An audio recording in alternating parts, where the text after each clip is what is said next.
Hello. So, not sure if this is the greatest time to do this, but Grizz, yeah, see, okay. So, Grizz is streaming, and I hate to be, um, and this is the wrong screen. Why is it showing that screen? Oh, no, it is the right screen. Sorry. And I hate to be like streaming at the same time Grizz is.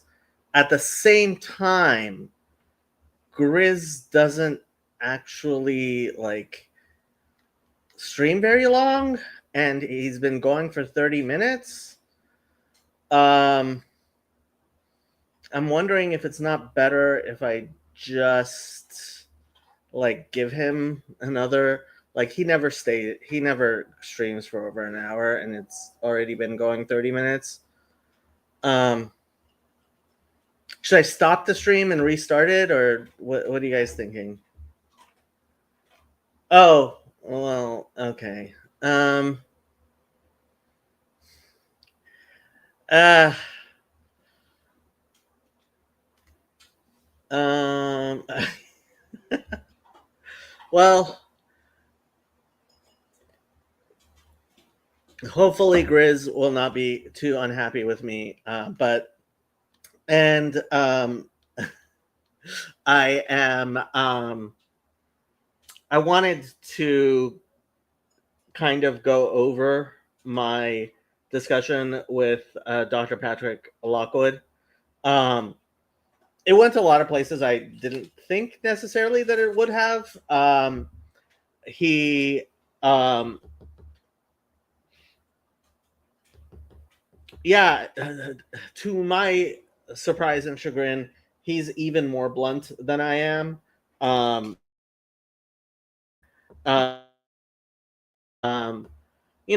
there were things which obviously we have very different worldviews in many ways that I wasn't necessarily expecting. And we went into things that I have some strong opinions about. So I don't even know if I'm actually going to talk about some of the stuff that we did talk about. But I wanted to listen to it myself. Um, if anybody wants to jump in and like discuss this with me, that would probably be better than me sitting here watching myself talk to somebody else. But life is as life is. So here we go.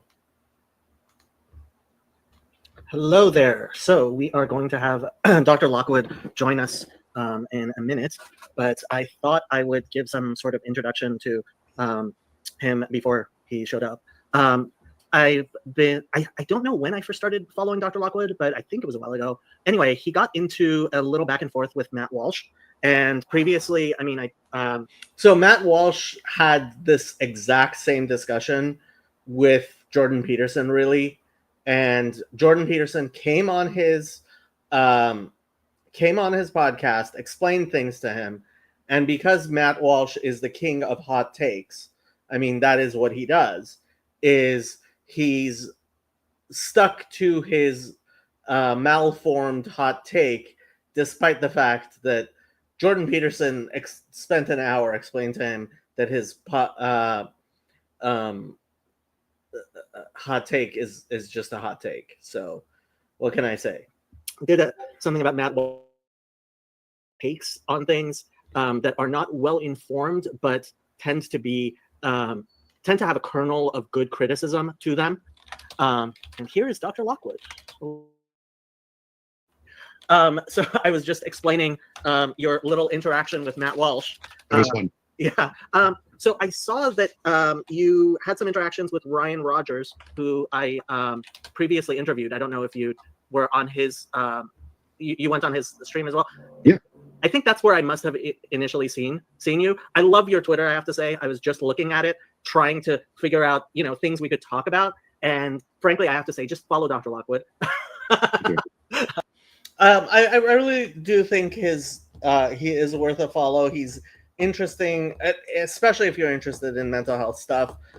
He talks about a lot of stuff, and he has um, he has good insights into when something is actually scientific and evidence based, whereas unfortunately too many people do not.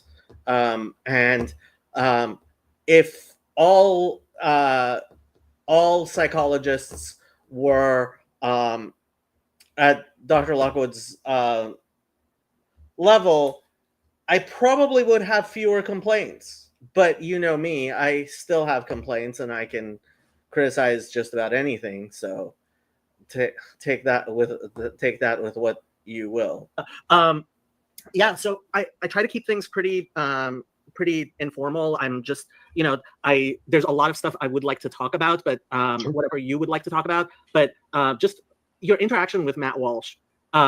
Just I personally kind of feel like some of us are fighting a two-front war, where the American Psychological Association and the National Association of Social Workers and some of the other professional organizations, we're going through this postmodern phase where I have professors doubting the necessity to use the DSM and diagnoses and things like that. And then we get people on the other side like Matt Walsh, who similarly, they see no real use to therapy. One of the things you tweeted out that a few people seemed to be surprised about, but I really liked, is you said somebody Don commented, I see cat furniture everywhere. There is cat furniture behind Dr. Lockwood, and there's cat furniture behind me, and Shadow just went behind me and started eating. So yeah. Asked, are you saying that people shouldn't be in therapy? By the way, I am a dog person, not a cat person. If they don't have a diagnosis, and you're like, yeah, why would they be in therapy if they don't have a diagnosis? Yeah. And I totally agree with you, but it seems a shocking thing to say to people. And there's way too many people in the profession who are like, yeah, everybody should be in therapy. Yeah, I mean, gosh, where to start specifically? So, a lot of the people that had a reaction to that, I completely understand the reaction, because when I was much younger, I also thought that therapy was this really ubiquitous intervention or service, if you want to call it that, because it is technically a business, so it's a service, and all of healthcare is a service and it's a business. So from the perspective of, could people actually get something out of therapy even if they don't have a diagnosis? Absolutely. I would be, unless you're a terrible therapist or just a mediocre idiot, you probably can help people who don't have a diagnosis, right? I think that I have to say, I estimate 70% of the therapists out there seriously risk iatrogenic harm on a regular basis. I would say the percentage of therapists who are abusive and should have their license taken away is way larger than it should be. But as I said here, like, I've seen how things work in the legal profession. I have seen how things work in insurance.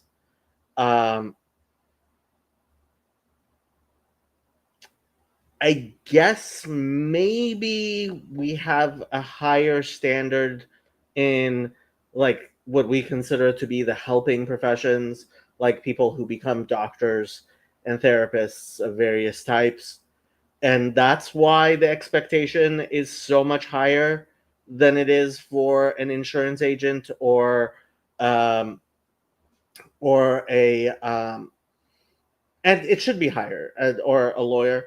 Um, it should be higher, and frankly, I think even for lawyers and insurance agents, etc., it should be higher. Um, yeah, it's upsetting to see people who are in need of mental health care being abused by their healthcare providers. It's in some ways equally or maybe even more distressing, or distressing in a different way, to see people who um, are generally healthy but may have lack of confidence, etc., um, have, and he mentioned counter transference. Um, yeah, there's way too much abusive psychotherapy, and I think a major problem there. One of the things, the hope with Fountain of Comfort, is to change that with our model. Is I don't think the person who is receiving psychotherapy should ever be the person who's paying for psychotherapy, which is part of the reason I very much disagree with what he said later regarding insurance. There are certainly problems with insurance. Everybody knows. I think the value that insurance provides is too often understated. Um, One of the major um, benefits of insurance, one of the ways in which insurance fixes market failures, is by shifting responsibility for payment from people with less information to people with more information. The insurance company has much more information than an individual person on and much more of a stake on what is effective treatment, who is an effective provider, and the ability to negotiate with providers. So, I mean, I could get into a whole lecture on insurance, but just very broadly, the way insurance works is um, insurance is meant to transfer the um, the risk, the small risk of a very large loss. And small and large there are actually terms of art um, from statistics, right? The law of large numbers is a real thing. So when you have a situation when there is a small risk of a large loss, it does not make a lot of sense to invest a lot of money in preventing the small risk of a large loss. When you pool the small risk of a large loss, then it becomes a large risk of a large loss. Now, a large risk of a large loss is something you definitely do spend money reducing, right? Because now you have a large risk of a large loss. Um, and so insurance, one of the things that insurance does is it transfers to the insurance company the large risk of a large loss. And the insurance company, if it's done well, we can get into all of the ways that it fails, but if it's done well, the insurance company will then take measures to reduce the large risk of a large loss. So, quintessential example where insurance really um, came to its own in the late Middle Ages, early Enlightenment period, is with um, insuring voyages of ships, right? So each ship has a certain percentage chance of being, for example, overtaken by pirates. Each ship a does not have a an interest in hiring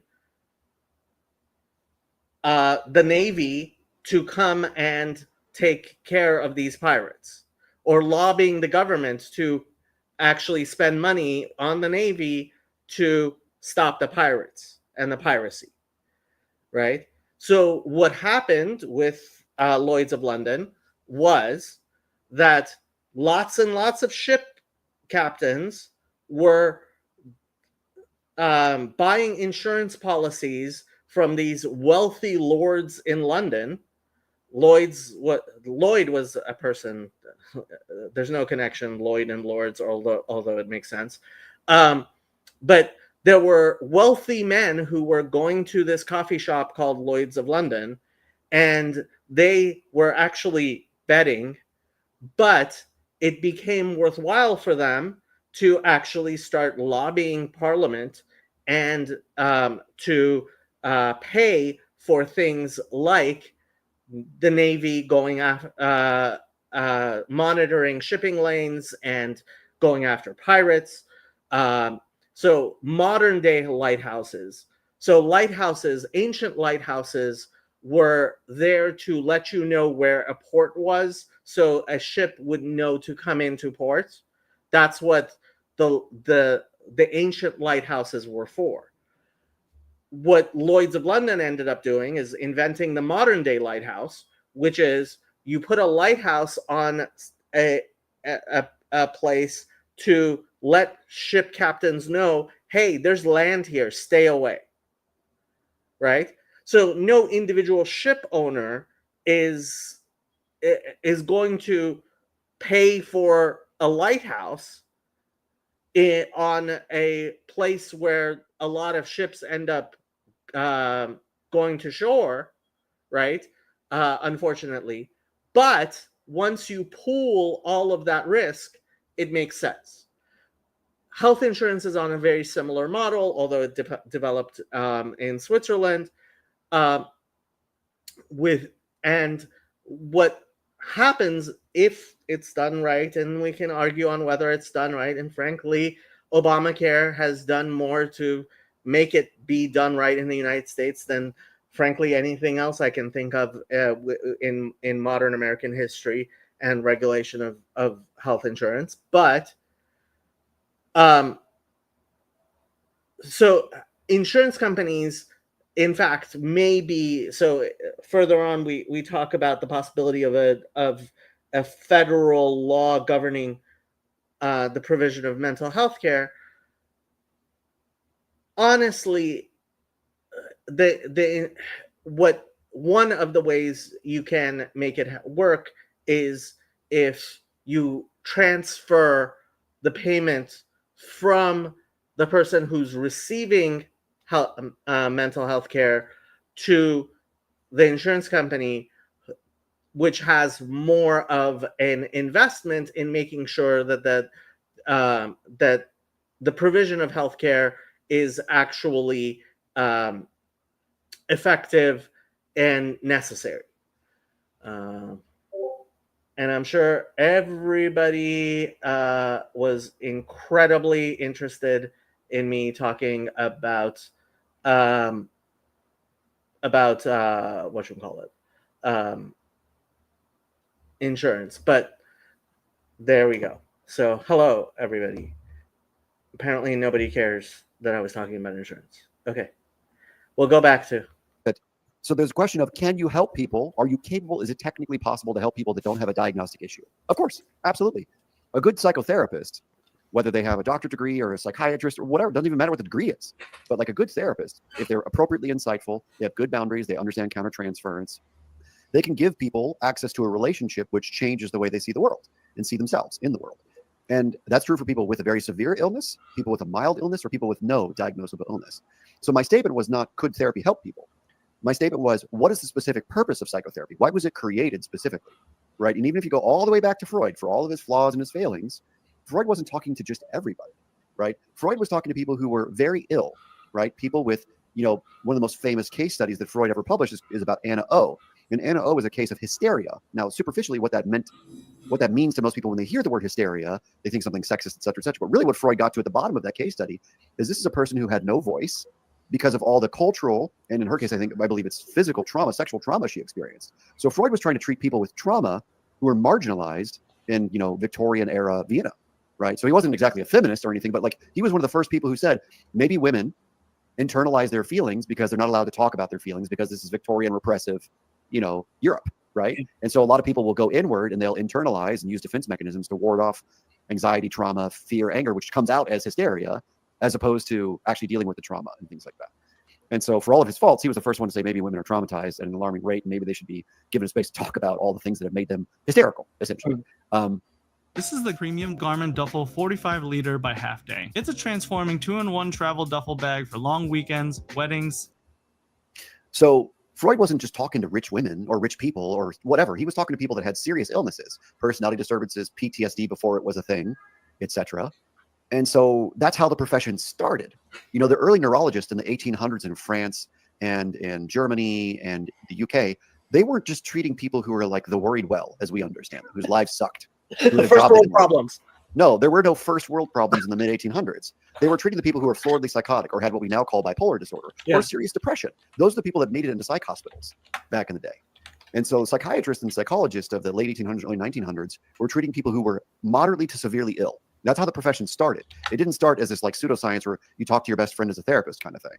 And so for me, it's kind of confusing why people want to talk to the worried well. Like, yeah, they're better clients because they're not so severely ill. And now you've got like a paid best friend, right? And so like you have infinite customer retention. It's lucrative. Yeah. And like, are you still possibly helping people even if they don't have a diagnosable illness at that time? Yes, you're probably still doing something useful for that person. Is it maximally ethical to work with the worried well? No, not remotely. Because in my opinion, if you actually read our ethics code at the American Psychological Association, we are not really supposed to work with people who are not actually ill. Because there's a difference between being mentally ill, having a diagnosable condition, versus group 2 of 3. Group 2 is people with really shitty lives who are very stressed out, who aren't necessarily diagnosable, but their life is hell, and it would be awesome to talk to somebody. That's group 2. And then group 3 is the genuinely worried well, whose lives are pretty good. There's no serious impairment. There's no moderate to severe distress, but life is kind of challenging like it is for everybody. And it'd be great to talk to somebody. That's group 3. So group 1, obviously mentally ill. Group 2, life sucks disorder. Group 3, life's pretty good, but it's nice to talk to somebody. Like I can see the case for group 2. I can see zero case for group 3, ethically speaking. However, there's a lot of clinicians, licensed, etc., who treat group 2 and group 3 all the time. Yeah. And as I say right here, I mean, I might let myself say it. Well, I'm getting a master's of social work, and I can kind of say, seriously, the social work profession is supposed to work with group 2 as well. Yeah. So group 2 is actually how social work ended up dealing with group 1. I mean, I like his groupings. I usually refer. I don't think group 2 is clinically, when you're talking about clinical psychology, right? Group 2 and group 3 are the only difference is whether or not they have some sort of problem in their life that they need to deal with. These are generally psychologically healthy people, and they may in fact have unhelpful and problematic behaviors, right? And this really gets into we talk about dual diagnosis patients. What does dual diagnosis mean? It means that you have an emotional disturbance and you have what's called a behavioral disturbance. And really, there's a third category, which is a neurological or neurodevelopmental disorder, right? So I think those are the 3 broad categories that the DSM talks about. I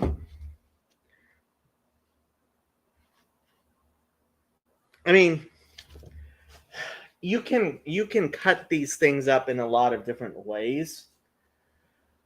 A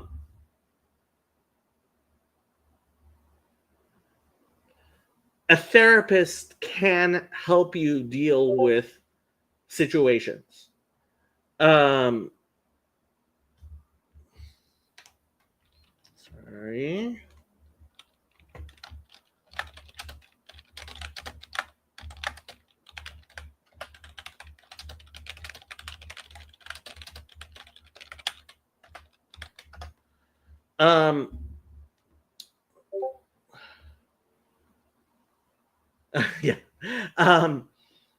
So,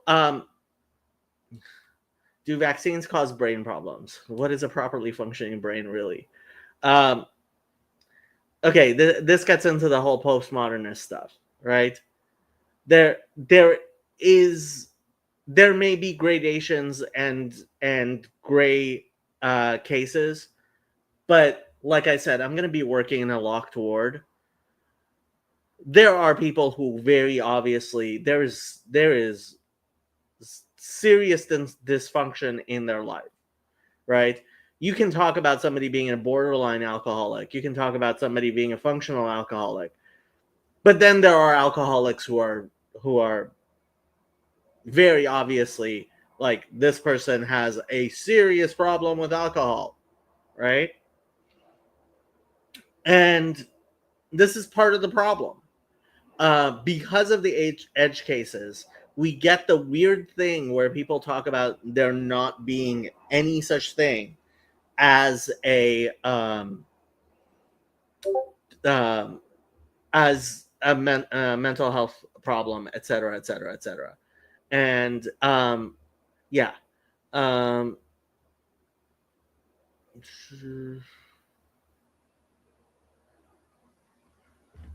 uh,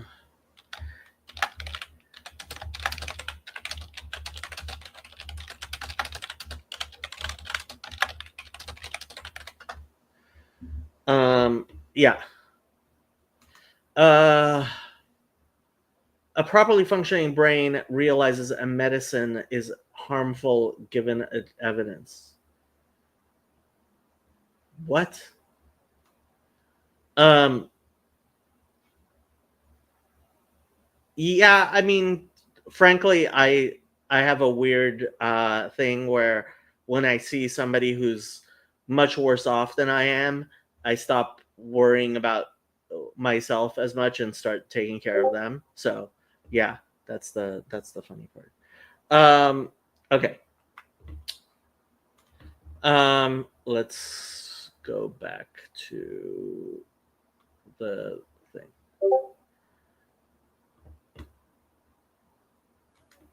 Of course, yeah. Yeah, but no, I completely agree with you, and I think so. One of the things it's the economic state. It's easier to work with people who aren't genuinely mentally ill. Of course. Yeah. And More so fun. You get to, like, I always tell my students, it's like, most of you got in this profession because you like a good story. You're hooked on stories. And people sit there in therapy and they tell you a story about their week, their childhood, whatever it is. And that Yeah. gets you emotionally, empathically inclined. And now you're like, in. Sorry to interrupt, but like, I'm with you. No, please. The fact is, I think we're just going to sit here agreeing with each other a lot, and in a sense, just a little bit kvetching about the state of the profession, because the fact is that people who are working with the wealthy, sorry, that's a new term for me, but I think I'm going to use it. They, it's lucrative, and a lot of people, that's what they want to do as therapists. But that's life coaching. That's not being a mental health professional, and confusing the two causes all kinds of problems. Not least of which is, for example, a lot of the criticisms that were being leveled at, well, you specifically, because Matt Walsh was like, well, this guy's a therapist, of course he's going to say, right? Yeah, and I just wish any of these people would just listen to my podcast that I do every Saturday, where I basically shit on the profession in a formal professional way and talk about ethics and boundaries and science and the research. Like, I am like the biggest critic of the profession that I think exists currently. And I'm not famous or something, but like, I am probably the only consistent voice online, on YouTube, on Twitter, who is just trying to like promote. Yeah, I think in a sense he's trying to be Jordan Peterson without being Jordan Peterson, because he has a lot of disagreements with Jordan Peterson. He is certainly more laser-like focused on the mental health profession than frankly even Vervaeke has been. But I think part of that is that the problems we have with the mental health profession, they have an underlying political and theological cause, which makes people who truly care about them recognize hold on, the call is coming from outside the house. And one of the reasons I decided to particularly focus on mental health myself is I don't think there's much I can do on the other fronts, although to the extent that I have been able to, I have been. I think when it comes to a more clean your room perspective with somebody smaller like myself, that's why like I can individually help people. Um, I'm not going to be able to fix the major problems that exist, but it is very obvious that a lot of the biggest problems that exist are political and theological. They're not necessarily problems within the. They're certainly not exclusive to mental health and psychology. Let's see if anybody's saying this. So there's a link on the original one to his stuff. Yeah. Rational skepticism about what the profession can and cannot do ethically, what we are designed to do, how effective our interventions actually are. That's another thing I loved about your. I mean, just today you were tweeting about things like, oh, well, what's the treatment effect and double-blind studies and scientifically evidence-based empirical research into psychology. And I have to say, a lot of the people that I know my research classes were probably the most. They definitely have the education. They definitely have the reputation of being the hardest classes. I had to take 2 classes which were supposed to be teaching us about empirical research and the scientific method. One of my professors, I honestly feel, doesn't even understand the scientific method and had no capacity to deal with, like, to actually teach the material, which was incredibly frustrating to me. My second class, my more advanced research class, the professor was actually very good. She certainly knew her stuff. I am not in any way convinced that everybody who finished that class with me in any way retained that information. And I am pretty convinced that almost nobody who took that class with me would be able to seriously engage with a research study the way that Dr. Lockwood I've seen do on Twitter, the way I would like to do, the way I think, frankly, a lot of people around here do, in fact, deal with it. But that takes a certain sort of incisive, analytical mind that, frankly, I am not sure. Can you teach it? Probably to a high schooler. I think there are high schoolers who do learn it. By the time you're in graduate school, a lot of the people who are in psychology and various types of psychotherapy, they're I actually don't know, but frankly, I'm not sure that the elements of a hypothesis are as standardized as you seem to think. But in any case, what I meant was, like, actually recognizing whether a study has scientific validity and whether it has what are its problems, like he talks about. I'm not saying I am the best at this. I certainly am not myself. I think I am critical enough to be able to see major flaws. And what bothers me with the peer-reviewed research, with what I see being printed, is that unfortunately the the problems are so glaring that I can see them without even directly questioning the, doing what peer review is supposed to do, and which makes me absolutely distrust peer review, because it shouldn't the problem shouldn't be so glaring that I can, in a cursory manner, dismiss what you are saying. And too often, in a cursory manner, I can dismiss way too much of the studies. And he talks about the other side of it. Obviously, as clinicians, um, you have a very limited capacity to actually know whether what you're doing is the optimal, and that's what studies and scientific literature is supposed to help improve. And that's one of the ways in which insurance, I mean, there's so I'm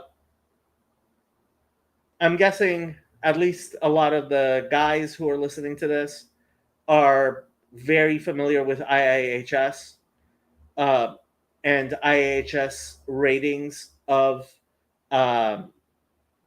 of cars. Um,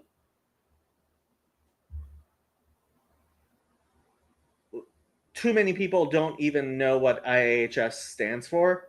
It's the Insurance Institute for Highway Safety, because lots and lots of insurance companies got together and spent a lot of money coming up with these ratings, which encourage people to buy and drive cars which uh, have higher safety ratings, and that reduces the amount of money that these insurance companies end up paying for highway accidents, etc. That is the type of thing that insurance can provide as a public good, that um, without pooling those risks, you wouldn't get.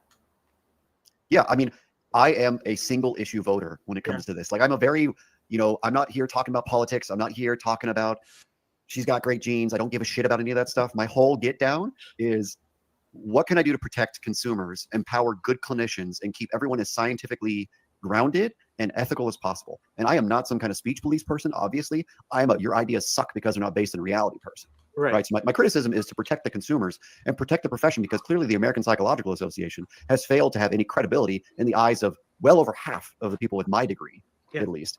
And so it's a tragedy what has happened to the profession. And it's not that it's like all of a sudden different. It's just been going downhill steadily for 30 plus years. Since the mid 90s, it's been going downhill. I would say it's been since the 60s, but that's my. Yeah. I mean, comparing it to the 60s is kind of unfair in my opinion, because back in the day, you could like do drugs with your patients and sleep with them, and people wouldn't like it, but you could get away with it. And so I think there were a lot of problems in the 60s and 70s, to be quite honest. I think that we've tried to tighten things up from the 70s through the 90s, and I think that standards have started to slip, and intellectual honesty, scientific rigor have started to become less and less important, especially since the early 2000s. Like when the American Psychological Association helped the federal government torture people in Guantanamo Bay, I kind of lost all respect for the APA. I remember being at one of the APA conventions in the early 2000s, like 2008, 2009. Yeah, this was one of the places that I wasn't going to too much get involved. To take it out a little bit further out, so that people can understand the ethical dilemma here in a less. I mean, I am sympathetic somewhat to his thing, but like, so for example, the American Medical Association pretty much has a ban on doctors participating in lethal injection and execution of people, right? Because they say the Hippocratic Oath, it is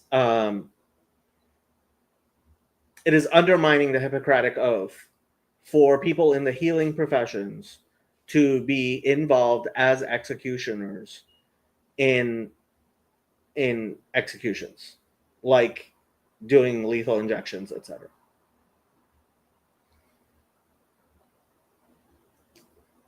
And frankly, what seems to happen is that people get hired and are willing to do it anonymously, and the government shields them, etc., etc., etc. That's a real ethical dilemma, because ultimately, I do believe that, and so for people who are completely opposed to the death penalty, which is something I am more sympathetic to than many people who are termed conservatives. But most people believe in the death penalty, at least for some people. I am one of those. And so your question becomes, well, don't we want the expertise? Now, whether or not there should be psychological torture done by the CIA to get answers out of people is even more controversial. But if you do believe that the CIA should, in fact, psychologically torment people in order to get what they want, and the question becomes, how involved should a psychologist be in military applications? So he's definitely taking a much stronger oppositional point of view. He doesn't seem to see the other side. I see the other side. I wasn't going to debate it with him. Boston, and just looking at the people in charge, like I met Zimbardo that time, and I was just like, boy, none of you have a shred of any ethics or dignity. I remember the name Zimbardo. I guess he's Philip George, probably just George. Zimbardo, American psychologist and professor at Stanford University. Don't know too much about him. Was not a he was president of the Western Psychological Association from 1983 in 1983 and 2001, and the American Psychological Association in 2002. So that's who he's talking about. And like, I can't believe that you're still teaching and shit. It's just absolutely wild to me. And I'm no like stellar scholar or scientist or anything, but like, God, you tortured people and like did a bit of a couple of mea culpas about it, but you're still out there pretending like you're a decent guy. It's wild to me. So it's just like all these people have given up. Well, I think sold out. I think a lot of it has to do with postmodernism, and if you don't have an ethical core that you're operating from, then you can rationalize basically anything you like. Hey, hon, I'm on my way home. Hold still, Daddy. Did you two finish the list? I think it's convenient to blame postmodernism and things like that, and I can sympathize with it to some degree. I think it's more complicated than that though, because something that I talk about on my podcast is you have to look at the bigger, broader picture of the profession too. So there's the academic side of it, which is, what are the trendy ideas in academic science, including postmodernism, whatever, woke boogeyman kind of thing. But then there's also these other incentives, right? Because we're, as you probably know from your graduate program, like humans are motivated by multiple incentives simultaneously, right? And so people are motivated by social status and pressure, academic stuff, but we're also motivated by money, right? We're motivated by fitting in and things like that too. And so like from the money side of it, the profession has basically been crippled by the Affordable Health Care Act, because once everyone had to have a certain type of insurance, and once you had to mandate that healthcare companies cover psychotherapy, now all the incentive systems around money shifted drastically in the mid-2000s in the United States, at least. And interesting. So how exactly? Because I'm actually, my previous profession was an insurance broker, so I'm really into this stuff. But it. yeah, so what is the shift you saw? Well, once you start to put healthcare companies, which I think is at least a tongue-in-cheek phrase at this point. What are people saying? Meta-analysis of studies also can't really fully address or identify the issues going on in research. I tend to only pay attention to meta studies. Yes, it can't fully address. I would love to see wide-scale epidemiological studies, certainly in medicine and even in mental health. Those are the ones like data mining. So part of the Affordable Care Act was actually aggregating CMS information. And if we do really end up with an EHR, electronic health records system, that is actually national and there's enough access to that information, it can be incredibly useful. The problem is people, for the various reasons we talked about with federalism, et cetera, and frankly, because of special interests, it's been difficult going there. I have ideas about ways we could make it happen, including having privacy rights in such a way that people would own the information themselves, and there would be a federally described format for electronic health information, health records. The individual would own their own individual health records, and various companies would be certified to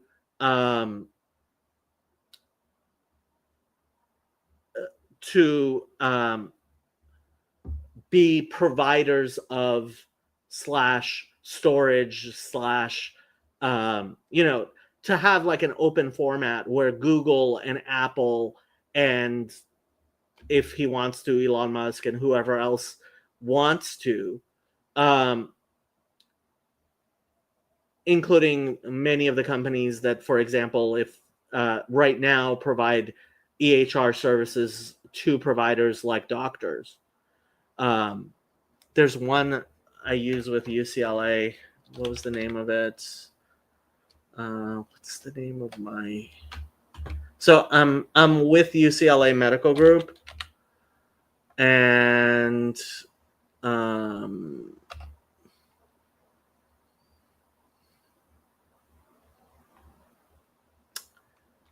where's my?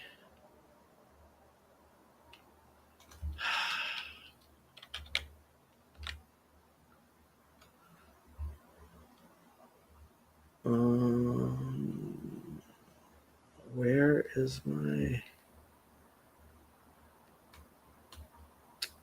Shoot. Here it is. Shoot. My chart with Epic. That's what it is. Epic Systems Corporation. Right. And both UCLA and my previous providers, I think it was Providence, used it. Right. And when I was with Kaiser, they have a pretty good EHR system. If these things can be made compatible with each other, and we can have rights as individuals for our, and a regulated environment for service providers to provide health records, that would be great, especially because once there's a standardized format, it will become a lot easier. And frankly, you might even want to pay people for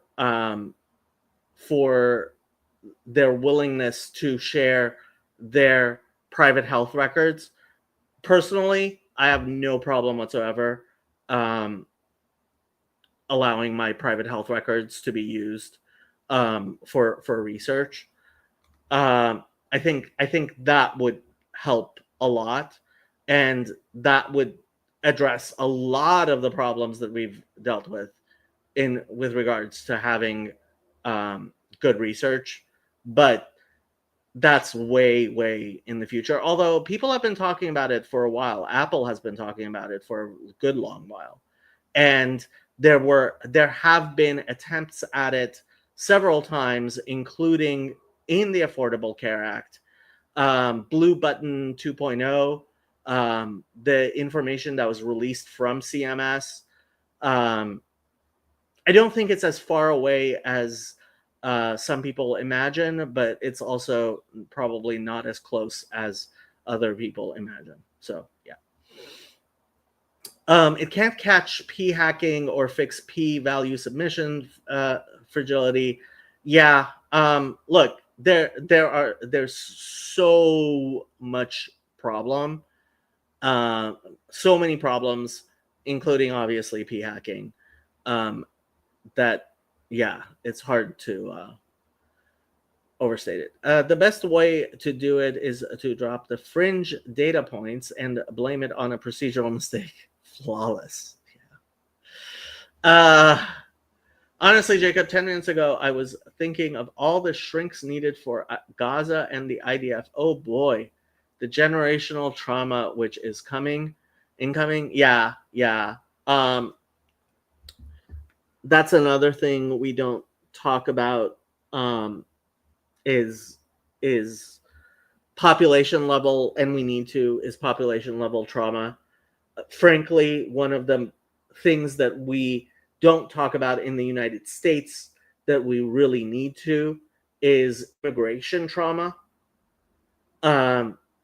People who immigrate to new countries often, especially if they are forced to immigrate, either by their parents or by economic situations or through war, etc. That's a trauma, and that's a trauma that infects a culture, and so you get that is endemic to certain populations. There's lots of things we're not talking about. Yeah. And like Yoav said, not the first time in my life, first war in my lifetime, mind you, not even the fifth. Yeah. I mean, when you consider Israelis, all of them have been to bomb shelters. Like there are zero Israelis who have not had to wake up in the middle of the night and go to a bomb shelter. So yeah, what do you do with that?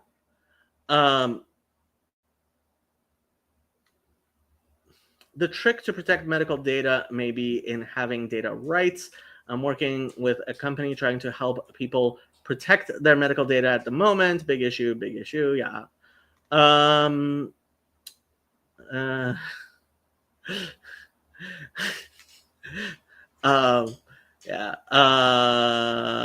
Metadata. I mean, there's another EHR besides Epic, but I can't remember the name. There are others, but Epic seems to be very popular, and obviously network externality or network, whatever you want to call network effects,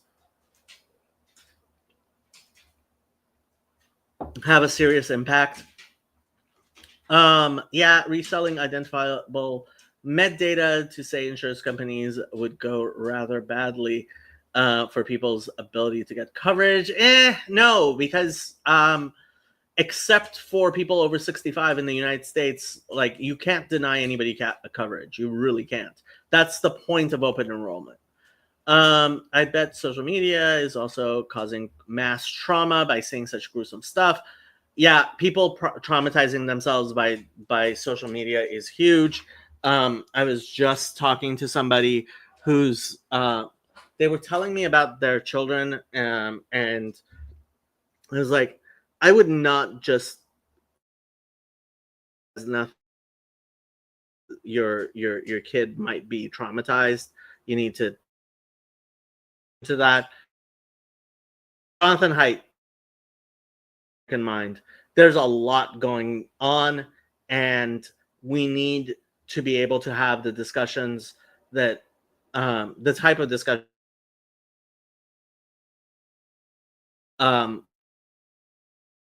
with two people. It shouldn't need two people like me and him who both are willing to say stuff that could seriously impair your social standing, if not your career, to have these discussions. Unfortunately, that is the and yeah, we insurance companies, to be more specific, they have an incentive, which is to pay out as little as possible, typically speaking, especially for mental health services. Sure. And so as opposed to the Affordable Health Care Act increasing access to treatment and healthcare services in the mental health world, what it's done is it's increased access to a certain type of treatment and healthcare services, not all providers, because the psychotherapy often don't take insurance for the very obvious reason that the reimbursement rates are fucking abysmal, to be precise about it. And so you're missing out on a quality of healthcare because of the type of reimbursement that's offered. Yeah, and as I say to him, the problem here is before the Affordable Care Act, there was no coverage, basically. Yeah, I mean, it was pretty much impossible to get mental health care covered by insurance. Certainly good mental health care.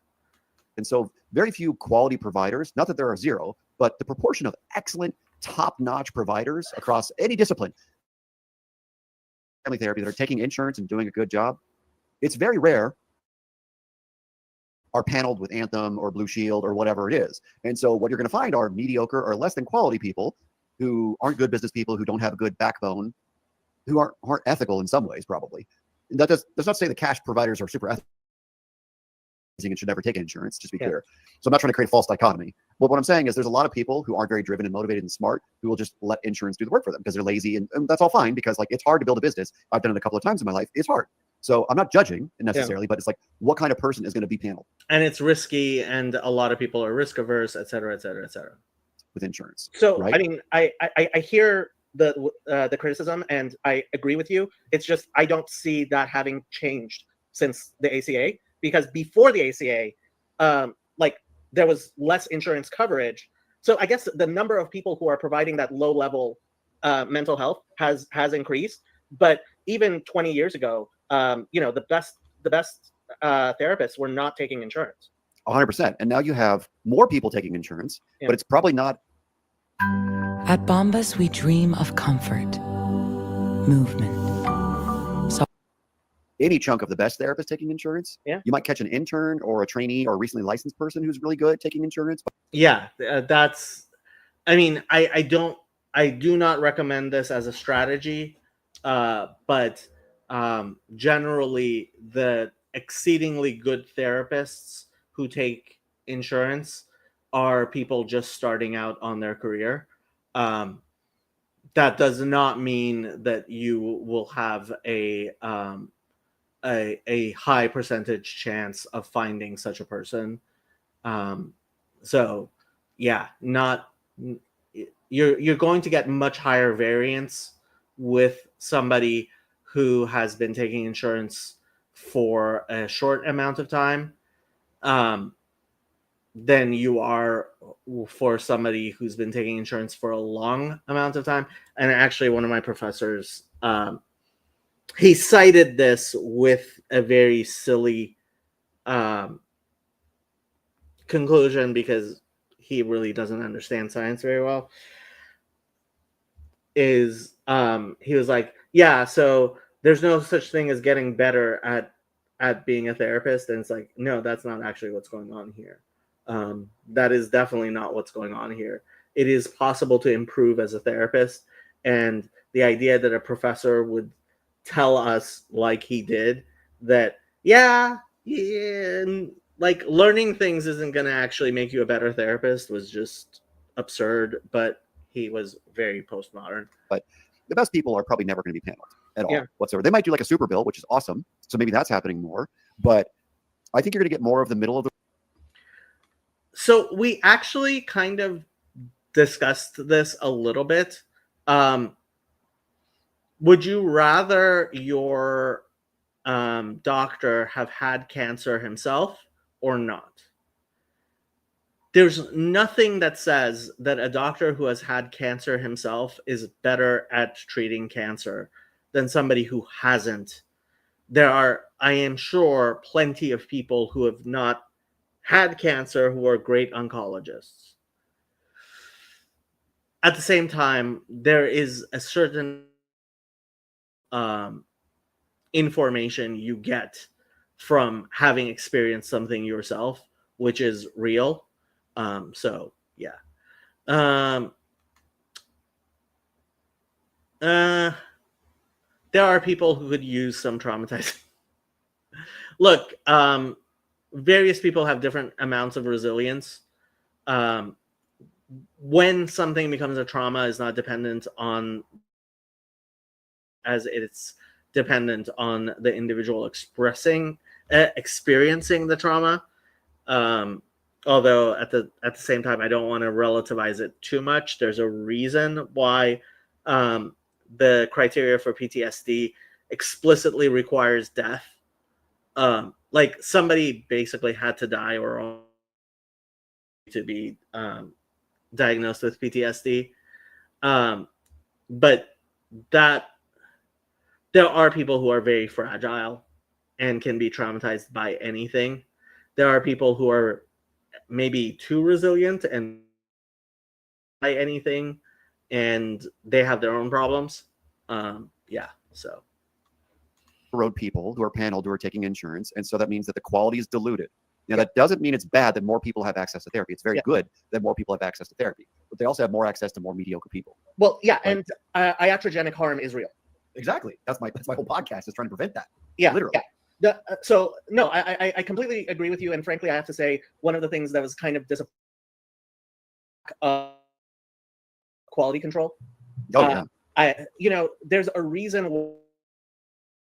Getting my internships, I imagined getting my internship like it would be easy to get an internship, but most places they're like very like they don't trust the degree programs to actually be screening out people who really. And frankly, in my programs, I have seen people that was like, why are they just going to graduate out of this program without any possibility that this person is going to be a competent therapist? I know. And I talk about this often on my podcast. I am extremely grateful for the program that I teach at because their admissions criteria are solid. I've never had. I mean, I don't know him well enough to know if to be able to say he wouldn't just say this just because he works there. Some amount of I mean, even like expected. I don't know Cal Lutheran. I don't know him. If what he says is true, that's great. I hope it's possible that, especially since it's a PsyD program, and I think PsyD programs have actually a better reputation than pretty much anything other than psychiatry and trying to get a psychiatrist to do therapy, like they usually charge something around $500 an hour, certainly over 200, which no insurance company is going to pay for a psychiatrist. So after a psychiatrist, probably your best bet is a PsyD over a PhD. Probably most PhDs.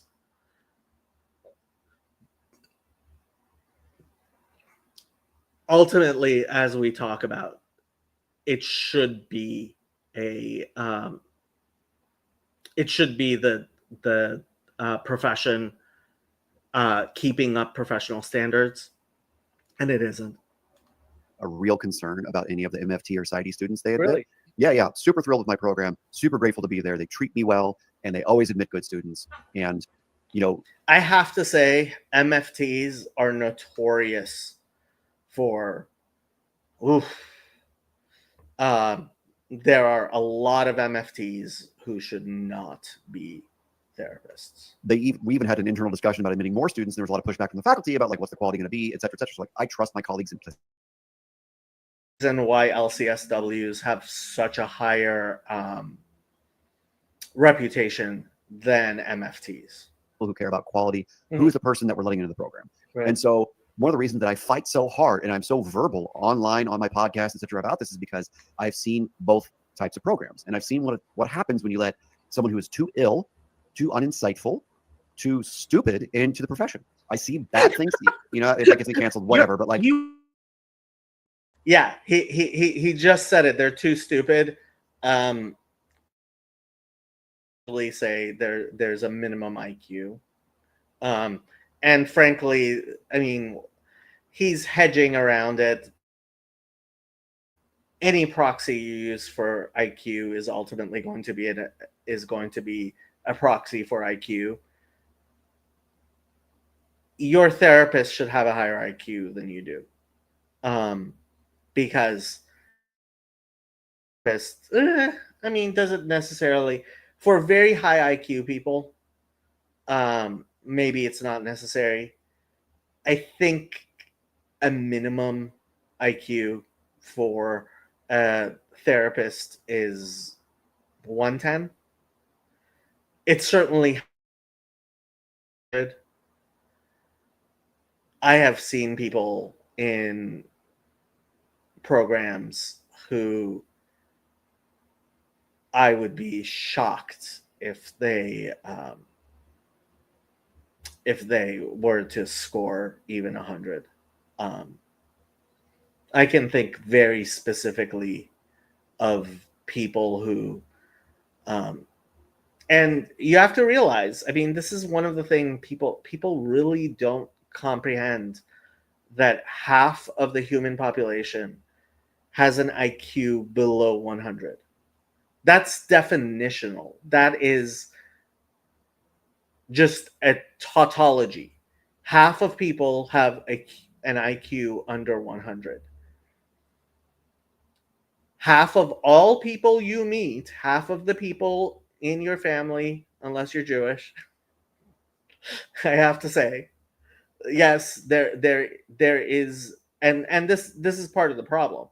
Part of the problem is people who go to university, like, it's not true that in university half of the people are below average, below 100 IQ.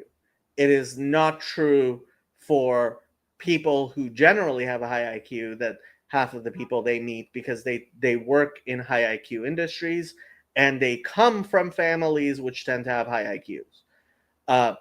Pretty much every single one of my cousins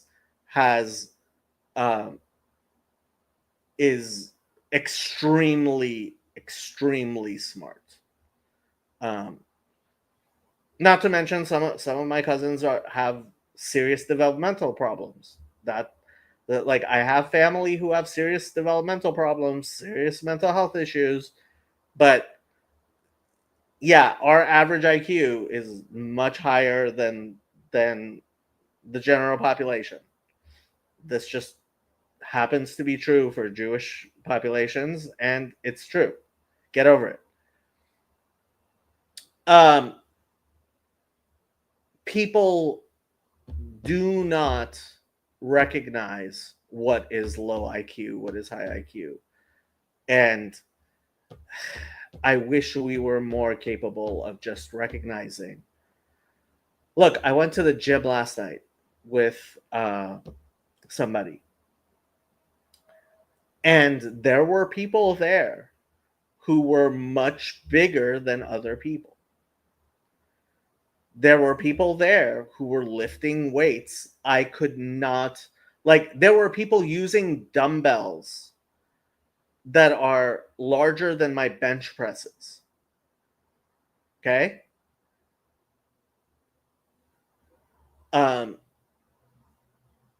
Then my leg presses. Forget my bench presses. Then my leg presses.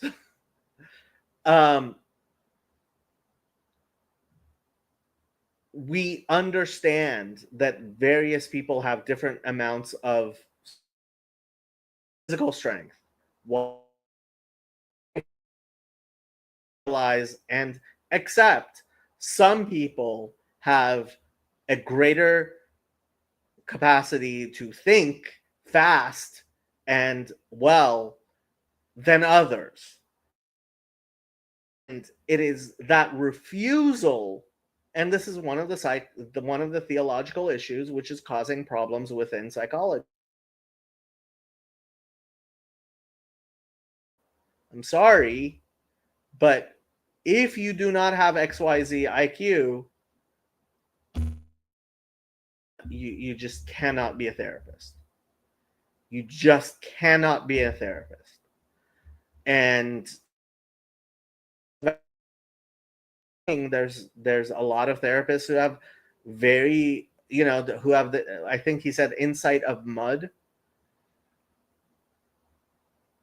That's a problem with that therapist. It's not a problem with therapy. It is a problem with therapy that we allow low IQ people to be therapists. And yeah, he said it. Some people are just too stupid to be therapists, and we have to acknowledge that. And unfortunately, we don't. And that's very hard to find. Yeah, I mean, it's just, I've seen all three things. I've seen people that are too ill who should never get licensed for ethical reasons. I've seen people who are too insightful who are just going to need so much supervision to get some good insight and some good boundaries and countertransference management. And I've seen people who are just not very bright. Yeah. And because they're not very bright, they're going to have a hard time picking up on their stuff and, expressions and things like that with a lot of accuracy and consistency. There is definitely an IQ floor to being a good therapist. Yeah. And if you don't have that IQ, because you have to be thinking faster than the person who you're dealing with. If you're not thinking faster than they are, you're going to have a very hard time summarizing what they say, asking good motivational questions, and reflecting things and having insight into their lives. And so, yeah, there has to be an IQ minimum. But yeah, we're getting rid of standardized tests from all kinds of college admissions. Sorry to interrupt, but this is important. The shooter who murdered my sweet little Daniel brought up. Yeah. I don't think we necessarily need to do intellectual testing to screen out for clinicians. I think there's other ways of going about it that are more domain specific, obviously, like maybe bring back the psych GRE or something. But, I mean, at GRE, the GRE is, it's a proxy for IQ testing. It's become something we can't say. Some people are smarter than other people, just like some people are stronger than other people. And if we don't acknowledge that, that's going to cause problems. Sometimes programs, and thankfully not my program, but sometimes I've seen students from other programs where they're good people, they care, they want to help, and then because they're a little limited, I just worry that they're going to be able to help as much. Now, maybe life is going to beat them up, and maybe, working with clients will change them and force them to be more on top of things and grow, or maybe work on some of their executive functioning skills. I don't know. What usually happens is those people end up washing out somehow, or you can hope. But they end up spending many, many years trying to become a therapist before they wash out. But, I worry when we're so quick to just let anyone into the profession. The thing that, I've talked to so many of my colleagues of every degree level and every background about like licensure. Mm-hmm. So I always think it's interesting that different states have different requirements for licensure. And as much as I'm not a fan of the federal government in any way, shape, or form, I'm a fan of the idea of having a national licensing exam based upon your degree and your training. Right. Well, that's kind of what the state compact is trying to make happen. I would love to see that happen. I don't see it happening in the near future because I think different states have different laws. And so, you could rationally make an argument for a national licensing exam, which tests basic competencies. And if you could add in, if it's possible, to mandate and add in an interview with, because the old was you had to go before a panel of people, I think, in a hotel room and do an oral competency exam in addition to your standardized test. Honestly, if you ask me, instead of any educational requirement, there should simply be that panel test. Forget the educational requirements. Just have that panel test, right? And then if the person passes and multi-day testing, not just, multi-day, have a good comprehensive test that you may have to spend a good $1,000 a person administering the test, right? Or even more. But a serious test. And if you don't. Either you have the skills and capacity to be a competent therapist or you don't. I don't care if you have a PhD. I don't care if you have a RADT, like we talked about afterwards, right? A RADT you can earn in like 2 weeks. Well, not exactly 2 weeks, but close to it. Certainly within 6 months. And so it would be awesome if we could bring something like that back, even though it's a very unwieldy process to get a panel of psychologists together.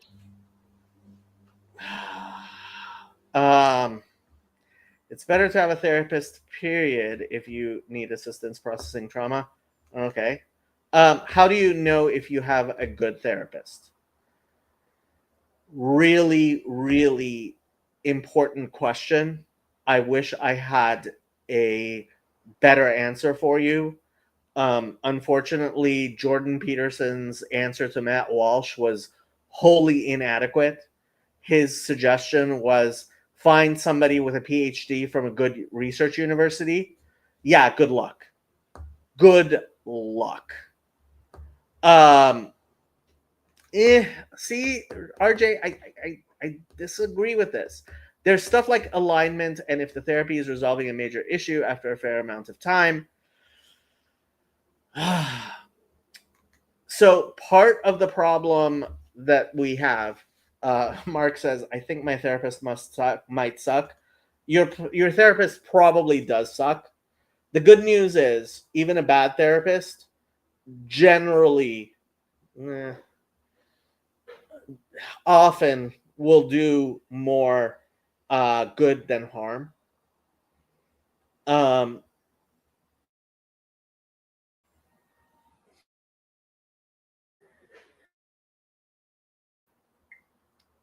problem is, one of the many, many problems is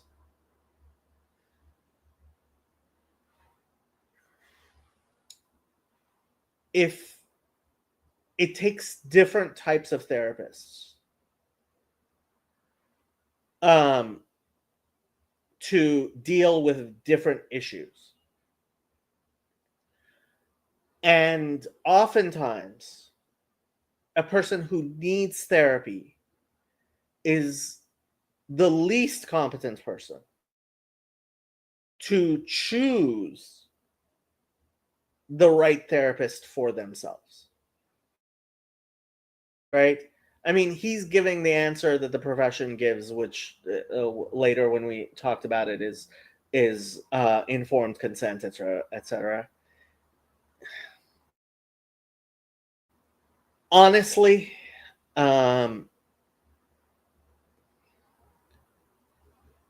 it's very, very hard for someone to know themselves if their therapist is good.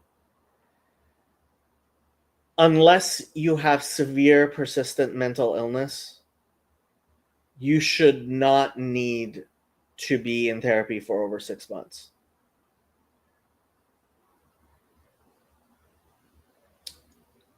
Does that mean that therapy over 6 months isn't helping you? No. Does it mean that you're receiving substandard care? Not necessarily, I hope. Actual psychological intervention, psychodynamic intervention, etc. Like, if you need more than 6 months of therapy, you should probably be in an intensive outpatient. Gage. First session, I discuss how we can get to a point where they stop going to therapy. Yeah, that's a good way. I mean, let me put it this way. If you've been going to therapy for 20 years, what's going on is no longer psychotherapy. You may be going to a good coach and a good friend and paying good money for that. I highly, highly recommend support groups. Group therapy is so much more what a lot of people need than individual therapy. And especially the type of people who end up going to therapy for an endless amount of time need group therapy more than they need individual therapy. And to our great chagrin, it is even harder to find a good group than it is to find a good therapist. And I have to say, as a therapist, running a group, at least for me, and I think other people have a similar experience, is so much harder than individual therapy. It is so much more work for an individual therapist, for a therapist than an individual session. Gage says definitely. Gage, you could jump on. Even if the baby's bothering you, we don't mind crying babies. I'm just saying. Just saying. To go through the comps exam. Well, SciPac seems to have done, other than New York, New York and California are the big ones. Yeah. And New York and California are always the big ones who refuse to join any of these compacts. And part of the reason is they're big enough that they don't need to, and they generally don't want to. And they oftentimes maintain a much higher standard than other states because they can. You guys at least have that with psychologists. Yeah, but that's not your competency exam. That's just can you practice across state lines and get a gold seal? That's more of a commercial thing than an ethical thing. I mean, it's licensure. That's if you have a problem with the licensure. Dosed by Superhydration Body Wash, the sweet scent of a honeymoon in Fiji. At this point, but I do like SciPac. I think it's a good thing. Yeah. But if we move towards a federally mandated licensure exam that was standardized across all states, and you had a state-specific ethics exam, that would be ideal. Because the fact that we have different standards across different states and different requirements for hours, and some don't care if you've had supervised professional experience, and some care if you've had 3,500 or in certain buckets, in certain amounts, in certain times. And so we should standardize all that. It shouldn't be state-specific. Yeah, I have to say, I also went to law school, and legally, I think he was absolutely on point with the type of testing. And I think that type of testing for a therapist should be regardless of your which type of therapist, right? So the various types of therapists that exist, I think in California it's 6 of them. So there are psychiatrists and nurse practitioners, psychiatric nurse practitioners, physician's assistants. Those are the only 2 who can prescribe psychoactive medication. And frankly, I think there needs to be some way of being able to prescribe medication without necessarily having to go through all of medical school as a what you call it, as a therapist, at least as a limited set of because right now what's going on is a lot of general practitioners with no pretty much zero psychological training.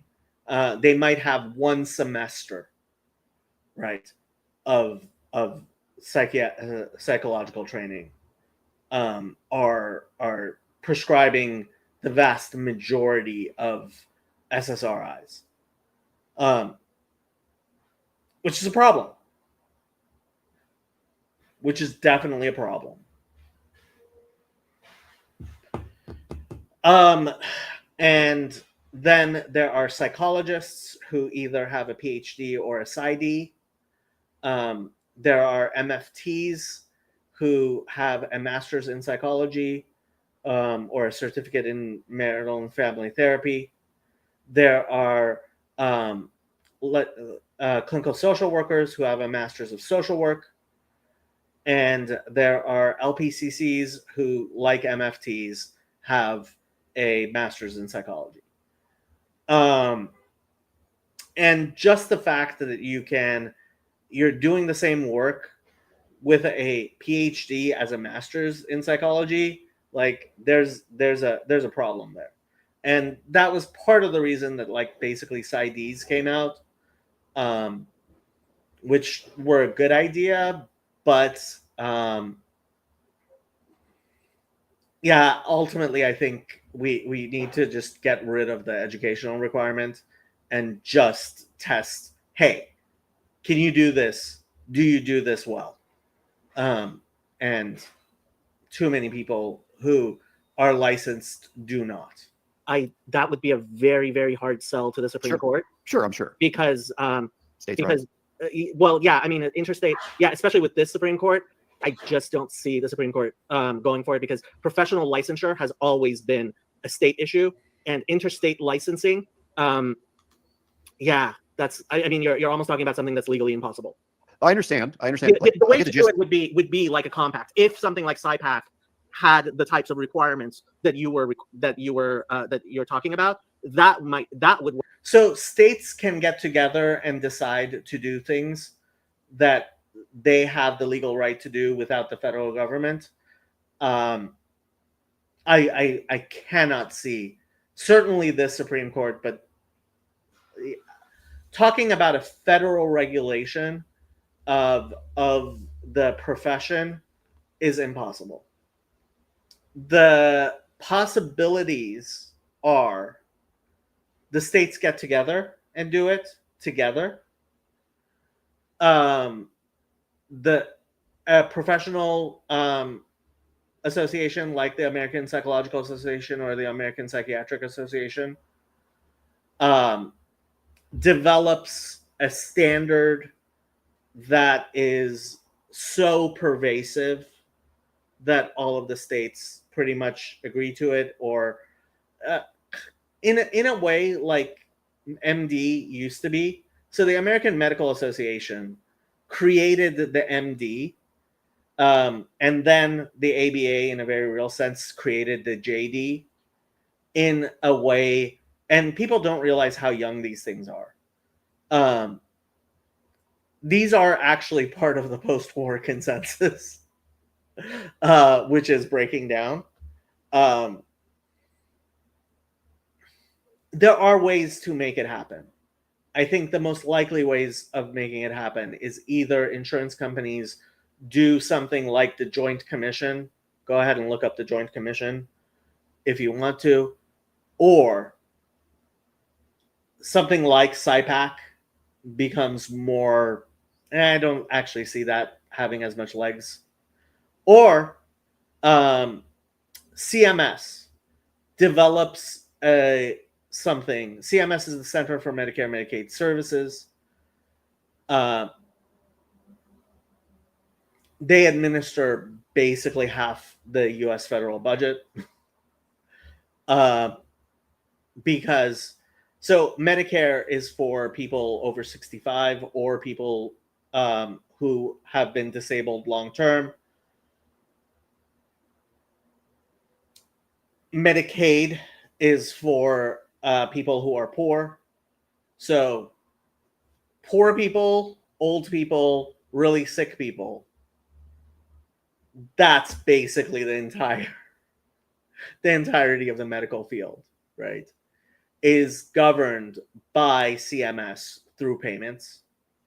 And if CMS gets its act together, especially with regard to mental health, the rest of the field might have to just follow along.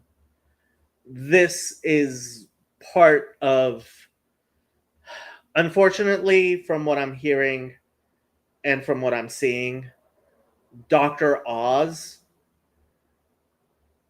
is kind of corrupt. Unfortunately.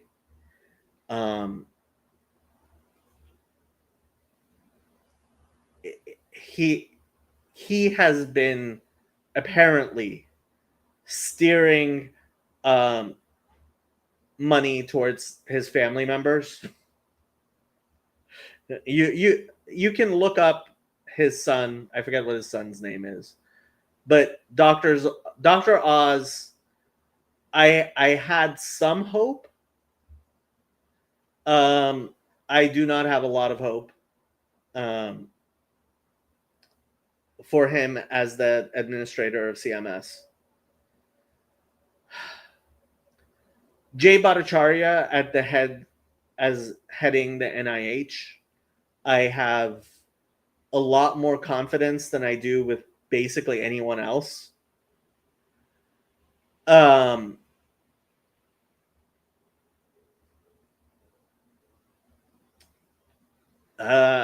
RFK Jr.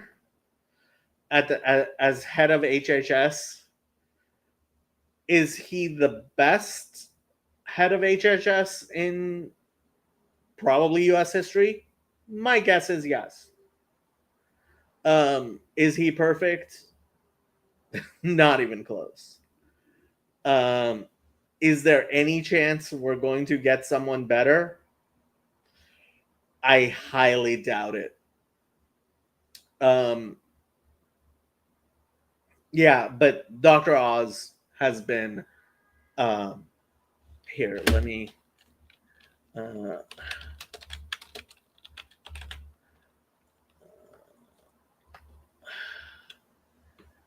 so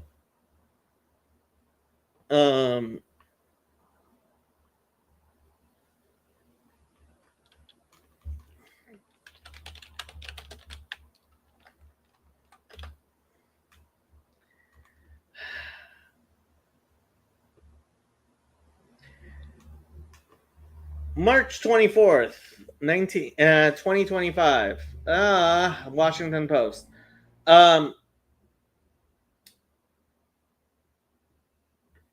Well, this is the article. I am not going to make an account. Oops.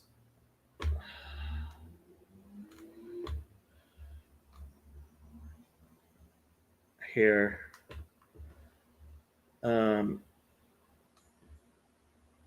Here. Health benefits company co-founded by Dr. Oz could be a conflict of interest. Mehmet Oz, the nominee to run the Centers for Medicare and Medicaid Services, co-founded health company ZoroRx with his son last year. Meet Dr. Oz's stunning 4 children, including famous daughter and Harvard graduate son. Apparently he got married. Mazel tov.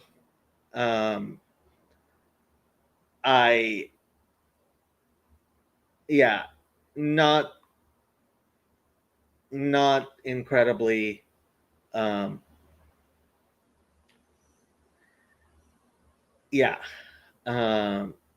not incredibly happy about the fact that his son runs ZoroRx. ZoroRx.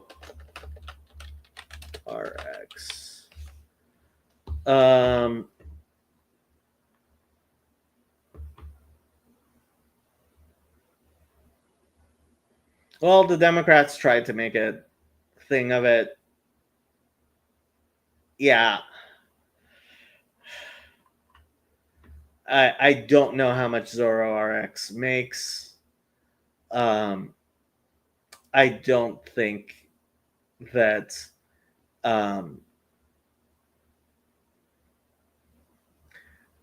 Oliver Oz, who just graduated from medical school, should be running a large thing. So that's just me. Anyway, CMS, yeah, it's a problem. Work, because the states can decide to do that together, but unfortunately, the federal government's not going to be able to do it. Yeah, I hear you. I'm not a lawyer for sure, and so like I'm speaking more idealistically because the very progressive part of me is like, we need to protect the consumers, and these state boards are not doing a great job of protecting the consumers, unfortunately, because I totally agree with that. People in private practices can just go on engaging in unethical behavior, borderline ethical behavior, use treatments that don't really help, that seem helpful because they're fad-like.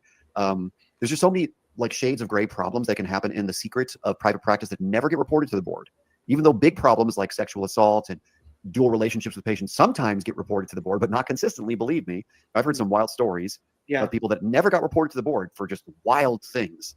So even people who do egregious, obviously unethical, illegal things never get reported to the board, unfortunately.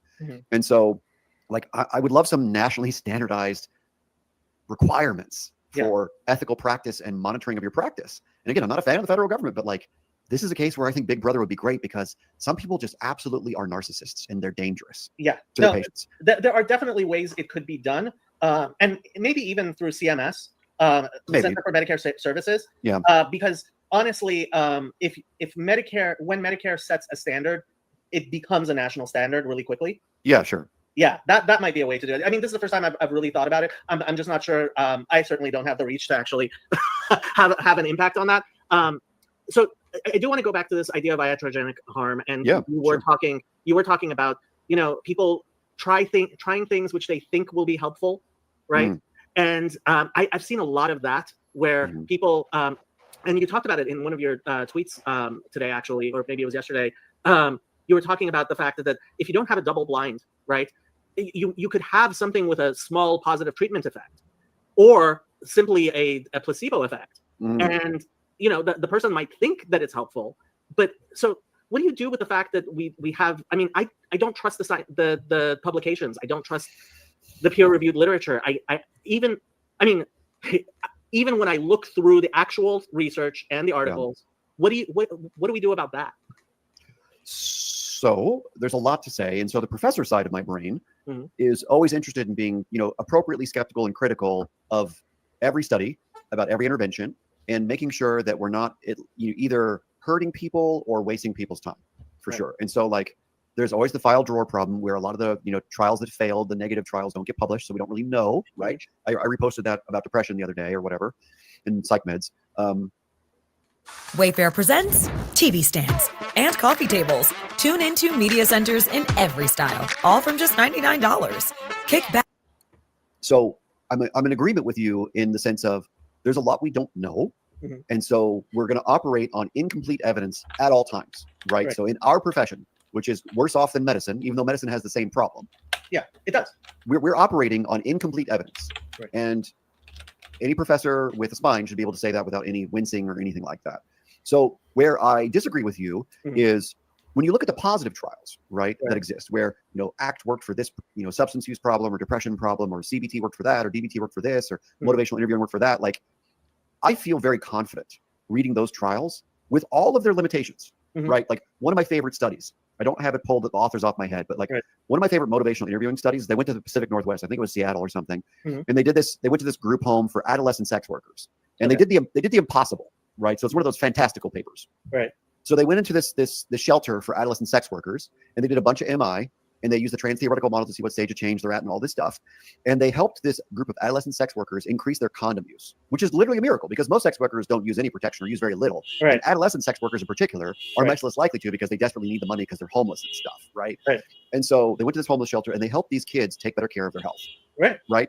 And so there's actually a lot of motivational interviewing research that's in that same vein of like, we got people with diabetes to take their insulin more. We got people with, like all these chronic health problems to live a healthier life. And so I know every one of these studies has significant limitations, both in terms of study design, recruitment, missing a placebo, missing a control group, whatever it is, all of which is perfectly valid. In threats to internal validity everywhere. Right. So I'm 100% on board that all these threats to internal validity exist everywhere. They're all convenience samples. Like 99% of all randomized controlled trials are convenience samples.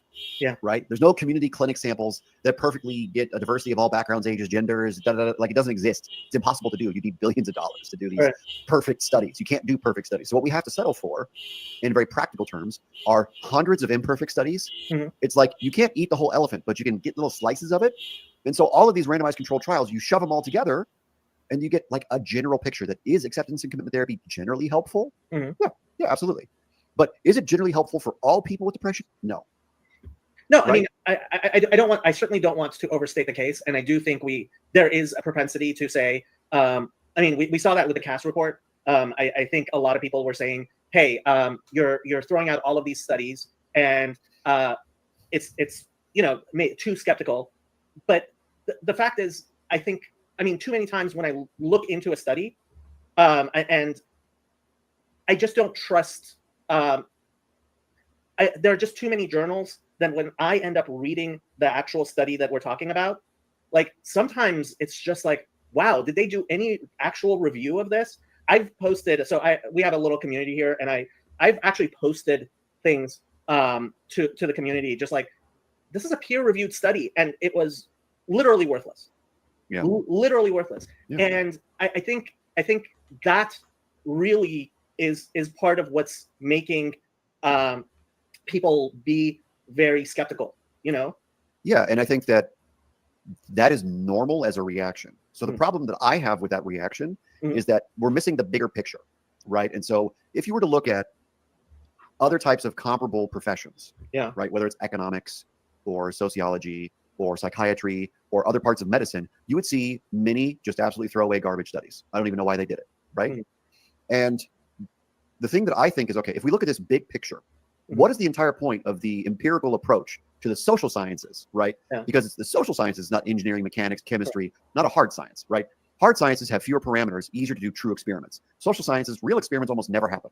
Right. Statistically extremely rare, especially in clinical psychology. The best we can hope for are good quasi-experimental or random control trials, right? You can't go abuse a kid and see what happens to them. You know what I mean? It's a little unethical, just a tiny bit, Yeah. And so, like, I trust that because we are so limited in what we can do, we have to be okay with the fact that we are limited in what we can do. And so that's why we need hundreds and hundreds of studies that are published every year. Because the more people we have going at this big behemoth of a problem, right? The human mind, human behavior is so complicated and complex that until we have millions of more studies, we can't say a whole lot with a lot of certainty. And so the professors that I hear talk with absolute certainty bug the shit out of me. Because if you're a real scientist, if you understand statistics well enough and understand all the different limitations scientifically to all these studies in CBT, ACT, DBT, etc., then you should never talk with a great deal of confidence. You should talk with some humility and some confidence, because that's reasonable, right? And so I don't expect there to be the perfect DBT study or the perfect ACT study or the perfect psychodynamic study. What I expect are dozens and dozens and dozens of moderate quality, peer-reviewed, randomized controlled trials, sometimes with a placebo, sometimes with an active intervention, whatever, that give us some more certainty, 0.5% more certainty over time. Yeah. That's what I would expect. And I think that's reasonable, right? I don't expect for there ever to be like this perfect causal explanation, because I think anyone who believes they perfectly understand the cause of mental illness is lying. Yeah. They're lying, because every human being... Or deluded. or deluded. Yeah, they're so smart and brilliant that they perfectly see the trauma that caused all your shit, which is not true, right? Like everyone has this weird interplay of social determinants and genetics and current stressors and past stressors and family of origin, templates in your brain, attachment stuff. There's probably at least a dozen different variables that predict your mental illness at any given time. Would this make you buy a Ridge carry-on? 2 people could win a Lamborghini Huracan Sterrato, a Hennessy Velociraptor, or $100,000. Yeah. At least being like conservative about it. You know, sometimes, yes, the meth caused the psychosis and the psychosis was triggered and now you have this genetic predisposition that's now permanent, right? That's a rare thing that happens. But most of the time it's multiply determined by multiple variables all at once, right? Like one of the things I'm really excited about is that a lot of these psychiatric conditions are now being considered neurodevelopmental because we see prodromal symptoms earlier in life, bipolar, schizophrenia. Many of these things you can see early warning signs. This is what I wanted to look up when he started talking about it. Prodromal? Prodromal symptoms.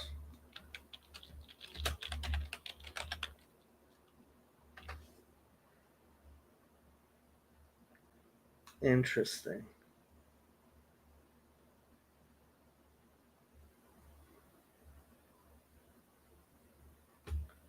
Let me see what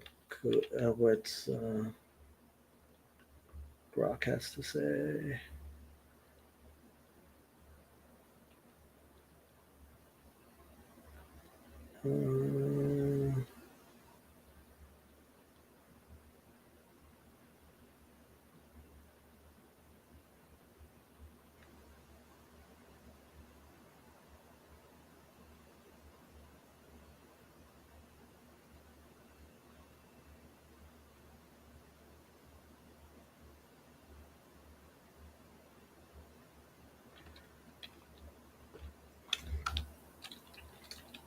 How much information and reliable, scientifically rigorous evidence is there for prodromal? Did I spell this correctly? Prodromal.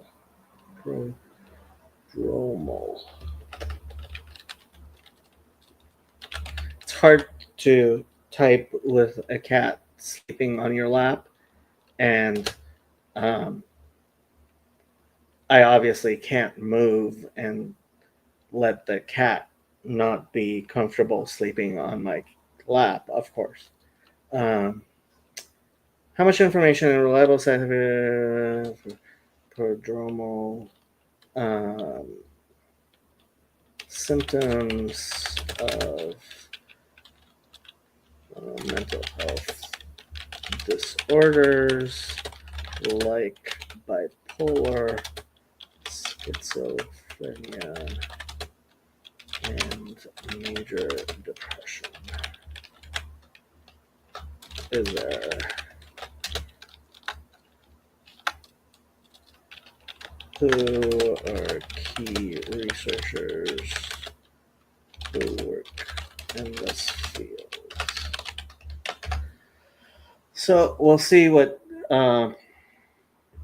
Yeah, I had never heard this word prodromal before, and so that's what I was wondering about. Thanks, Obama. Actually, Obama did. Well, I don't credit Obama himself with it, but I actually think that there was a lot that the ACA helped with. Isn't prodromal just symptom onset? No, I mean he was talking about signs of schizophrenia with 12-year-olds. And schizophrenia first usually starts showing either with drug use or with around from 18 to 25 when your brain starts rewiring itself.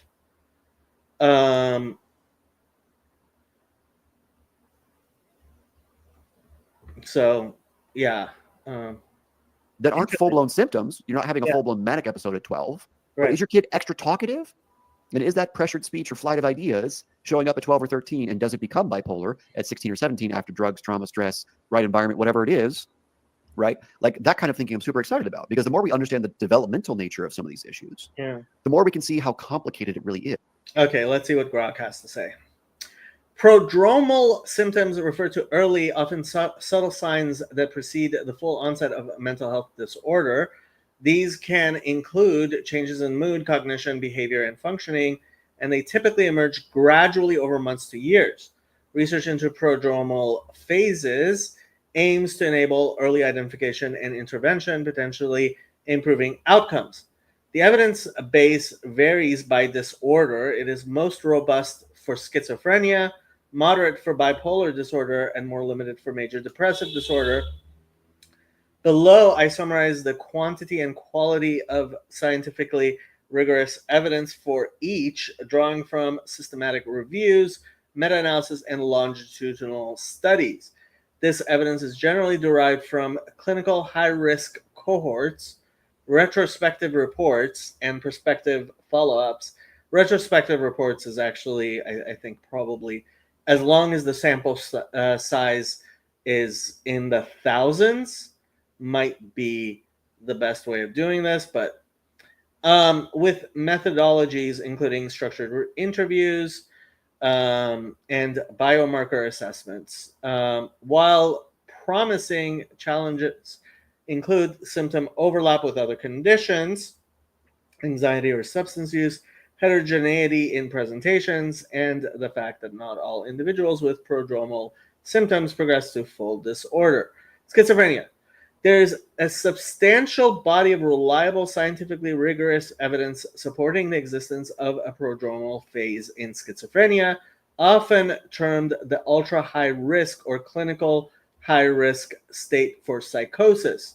Multiple meta-analyses indicate that 70 to 80% of individuals who develop schizophrenia experience a prodrome lasting 1 to 5 years, characterized by attenuated positive symptoms, subthreshold hallucinations or delusions, negative symptoms, social withdrawal, avolition, cognitive impairments, memory and attention deficit, and functional decline. A 2023 meta-analysis of 42 studies found high heterogeneity, but confirmed a prodrome in 78.3% of cases, with symptoms progressing from non-specific to more psychosis-specific. Longitudinal data show transition rates to psychosis of 20 to 35% within 2 to 3 years among CHR individuals, with predictors including attenuated psychotic symptoms and poor functioning. Evidence quality is high, supported by over 50 systematic reviews and meta-analyses since 2010, including randomized controlled trials of interventions. For instance, cognitive behavioral therapy reduces transition risk by 50 to 60% in meta-analyses. My God. While antipsychotic shows short-term benefit but no long-term prevention. Limitations include diagnostic overlap with mood disorders and reliance on help-seeking samples, but the field benefits from standardized criteria and biomarkers. Neuroimaging showing gray matter loss. Overall, this is the most well-established prodromal area among the 3 disorders. Yeah, that's amazing. I mean, reducing transition risk from close to 80% to closer to 30% for people who are ultra high risk or clinical high risk, that is huge. Bipolar disorder. For a prodromal phase in bipolar disorder is moderate and growing, with several meta-analyses confirming symptoms prior to the first manic or depressive episode, but fewer prospective studies than for schizophrenia. A 2016 meta-analysis of 11 studies found that 80 to 90% of individuals experience prodromal symptoms, often lasting 1 to 2 years, including mood lability, subthreshold mania, depression, anxiety, irritability, and sleep disturbances. Symptoms are more specific in high-risk groups, offspring of bipolar parents, with rates of subthreshold mania or cyclothymia,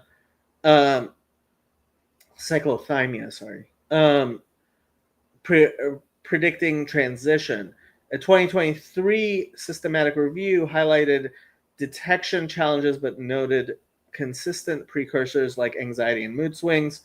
Rigorous evidence includes about 20 to 30 reviews and meta-analyses with RCTs showing benefits from psychoeducation and family-focused therapy in reducing symptom severity, though no definitive prevention of onset. Pharmacological interventions lack strong support for prodromal use due to risks like metabolic side effects.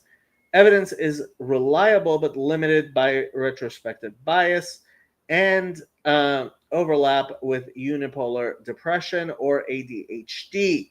Prospective high-risk cohort studies strengthen it with transition rates of 20 to 40% in at-risk groups. Compared to schizophrenia, the prodrome is less psychosis-focused and more mood-oriented. Major depressive disorder. Evidence for a distinct prodromal phase in MDD is limited and less rigorous than for the other disorders, often conceptualized as subthreshold depression rather than a formalized prodrome.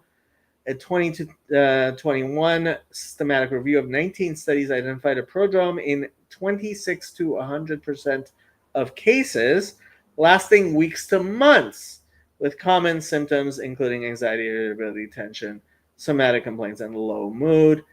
Yeah, it sounds like there is very strong evidence that this might be worthwhile for schizophrenia. Several researchers have made seminal contributions through developing criteria, conducting longitudinal studies, and testing interventions. Here are prominent figures grouped by primary focus with overlaps. Schizophrenia. Patrick McGorry pioneered early intervention models. Alison Young developed UHR criteria. Thomas McGlashan conducted early antipsychotic trials in prodrome. Tyrone Cannon, biomarker and genetic risk studies, cognitive meta-analyses. It's interesting. Let me see who this guy is.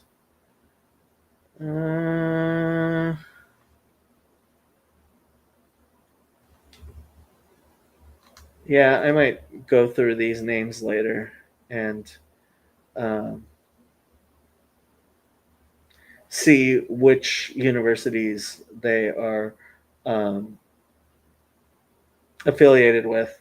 Apparently, a lot of these studies are being published in the Journal of American Medical Association.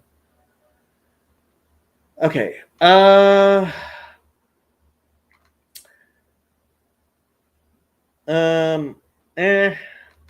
This is the second time I can't give my full attention going out with my son and his hearing aids to listen to bagpipes. Okay. I have a theory that group therapy is basically a micro community. Yeah, it is. It is. The fact is, the best group therapy available to the vast majority of people is a Bible study. I'm not even joking. Start going to a small group Bible study, either at a mega church or at a church you like. And that may be your best bet of getting group therapy. Yes. That sounds really interesting. I'm not. Or join your local Freemason lodge. aware of this stuff. Yeah, I'm gonna have to look into it because yeah, I completely agree with you. You know, sometimes you end up, a lot of times what I have found is people have their pet theory and Yes. they imagine that their pet theory explains everything for everyone, and you know, which I mean really does get into, you end up with therapists having a particular methodology that they're very into. Sure. And when it comes down to, okay, is this what this particular client wants? I don't see a lot of, I mean, it's my experience. Maybe there are people who are doing this, where people are referring, okay, you know what, for you, maybe a more, I don't know, logotherapy or psychoanalytic or Jungian or whatever, right? Would make more sense than CBT or, Yeah. you know, and that's one of the big things I dislike is we seem to be leaving it to the patient, who's the least capable person, to choose what the methodology is for their intervention. Litter Robot has now solved the litter box problem for over 1 million pet parents around the world. Hi, I'm Brad Baxter, founder. Yeah, I think that sometimes happens. I think the question then becomes, you know, what's the best standard practice, right? So for me, my approach, thinking of my ethics code pretty frequently, is, you know, what is informed consent, right? So what do Chabad synagogues do have Bible study or just shiurim? Dude, if you go to a Farbrengen and you do not understand that it is a group therapy session, you obviously have no idea what it, like, Farbrengen is basically a group therapy session with alcohol, which makes it a superior group therapy session for most people. Like, it is group therapy. A Farbrengen is group therapy. Like, it is precisely group therapy. That is what a Farbrengen is. So yeah, if you do not recognize the value of a Farbrengen, you have no idea. one way that I teach about, I mean, just look at the Hebrew translation of the word Farbrengen. It's hitva'adut, which means to confess oneself. Like, it is group therapy. about informed consent at the university and when I supervise interns is you have to be able to actually genuinely explain the potential interventions fully and their pros and cons in order to actually have done informed consent, right? If informed consent is I do this one thing and it alone could help you, then you actually haven't done informed consent correctly. Now, the limitations to that statement include, like, well, if you're a trainee at a clinic and they're teaching you how to do ACT, then yes, that's the only thing you're allowed to do because you're a trainee, right? So that's a fair limitation. However, if you work in rehab or if you work in private practice or community clinic, like, and you have what he's saying here is like, yeah, most people are in the, well, I guess once you're licensed, you have, yeah, I don't agree with him about informed consent fixing this problem. have the capacity to use different interventions and you choose to not discuss other potential interventions that actually could help that patient, then you're not doing informed consent appropriately. And that means you're failing to live ethically and act ethically as a clinician, right? And so for me, I think first and foremost, what exactly is informed consent? It is telling the patient to the best of your knowledge. Now, your knowledge might be limited. I don't expect people to be perfectly brilliant and have this encyclopedic knowledge of everything in the research. Most people are not professors. You know, I had a great coffee this morning with one of my colleagues who didn't know a lot of things, and he's a really good guy, and I would trust sending all sorts of patients to him for his specialty. Yeah. And he's also a little limited because he's not a professor. He was trained once upon a time, etc. So he's got like his pet theories that he uses, and he's good at them. And so for the people that I think he's good for, I will refer them his direction. Right. No question. I trust him. However, he's not going to provide a menu of options for the particular presenting problem that he's good at. Right. So I don't have a problem with the way he practices. I wish he was more curious and learned all the different types of interventions that could help patients. He's actually interested in learning more, which is why we met. We had a good conversation about other things he could look into. But like, I expect a lot of people to not be super smart, super driven, rock stars who know, like, if we just pick one clinical problem, let's call it trauma, right? PTSD. There are 6 or 7 evidence-based website of what has been like. I think we're losing your connection. Oh, okay. Let's see what that's about. Yeah, sorry. Sorry. But like missed you for a little bit. Yeah, like evidence-based interventions. There's multiple evidence-based interventions for PTSD, including cognitive processing therapy, EMDR, prolonged exposure therapy, virtual reality exposure therapy, narrative therapy, trauma-focused CBT. That's 6 right there. Yeah. And so all those interventions are to some degree helpful for people with PTSD. If you know only one of those things, and I'm an EMDR therapist, which is all the fad now, no shame about that, because EMDR is basically just exposure therapy. So great, it's another type of exposure therapy. Yeah. And so like, would it be better if you also knew cognitive processing therapy? Yes, absolutely. But like, do you have to in order to be a good therapist? No, you're just not going to help the people that would be helped by cognitive processing therapy instead, right? And so my hope is your informed consent process is very clear, both in a written sense and a verbal sense, about what I know, what I believe will help, and why I think it will help, what I don't know, and what are some alternatives in case you don't want to work with me based on what I know and don't know. Well, I think that's the big catch there is in terms of alternatives.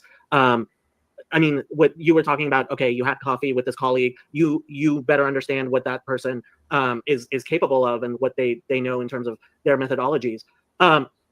I just, in my experience, I have not seen a lot of people referring. I've seen some of it. I've definitely seen, people being like, hey, maybe you might want to try CBT, or, and I mean, there's like the Jung Center not too far away from me here in, I'm on the west side. But yeah, I guess I have not seen, I've not seen the type of professional referral system, the type of, what I have seen is some people, I can't say everyone, but some people have a propensity to, okay, this is what I do, and anyone who comes through the door, this is what I am going to be offering them. And it just seems to me that leaving it to the client to decide which methodology is best for them, oftentimes puts more demand on them than really they're capable. I mean, yeah, I can learn more than one methodology and know at least about methodologies that I am not going to be practicing, but like, explaining to someone, hey, well, okay, this is what the CBT is, and this is what EMDR is, and then expecting them to choose, that's where I think it's actually problematic. Yeah, I think some people operate that way. I don't know what the proportion of clinicians are out there that do that. Yeah. I think I would err on the it's complicated side of things, because in my experience, obviously, I've lived a very convenient, sampled life working mostly in rehabs, and I have a small private practice where I do family and couples therapy too, but that's like very, very part-time, very niche kind of thing.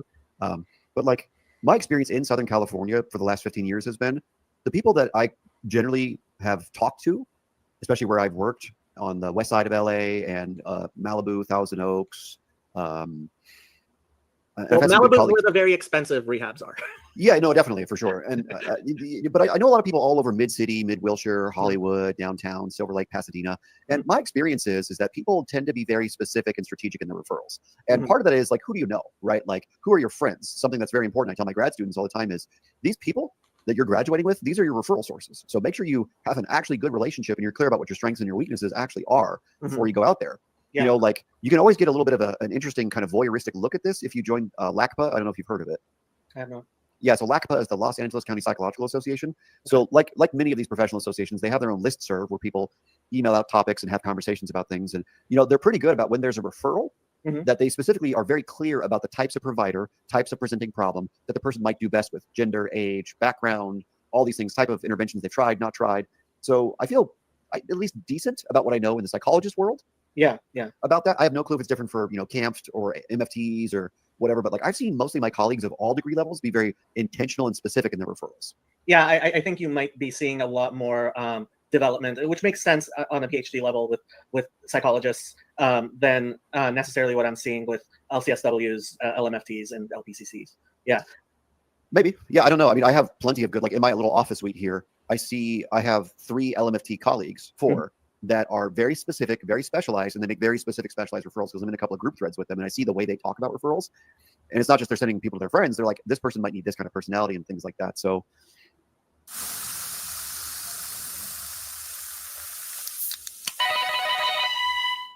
we're looking to upgrade our mattress. Well, you came to the right place. We've got ourselves a twin for $9.99. We've got our... I don't know. I honestly, I think Kaiser has an okay system of this, where you get you talk to a social worker, and the social worker interviews you and assigns you a therapist. I don't know if it necessarily does the functions that I would like it to do as well as it should. But yeah, ultimately, my hope for Fountain of Comfort is that people would be choosing Fountain of Comfort to help manage their mental health. And ultimately, if they need therapy, it would be something that that we as people who are trying to help people would properly match people, assign them, monitor that they are receiving the type of mental health care that they need. I don't think somebody who is in need of mental health care should be the one who's making the decisions about their mental health care. And it's even worse when the person who is getting paid, like the economic model, is just bad. Also come from a very different age group than you do. I think a lot of the younger people might be operating differently than some of us that are older millennials, Gen X, and those kinds of people. Yeah. I guess he didn't realize I was older than him. I'm not sure. Potentially. Well, I'm an older student. I'm actually pretty old. But well, yeah. But your colleagues are usually on the younger side, I imagine. To some extent, I'm doing an online program, so they also tend to be. The point about the patient picking their program with almost understanding has major implications. A level of gen ed about this for people is also important. Yeah, I mean, we don't have cultural practices around it. Jargon makes topics sound so much more adult sounding. I mean, yeah, I guess. In fact, I mean, in my program, the other students tend to be people who have been, for example, working with the county wherever they are, and now they need to get their MSW to progress, that type of thing. So it's a little bit different than, you know, I think you get a lot more with psychology and even MFTs of people, you know, getting a bachelor's degree and then immediately going into a master's or doctoral program. Yeah, but I mean, look, Los Angeles is a very big city, but I do have to ask you, because I've also been taking classes at the substance abuse, the addiction studies classes at Los Angeles Pierce College, because frankly, what I found is some of the classes are absolutely excellent. So I'm wondering, what do you think of that? The whole substance abuse counselor at there's a lot of peer counseling. There's, you know, how do you feel about that for the profession? Yeah, I mean, I've spent the last 15 years working in rehab, so my experience is kind of like with licensed psychologists and psychiatrists and MFTs and LCSWs, is there's a diversity of people who apply to those programs, and their skills and their training, their insights are different. I think one of the major differences that I've seen just demographically is a large chunk, not all, but a large chunk of people that get those credentials like RAD-T, KDAC, et cetera, are people that maybe aren't interested in going and getting a master's degree, and they want a somewhat quicker approach. Another substantial difference I've noticed is that a lot of these people are earlier in their sobriety if they're sober. And so they're 6 months clean, they're 1 year clean, something like that. And I don't have any judgment about that. It's just that if you are still fairly earlier in sobriety, there are certain obstacles that you might face compared to someone who maybe isn't in recovery or maybe isn't severely struggling with a substance use disorder. So the different types of people have their pros and cons. And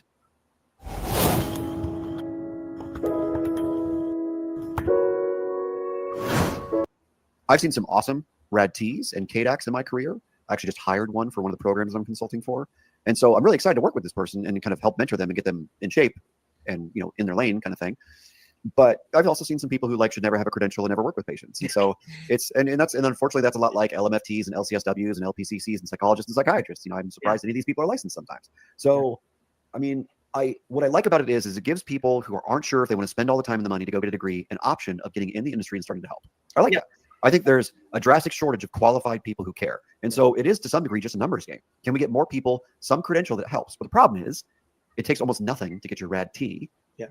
And so because of that, you got a lot of people 6 months clean, not very mentally stable, life's kind of a mess, getting the RAD-T, who might relapse while they're doing their job, who might have a psychotic break or whatever it is, et cetera, while they're doing their job. And like it's okay to be ill. It's not okay to risk the patient's well-being with your illness, right? And so really the question for me is, who's supervising those people? Yeah. And are they managing them well, right? Because it doesn't matter that you have this, that, or the other illness or diagnosis. You're welcome in the profession, no matter who you are, as long as you're okay and you can do the job okay, right? And I just worry about the relative quality of the supervision of these people, because most people just hire so we can fill bodies and get groups done and things like that. And that's not a great ethical way to hire. The reason that I have a pretty good reputation, believe it or not, despite all the crazy things I say online, is because I'm known as that, nasty, loud, annoying person who's like, are they actually okay? Yeah. Are we going to do this the right way, or are we going to just hire people? Right. So my reputation actually matters a great deal to me.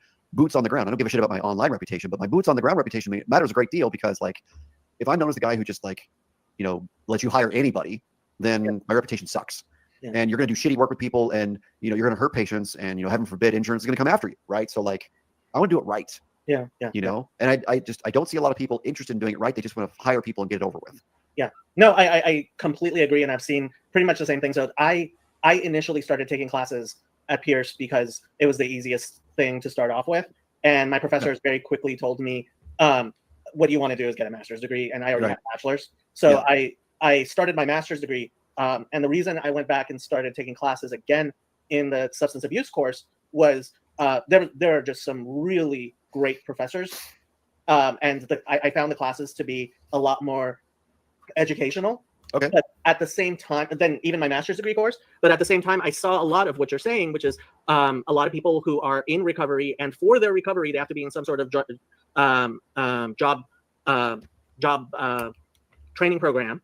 And so it naturally becomes, or they get a job actually right after recovery doing, some sort of peer work at wherever they are, which then requires them to take courses. And what I saw was basically the exact same thing you just said, which is there are some people who are really good and I am sure are going to be very successful. And there are some people who obviously the program should weed out. I believe the educational program should weed out, but the educational program really doesn't. Yeah, that's not the business model. The business model is get as many people in as possible, and make sure they take the ethics, CE, and they're on board with it. And I think that one of the major problems in mental health care is, ethics comes second, third, or fourth, and business comes first. And I'm a businessman, so I want to make money, and I have no problem with making good money. What I have a problem with is ethics appears to be something that we have to do. So the attitude universally across all degrees, not just, KDEX and REDTs, but like, I know psychologists who think this way. I know MFTs and LPCCs who think this way, where it's like, I hate that I have to care about ethics. I hate that I have to explain informed consent. I once had an intern who thought it was a chore that they had to explain that they had a supervisor. I'm like, bro, it's my license. Let's not fuck up my license, shall we? Yeah. So it's just, I think doing the right thing is uncomfortable, and it makes you have to look at yourself. It makes you have to think with humility. It makes you, if you're doing it right, you have to be, or people think that if you're acting ethically, you can't be your best self, or you can't kick ass or be special. When in reality, I think you can also be special and be ethical. Yeah. Right. So even if you're a little personality disorder, you're a little different, you're built a little differently, I think you can still be super ethical. Yeah. I think there's so many ways to be different and special and make money, but also be ethical. And I think that a lot of people in the profession, they have like a poverty mentality, or they have their own personal mental health issues that keep them from getting over the fear-based hurdle of trying to do the right thing, or they don't believe in themselves, so they're lazy, or there's so many, I think, valid reasons that I don't like, but they're valid, that people choose to do what is convenient and be imprecise in their speech, or just kind of like look to the side, look away when something unethical is happening, right? Like, I can understand all the human reasons why it's not popular and sexy to care about ethics first and business second. Mm-hmm. And at the same time, there's such good. At Bombas, we dream of comfort, movement, softness. We believe your reason to care about ethics first. Yeah. And actually, it'll make you stand out. You'll be special. You'll be like me, where it's like, here, there's an annoying fucking psychologist and professor who's like, do it right. The barrier to entry to start helping is so frustrating. Not sure what you mean. The problem is suing. I find a lot of people use that as an excuse for why you should do what they want you to do. If you wear socks, you can't feel a soft carpet. What a retarded commercial. I wasn't paying that much attention, but okay. Don't just do whatever feels right to you. Right. Yeah. I'm literally special because of that. I think, unfortunately, a lot of the economic incentives are not set correctly. And when people recognize that, professional reputation matters. Mhm. And if we as professionals are maintaining our standards and our reputation, that will also economically benefit all of us. I think a lot of people do not see, kind of really policing our own profession the way you seem to be doing, and I hope to see more people doing. They don't see it as reflecting on their personal reputation, which they should. Yeah, I think that, just to be very clear for everyone who listens to this, I don't want this to come off like I think most of the profession's bad. I actually disagree. I think most of the profession are just ordinary people who would like to help, etc. And I think they're probably average with regard to ethics, and maybe even a little above average because you have to go through all the testing and the licensure. So you're annoyed and you're like, well, I can't screw it up, right? And so, like, I would say that on average, most therapists are probably a little more ethical than the average car salesman or whatever. Yeah, but certainly insurance salesmen. I have to say, I've seen much worse things in insurance than I have in mental health. Sure. And me too, in other professions as well. And so, like, I'm not here shitting on the profession saying it's all screwed because everyone's mentally ill or everyone's unethical. I don't believe that for a second. I believe most people are just like decent, regular people who are a little more interested in helping. They care a little more. And I think that there's just more we can do to elevate the status of ethics and being precise in what we say and what we believe is true and can work and not work, etc., so that people have more confidence in the profession again. And people like Matt Walsh don't have a fucking podium anymore about this topic. He can have a podium about anything political. I don't give a shit. But he should never have any street cred about anything that we do. Yeah, no, I mean, he's very good at asking questions that and poking at things. And unfortunately, psychology has become a very good place for him to do that because our profession obviously is doing crazy shit. So I completely agree with you. The fact is, I mean, he does this with pretty much everything he does. His job is hot takes, and he oftentimes is talking about criticisms that a lot of people have, which many people may be afraid to voice. Sure. For example, you brought up. I think it's undeniably true that a lot of people who have interest in becoming therapists, it's because they have a history of having mental health issues themselves. Sure. And I don't think there's anything strange about that. No. But like you said, if you're currently having mental health issues, then maybe you should not actually be a therapist right now until you're further along in your recovery or remission or whatever it is. Right. That's literally on our licensure exam. And every year, 2 years when I renew, it says, are you impaired by medical conditions, mental health issues, drugs, in a way that would inhibit your ability to practice ethically? In a way that would inhibit, and that's the thing. Like, it's self-certification. Right? Yeah. So they ask a question at least. So every 2 years that you can lie, I guess. Yeah. Yeah. I mean, I do wonder what we could do. I mean, I don't know if you heard about the consent decree that happened with Los Angeles Department of Child and Family Services. No, what happened? So they used to screen all of their social workers for mental health issues. Okay. And 2 of their interns, actually, I think it was interns, sued for ADA compliance, Americans with Disabilities compliance. And the suits got pretty far, and so there was a consent decree. This is the premium Garmin Duffel 45-liter by Half Day. It's a transforming 2-in-1 travel duffel bag for long. Like they agreed as part of the thing to not do that anymore. Yeah. And it was like, really? are we really going to say that there's no general interest in screening whether the person currently has a mental health issue in hiring clinical social workers? Yeah, that will, I think, pretty quickly violate. So I'm just looking up the actual thing just to make sure I wasn't misstating things. Los Angeles County Board of Supervisors approves major settlement ending decades of discrimination against Department of Children and Family Services applicants with mental health disabilities. On March 19, 2024, the Los Angeles County Board of Supervisors approved the settlement agreement in the case of Jane Doe and Mary Rowe versus County of Los Angeles that will lead to a complete overhaul of the way the County Department of Child and Family Services evaluates prospective interns and applicants for children's social worker employment. Plaintiffs Jane Doe and Mary Rowe, graduates of the University of Southern California's School of Social Work and former participants in the county's Masters of Social Work trainee program, filed the case in 2021, claiming that the county forced them to undergo an unlawful pre-employment psychological evaluation, withdrew their internship and job offers based on assumptions about their mental health, failed to consider possible accommodations in good faith, and otherwise discriminated against them on the basis of disability.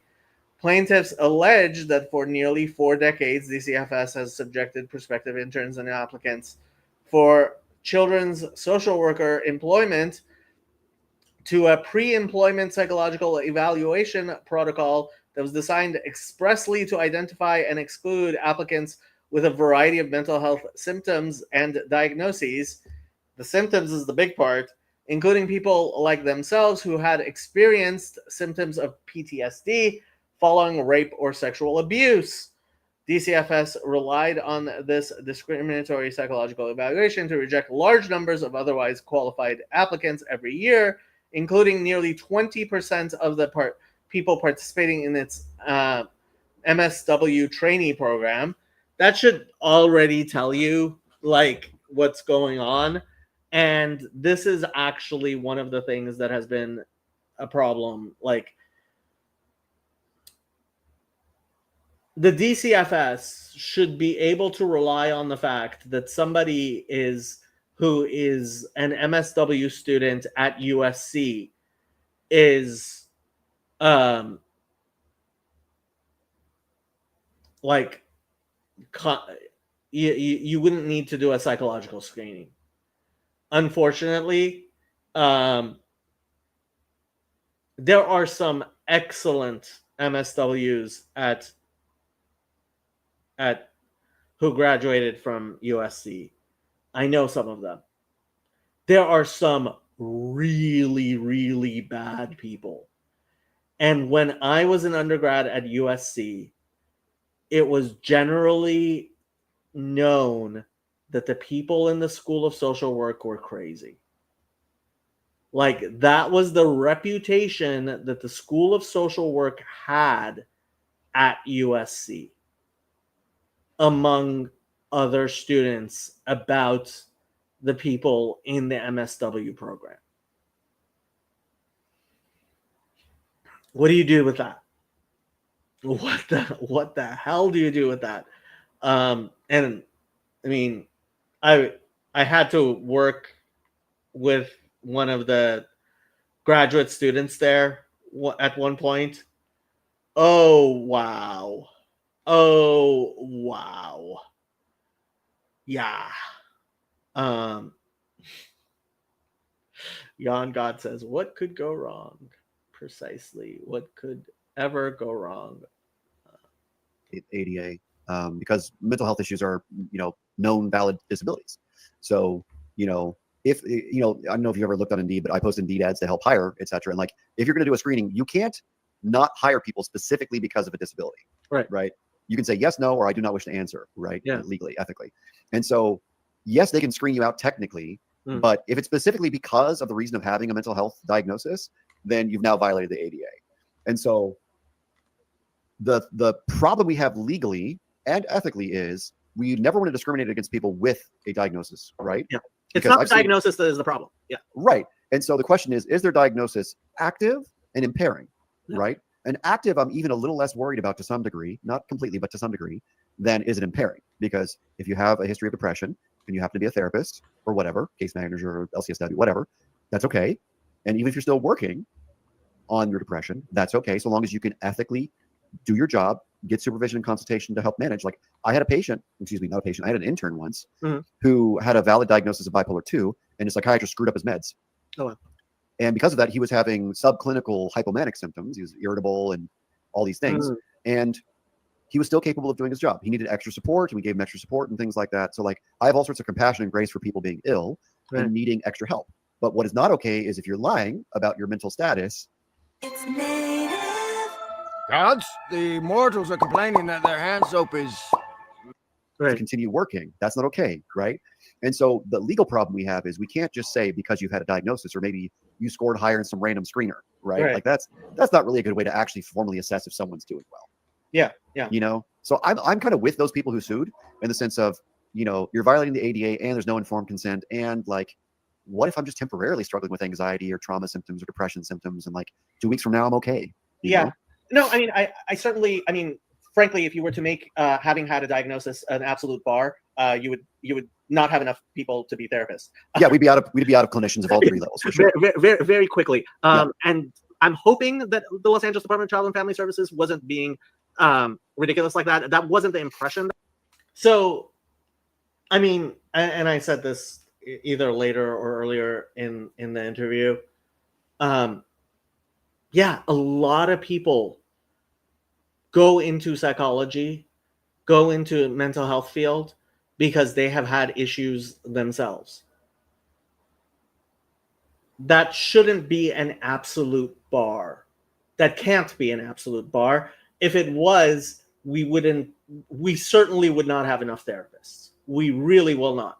And this was one of my issues when people found out about Peterson and Jordan Peterson and his anxiety issues, etc. They were like, well, why would a doctor have a... And it's like, oh, you idiots. At the same time, because of that, we have to be aware of that, and we have to address it directly. And unfortunately, we don't address it directly. We oftentimes address it indirectly. And that causes a lot more pain and suffering and a bad reputation for our mental health profession, et cetera, et cetera, et cetera. So, yeah. That I got. Okay. I mean, to the degree, I wish I had more confidence that it was actually the types of issues you were talking about, as opposed to just an absolute bar, to taking into consideration. Sure. Which, yeah, I mean, so working in insurance, what I have seen is there were a few relatively rare court cases where substance abuse was, people were trying to argue, and in a few places were successful in arguing that it's like a disability, so you can't do drug testing. It was like, I very much am happy that most courts were like, no, I'm sorry, if you're a forklift operator, random drug tests are not ADA compliant. That just doesn't work. You know, that type of thing. And I think honestly, some of this gets into common, I hate to say common sense, but realistic paying attention to what we are doing and how we are doing it. And that's what I liked about your Twitter feed, is I think you are bringing up and talking about things that we should be able to have the type of discussion. Honestly, like the type of discussion that I'm having with you right now, I have had privately with many mental health professionals. Many of them have said to me, and this might be a sampling error, but many of them have said to me, yeah, I would never be able to say that on a public live stream. I would not be able to tweet that out. I would not be able to blog about it, because they're afraid that members of the profession are going to be offended, and it's possible that it might become, and frankly, a lot of people are also very worried that one of their patients may Google them or whatever, and them saying these things. And yeah, so that becomes an issue. Yeah, and fair enough. I think that, number one, not everyone has to fight the fight. You know what I mean? Like, I think that's absurd, to think that everyone has to have a voice. And no, I think some people should just be good therapists and go live their lives and have a family and have hobbies and just go do the work and be great at what you do. And that's awesome. And, if you're built like me, where you're very temperamentally disagreeable and not particularly tuned into social cues, then maybe you can get away with doing it and it not bother you when people are pissed off at you, you know, because I don't care. Like, if I was something more egotistical, or if I were violating my values, I would be more upset when people are, you know, pissed off at me. But because this is not an ego thing, like I am not especially brilliant or especially well-spoken, or I'm just not special, in all honesty, you know, like I'm just genuinely, I believe that I have some strengths and some gifts. I think I'm a pretty good professor and I love it. I really love it. And I also know that I'm not super special, you know? And so because I believe that I don't have some glorious mission ordained by God to save the profession or whatever, I'm not egotistically like, you know what, Dr. Lockwood's going to save psychology. You know, what I believe is I can be noisy enough. Would this make you buy a Ridge carry-on? 2 people could win a Lamborghini Huracan Sterrato, a Hennessy Velociraptor, and annoying enough and hopefully correct enough that it will get otherwise sane people to go, yeah, maybe I should care more about that. Yeah. You know, that's as special as I think I am. And I'm also not violating any of my principles. So because I'm not violating my principles with the things that I do about the profession of psychology, I don't ever feel bad if someone's pissed off. I either struck a nerve, or they're kind of sick, or whatever. And I just don't care because it's not my life. You know, it's my opinion. It's not my life. Do you have any concern that it might lead to complaints against your license, that type of thing? I sincerely hope that that won't happen. One of the things that I like, by the way, if you ever get a chance to take a scroll down the California Board of Psychology's website, they're very clear. Good on them. As much as this is a fucking terrible state, the Board of Psychology, run by psychologists and lawyers, is actually very clear about what constitutes a valid complaint, if you ever take a look. And I have not. Okay. Yeah, it's great. Like, my therapist said something I don't like, doesn't count. Yeah. And they say that basically explicitly on their website. And so, like, my therapist said something I don't like on social media, doesn't count. You can't file a complaint for that. They'll just reject it offhand. So, yeah. And so, like, as much as I say some absurd things, or I poke the bear or whatever sometimes, I just trust that for the most part, the Board of Psychology is not going to come after me. You know, if I do something that actually violates the law or my ethical principles, then come after me. Hold me accountable. If I say something you don't like, that's probably a you problem. Yeah, I tend to agree with you. I think there is a propensity a lot of people have. You know, I use my full name on everything. Frankly, my cell phone number is all over the internet. My office address is, and there's a lot of people who were concerned, you know, oh, you're live streaming and you're talking about things very openly. And I was like, oh, I don't actually anticipate any sort of, you know, the type of things that I think a lot of people have fear of is, and why they will say things anonymously or have an anonymous Twitter account. They're just not real. Yeah, I mean, also for me, kind of philosophically, in terms of how I'm oriented in the world, tragically for my husband and my family and my friends, the person that talks this way in podcasts as a professor and on Twitter is unfortunately the exact same person at coffee, at the gym, and everywhere else. And so because I am the same person everywhere, much to most people's chagrin, there's not like an online me that I'm worried about versus an in-person me. The same things that I've said here on this live stream with you, I've said to my students, to my colleagues at my university, I've said to my friends and my family. Like, I'm a pretty across the board similar person across most situations, minus when I'm sleeping and when I'm fucking or when I'm, you know, whatever. But like, you know, like there are some very rare exceptions where I'm not this person. Yeah. You know, I was really surprised at how much he swears and got into a bunch of stuff, including his open relationship. I have to say, for a marital therapist, I think an open relationship is basically a red flag.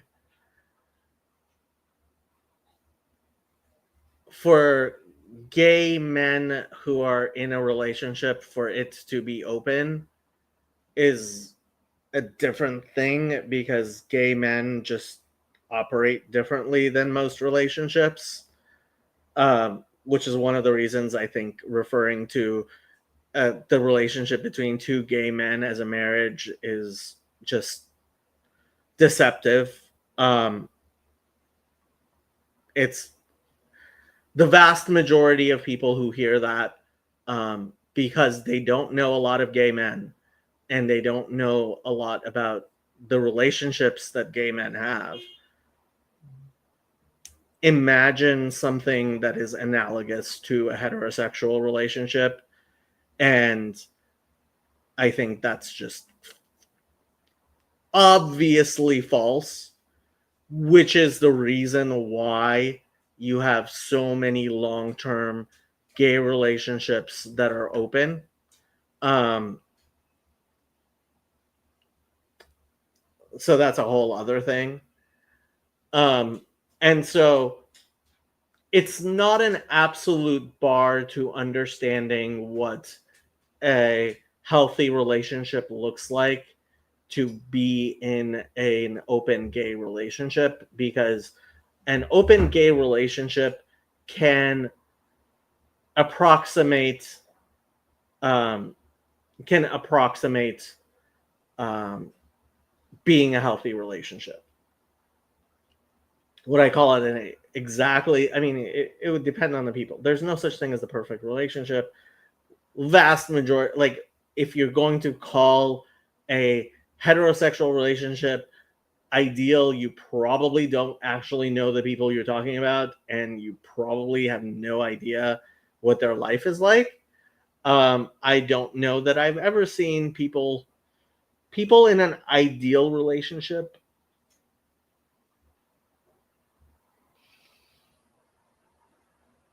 I mean, I generally chose most of my rabbis from the fact that they were in healthy relationships. Were they exactly ideal? I don't think they would say their relationship was ideal, because part of the reason why their relationships are functional is because they're not silly enough to imagine that their relationship would be ideal. All of that to say, if he was heterosexual and in an open relationship, I would be even more skeptical of his understanding of how things can, relationships between people can work. Obviously, I'm not married. I don't have kids. Am I some sort of expert on relationships? I have certainly studied and learned about, and to my great fascination, married people do come to me, but it's not because I have experience in those relationships. Hopefully it's because I provide insight. Um,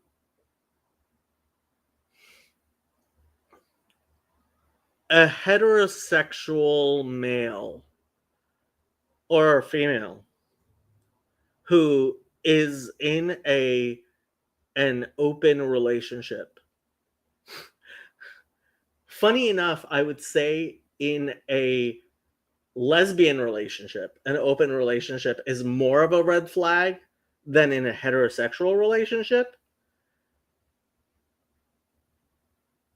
Have I seen more functional heterosexual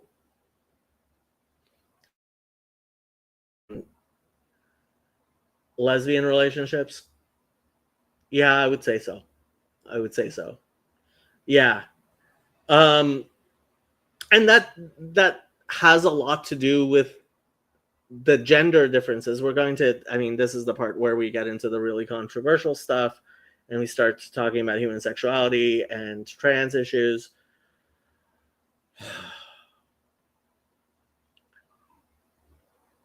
I am one of the people who believes that there is a strong difference between sex and gender.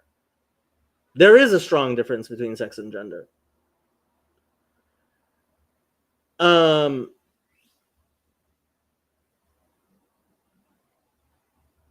There is a strong difference between sex and gender. And if you need proof of that, look at the fact that there are nearly 500,000, possibly more, approximately 500,000 Hijra in India. So that's a population of 1 billion, probably above a billion. And you're talking 500,000 people. these people do exist. These are people who very clearly do not express gender as anything you would expect according to their sex. And the practice of castrating males is almost as pervasive, pretty much as pervasive as slavery has been in human history. I don't know that you've ever had societies that practice slavery that did not practice the castration of males. So gender versus sex is real. Obviously, a man who voluntarily gets castrated, certainly, and even involuntarily gets castrated, is being put in a social position which is very different than most men. And so, yeah, it's very different. And I don't think you should be willing and able to recognize realities in the world, whether or not you like them. This should not be a controversial thing to say, but apparently is.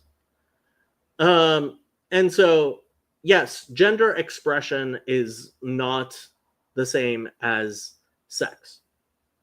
There are a complex. So, when we talk about this, when I read W Path 7, I was like, yeah.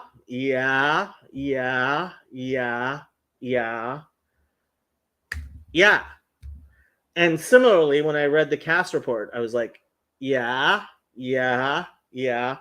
Like, these are just scientific facts. W Path 8,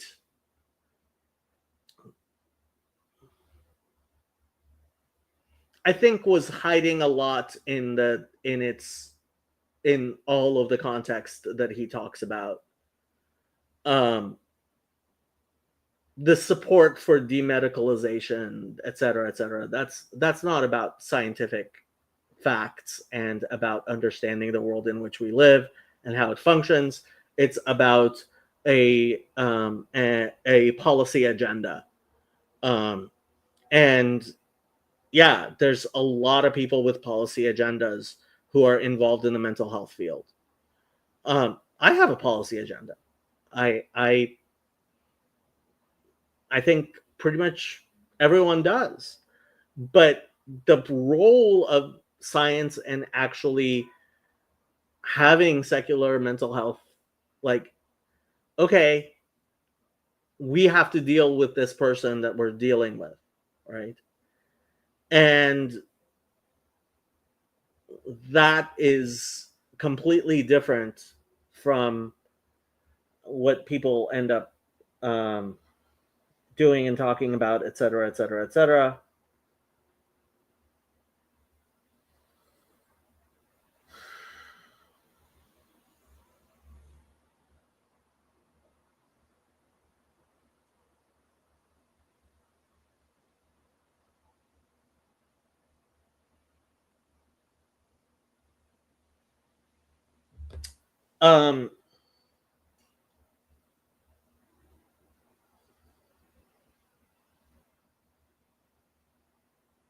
Yeah, what can I tell you? That I get very frustrated arguing with people who say there's no such things as trans people. It's like, you obviously aren't paying attention. I mean, you obviously are not paying attention to these issues enough. And I get very, very, very frustrated with people who think gender is just a social construct without any biological, physiological reality. It's like, can we please go back to just like discussing actual non-ridiculous positions? And apparently we can't, and we haven't been able to. It would be really nice if we could go back to discussing normal, understandable positions. So, like, for me, it's kind of like I'm just a regular person. I happen to have this profession, but this is me, you know? And so because this is me, if you want to come at me because you don't like my personality, fair enough. Sometimes I'm not your cup of tea, whatever. That's fine. You know, I might even offend you unintentionally, just so everyone's clear. This is not an act where I'm trying to get clickbait. I just how I talk, unfortunately. So because this is who I am, if you don't like it, I hate to tell you this, Jan God, but only gay men have gaydar. So, yeah. Open is a very broad word in that sense, and being upfront about it, I think, would be life-saving. Finding things out where the water's too deep is not good. Yeah, I mean, the term open relationship, like, ugh, whatever. Marriage is also an interesting word, and again, expectations. I mean, yeah, we've known what marriage is for thousands of years. A man in an open relationship is gay. Yeah. Yeah. Funny enough,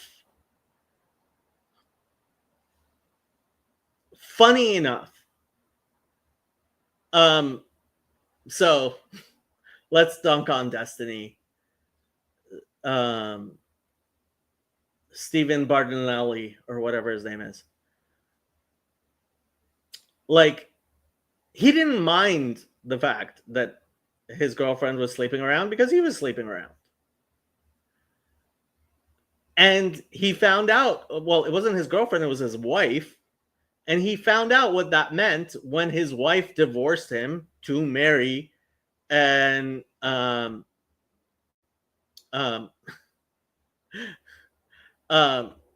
in order to marry the guy she was actually sleeping with.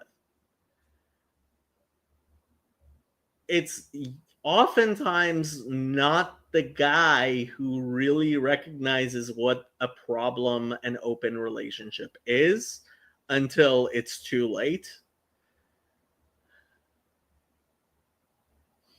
Yeah. So yeah, I mean, obviously it's a tiny percentage. Obviously it's a tiny percentage. Trans people have always been a tiny percentage of the population. I mean, unless you include the Arabian slave trade, where they brought in large amounts of African slaves and castrated them. Although I recently found out the survival rate of those castrations was below 20%. So vast majority of the people who were castrated did not live through that experience. Yeah. Wow, apparently the AI says that India has a birth defect rate of 6%. That's something. Yeah, but I think, I mean, yeah. I think there's a lot of malnutrition, a lot of insufficient what do they call it? What do they call it when women go to prenatal care? Prenatal care, and yeah, and the caste system doesn't help with that at all. So yeah. My old lady calls me gay all the time, so I'll take the honorary gay label for science. Okay. She's your old lady now. that's okay. If you disagree with me, let's talk about it, because I would love to change my mind. If I'm wrong about something, if you know more of the research on ACT or psych meds, or you have a different interpretation of the ethics code that's convincing to me, then I am all ears, right? That tweet you talked about where I talked about therapy being effective for a narrow group of people. If you have an argument that's simply like rational, straightforward, maybe it's got some personal stuff in it, maybe it doesn't, but like it's convincing, then I'll change my mind publicly. Litter Robot has now solved the litter box problem for over 1 million pet parents around the world. Hi, I'm Brad. You know, like I'm not some egotistical person who knows everything. So if you can convince me, I'm down. I'm really good to be convinced. I'm good to be wrong about what the research says or the statistics are, whatever, right? Like I'm totally down to be wrong. And if you don't like what I'm saying and you want to confront me, let's do it. Yeah. You know, I'm not like so smart and so special that my ideas are impervious to criticism and feedback. In fact, if you have good criticism that's basically rational and informed by principles or data that makes sense, I'm going to listen to you. I'm going to take you seriously. You know, if you're going to come at me with ad hominem like Matt Walsh did, putting doctor in quotes, I'm going to be like, well, he's a polemicist. That's what he does. Yeah. Well, I mean, we have gotten to a situation, and it's not just Matt Walsh. There's a lot of people who have this view that, and you get it pretty much anything, which is there's so much distrust of the expert that expertise becomes an anti-credential. The fact that you are teaching in a psychological program and you are a psychologist means you are somehow corrupted by that, so that your opinion is to be completely disregarded. I'm not an expert though. There's never like, I think I've used that word maybe a dozen times on Twitter in the 8 years I've been on Twitter. And I would say that if I am an expert in anything, it might be the treatment of adolescent and young adult substance use disorders, but I'm not even really an expert then because I haven't been licensed that long. I'm 37. I'm not 65. I haven't been doing this for 40 years. Right. So like, I'm fairly confident about the things that I think I know. And I believe very strongly in a principled way in what I believe is correct. But that does not make me an expert. That's not the same thing. I think most people who call themselves experts are probably just trying to look good, you know? And so for me teaching is a privilege, you know? It's where I get to refine and improve what I know, because I've got plenty of smart students who will challenge me and talk about what they think is correct and research they've read that I haven't read and all these things. So the institution I work at in particular, in my opinion, is improving my ability to think critically and be reasonable. My colleagues encourage me to be more reasonable. And so I find myself very lucky that I don't have indoctrinated colleagues where I can talk about things. Like one of the things that I teach the human sexuality class for the PsyDs here. And, you know, we talk about what the research actually says about hormone replacement therapy, puberty blockers, and surgeries for adolescents and young adults. And it's not super great research. There's just not a lot of it, to be quite honest, to be fair. Yeah. And so I don't say hormones bad, puberty blockers bad. Oh my God, the woke people are destroying the kids. I never say shit like that because that's not scientific or academically reasonable. I say, let's look at the studies that the WPATH cites that says intervention. And there's like 3 or 4 of them. That's not a lot. There's not a lot of good data. That's one of the problems. I wish there were more data, right? Perfectly reasonable statement. Not anti-woke or not woke or whatever. Yeah. And so I have these contentious discussions about these contentious topics, and my students love it because I'm trying to be reasonable. I'm trying not to change their mind. Yeah. I'm trying to expose them to what the literature actually says for all of its pros and all of its cons. And that's what a good academic should do. Yeah. I mean, you brought up several things I want to ask you about, and we're getting closer to the end of our time. But is Cal? I've never been fired. I've never been threatened to be fired because of those conversations ever. Yeah. Well, so I'm not very familiar with Cal Lutheran. Is it a more conservative campus? Is it actually a Lutheran? I don't know who actually goes there. Yeah. So it's a Division III school in Thousand Oaks and Oxnard, and so I would say, according to the website and the Lutheran principles that they espouse, I would say many of the faculty are Lutherans, not a lot. In my program in particular, I think we have a pretty diverse faculty in terms of background, religion, ethnicity, and things like that. I would say it's not a conservative campus, to be frank. I mean, like, adjacent to it is a Lutheran church with a rainbow pride flag heart. Yeah. So maybe some of that's lip service, but I mean, it's, Thousand Oaks is centrist liberal as a community. It's not typically old school conservative, Yeah. Oxnard's working class folks, typically moderate Democrat kind of folks. I would call it California Republican, which is pretty left. Yeah. I think I am the most Republican person on the faculty, and I am in a gay open relationship, and I have never voted. So I would say that as Republican as I am, Thousand Oaks, I would say, is California Republican. Yeah, but like it's working class Democrats though, mostly. You might call it that. Yeah, absolutely, 100%. If you look on the lawns of people who they're voting for, what the signs are, it's mostly Democrats. Yeah. Huh. Yeah.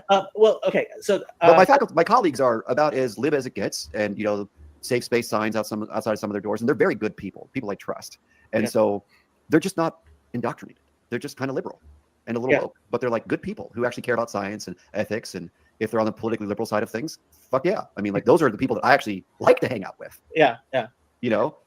No, I get it.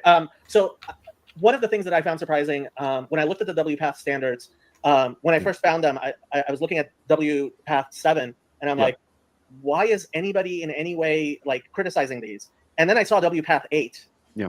And it's very, very different. Yes, it's huge by comparison. And the types of things it says, like the advocating for demedicalization of transitions. I was very surprised at how much of a shift there was between 7 and 8. I was wondering if you had any comments about that.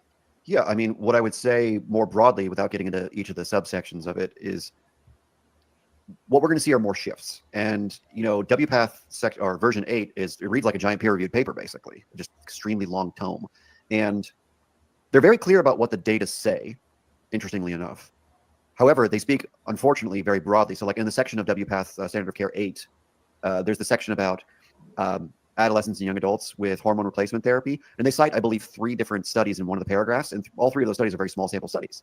Yeah. And so they're clear that the research shows that generally distress goes down, self-reported gender dysphoria goes down. They use like the Utrecht GD scale or whatever. And that's true. That's what the research actually says. But when it comes to depression, anxiety, depression and anger might persist in some of those samples because of the hormone differences. Right. And so they're kind of sort of clear about that, but they also still speak in very broad, like appears to be safe because there's no particular adverse effects in these like short-term studies, because the studies are short-term. They're not following people for a decade because that research literally hasn't been done yet. And so I think there's one long-term study in that subsection I'm talking about that they follow, which is like 2 years or 5 years, something like that. It's longer. And so, regret rates are low. I think it was out of UCFS. It was the UCFS study they were talking about. And like, so it looks pretty good from that one study, but that's the only really longer term study they could cite there. So they cite shorter term studies for the adolescent section. And that's just because there's literally not a lot of literature. Yeah. So you can't say anything scientific about it until there's lots of literature. Now, people on the right would hate for that research to be done.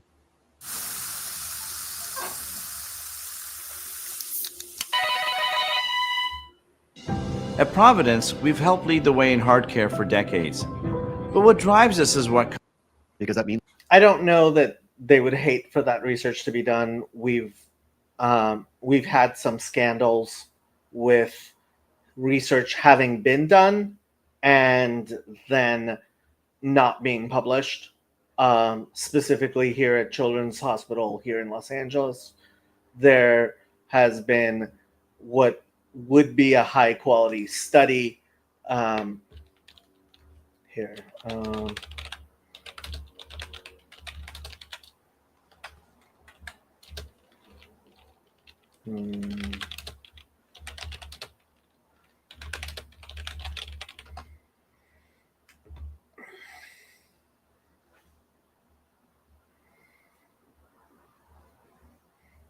Los Angeles Times.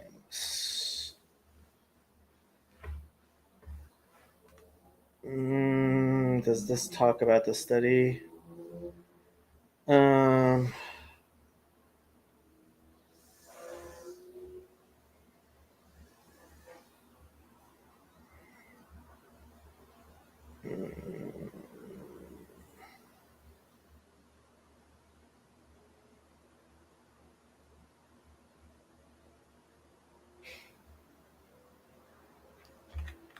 Does it actually say anything about the study? No, it doesn't. Great, because why should I expect?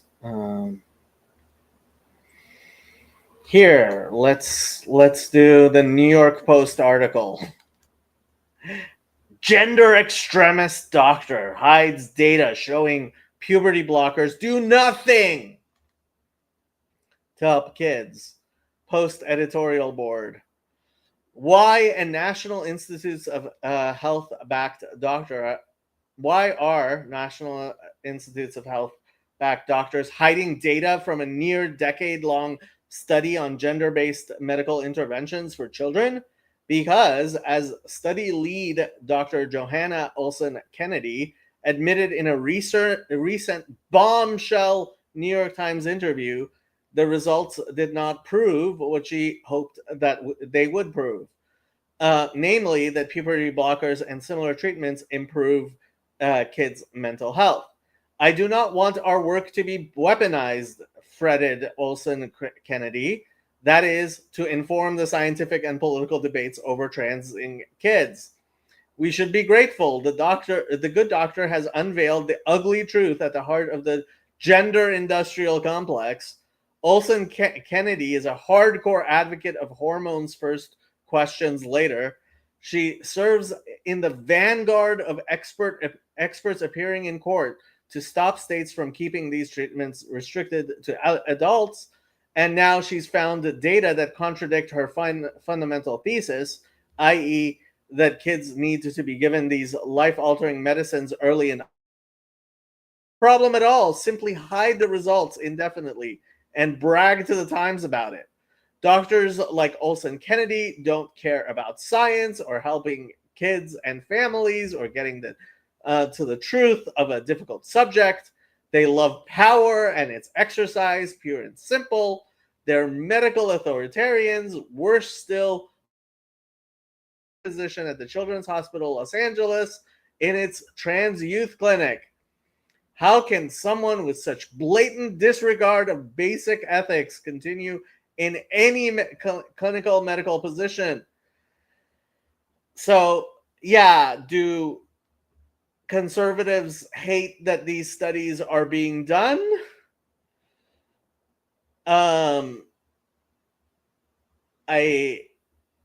Well, the New York Post certainly doesn't hate that this was done. Yeah.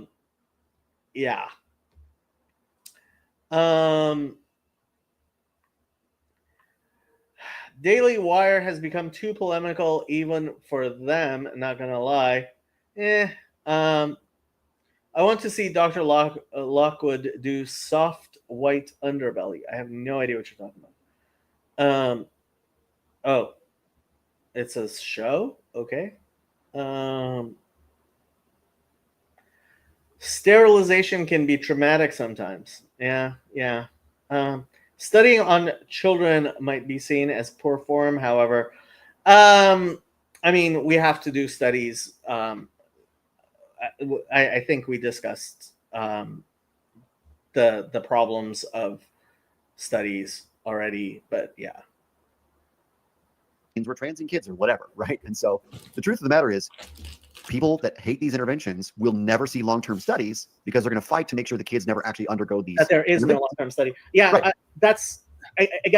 I feel like I'm in this two-front war where on the one side, the people. So I personally, so funny enough, in my health insurance business, I have a particular niche. I've gained a reputation with people who are trans, who need healthcare, and they've so I get referred a lot of clients. So I personally have a lot of clients who are trans, and so and I'm talking to them very privately about their private everything, right? Yeah.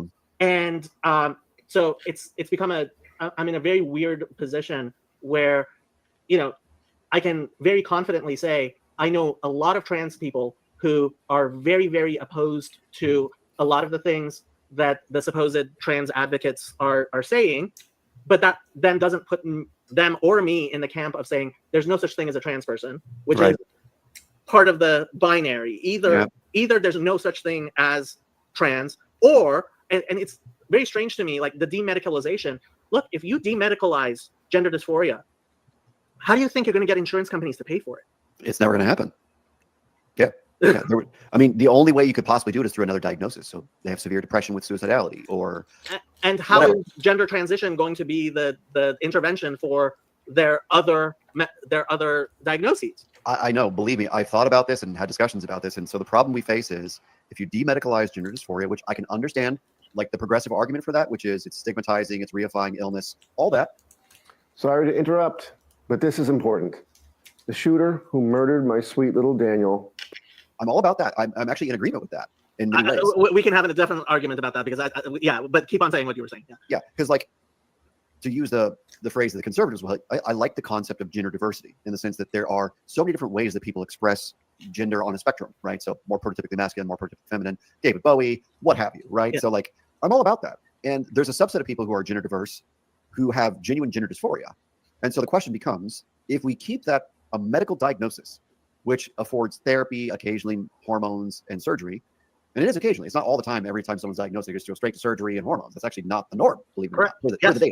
Yeah. So it's not this giant phenomenon where like thousands of kids are being trans all the time every month. Like that's not what's happening or something like that. Yeah. And so the problem is if we remove it from the medical perspective, the small subset of people who identify as trans or gender diverse will now lose access to something that might actually be stabilizing their mental health. Yeah. Right? I have a problem with that. I also have a problem with the idea that looking at gender diversity through the lens of gender dysphoria, because this is what happens in the broader discourse out there, is people take all the variations and non-binary and this, that, and the other, and they all clump it under gender dysphoria. So trans is synonymous with gender dysphoria, which means that there's no chance for you to have transitioned and have minimal gender dysphoria or none at all, right? Yeah. Okay, I am going to try to keep this stream under 4 hours. If you have questions, if you want to jump on and talk about things, please do. I will put the link in the chat again. So I'm gonna be shutting down in 40 minutes or so. Yeah. So that's the paradox we face. Is like if we keep it into this one bucket of like you're sick. Yeah. Well, and if we demedicalize it, then there's no way to fully know if those people fit the criteria that could benefit from some intervention. So this is what bothers me about the demedicalization argument. Yeah, having a diagnosis can be stigmatizing. The problem isn't the diagnosis, it's the stigma, right? If any diagnosis, like having a diagnosis of diabetes or emphysema, so I don't see people arguing that, well, I do see people arguing that the problem is the stigma, that the stigma is the only thing that's the problem. And that's that if we were to stop having a diagnosis, then there would be nothing to treat. Right. There are people who believe that gender dysphoria exists only because of the stigma of gender dysphoria.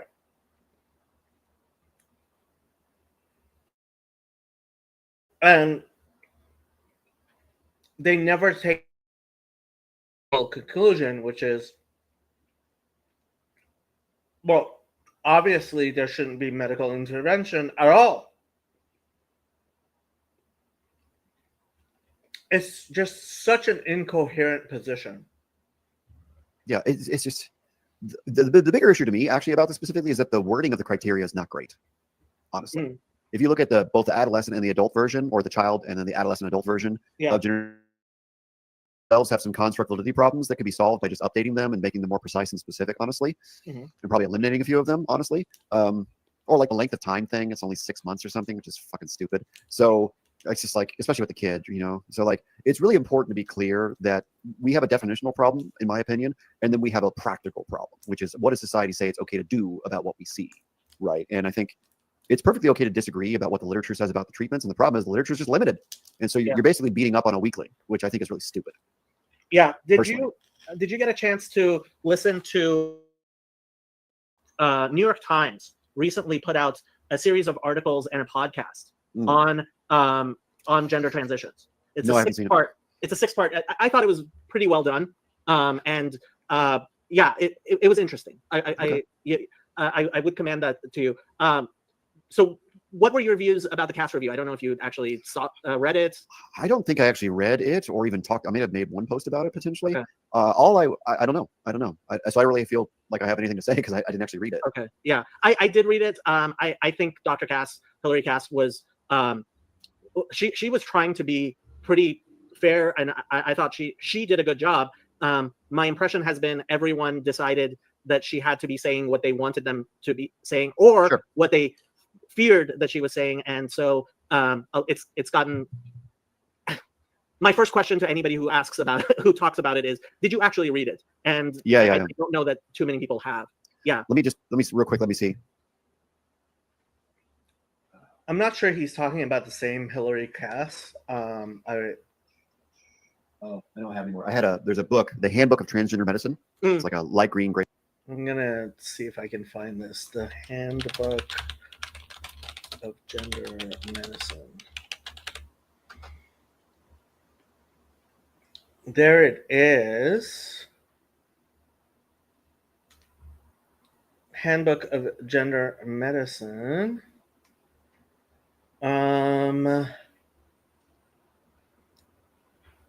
It's edited by Schenk Gustafsson, DeCola, Pfaff, and Pisetsky.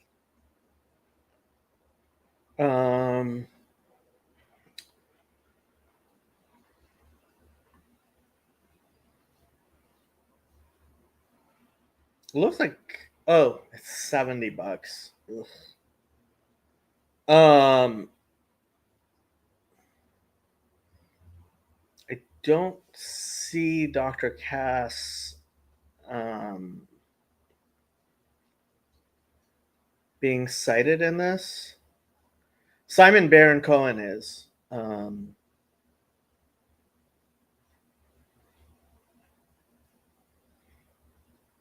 And while I have my disagreements with him, I think he's at least reasonable.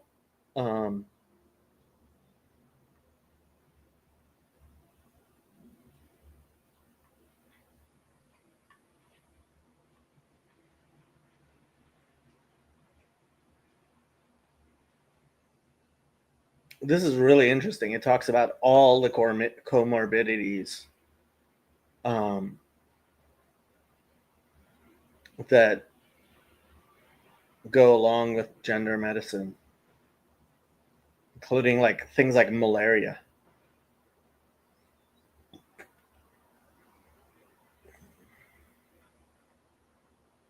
Interesting stuff. Yeah, I would probably be interested in seeing this handbook, but what year was it published? It's probably out of date. Doesn't say.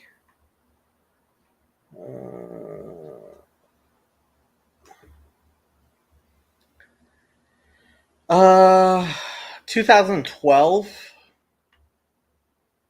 Yeah, it's probably out of date. I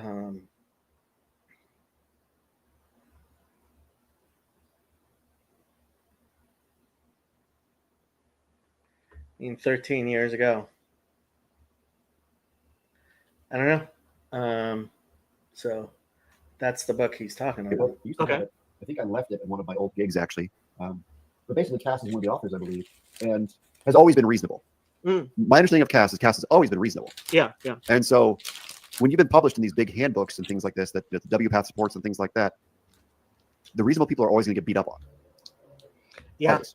Well, Cass was selected specifically because she was an independent. She was the president of the British Pediatric Society, or whatever, however the name of that organization is. She was a widely respected pediatrician, and she was asked to assemble a team and look into it independently. And I think she did that. I think she probably did as good of a job as anybody could do in that situation. And because she was not from the gender medicine, she was chosen because she was not, because they wanted a certain degree of objectivity. And I think that's actually good, but that became something people were very critical of. So no, it's the polemicists are the people who are not going to get beat up on because their tribe likes them. Right. You know, so if what you're saying is true, I don't have any reason to disbelieve you. I can read it for sure. But Yeah. like, if Cass was being reasonable, it's going to piss everybody off. It seems it's mostly done that, although there's definitely some people who. So, yeah, I mean, without having read it, it has become very central. I mean, the Supreme Court decision was very much based on that, and it's been having legal ramifications in the UK and stuff. Sure. So yeah, yeah. So we've almost gone for 2 hours. There are a bunch of people who have questions who have been. Sure.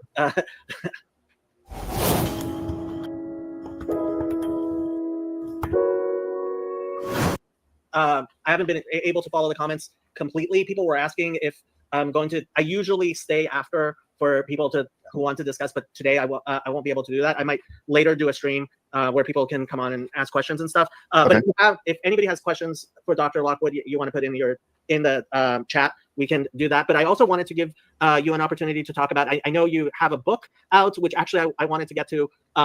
If there's anything in particular that you wanted to talk about, we have another about 15 minutes. So.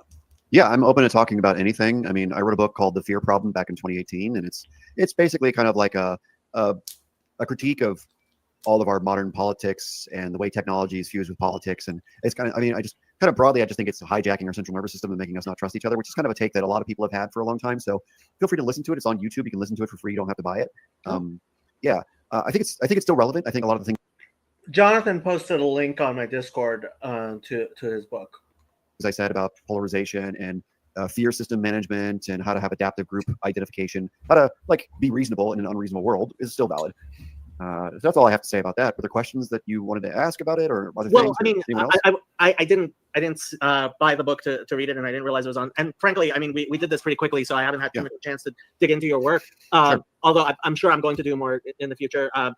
But I was wondering how much that's been influenced or not by Jonathan Haidt and the work that he's been doing, and the stuff he's been talking about with just the fact that we're overparenting. It seems he definitely believes that parents are overly helicopter parenting is causing young people to be growing up basically much more anxious than they used to be.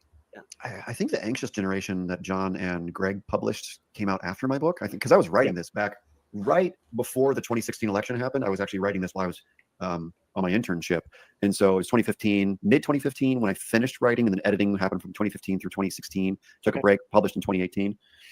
So I was writing for about 2 years, from 2014 to roughly 2016 when this was happening. So I think that was right when his book was coming out, or after his came out after. But he was publishing other stuff. Yeah, but he was publishing before that, peer review papers and pieces and Vox and stuff like that.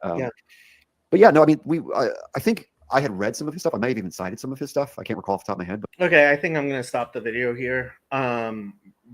Like the rest of it, we were just I don't remember that we talked about anything specific for the next 10 minutes. Just going back and forth a little bit.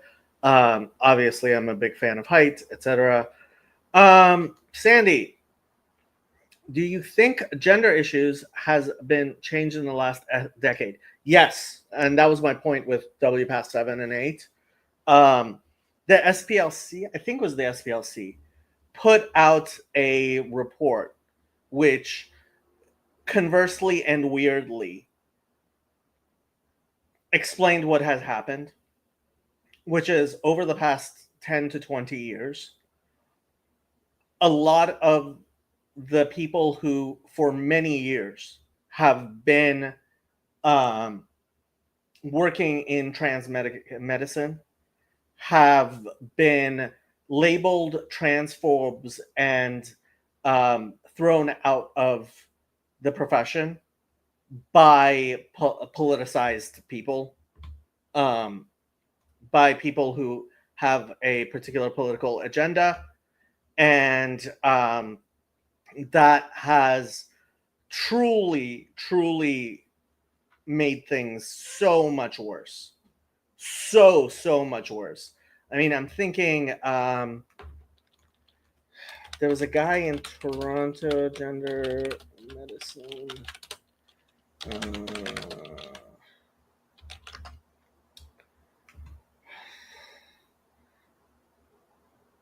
There was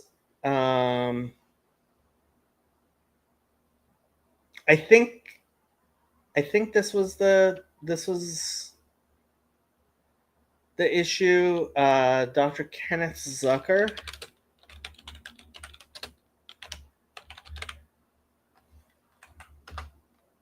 So here, we'll read the Wikipedia article to give you an idea.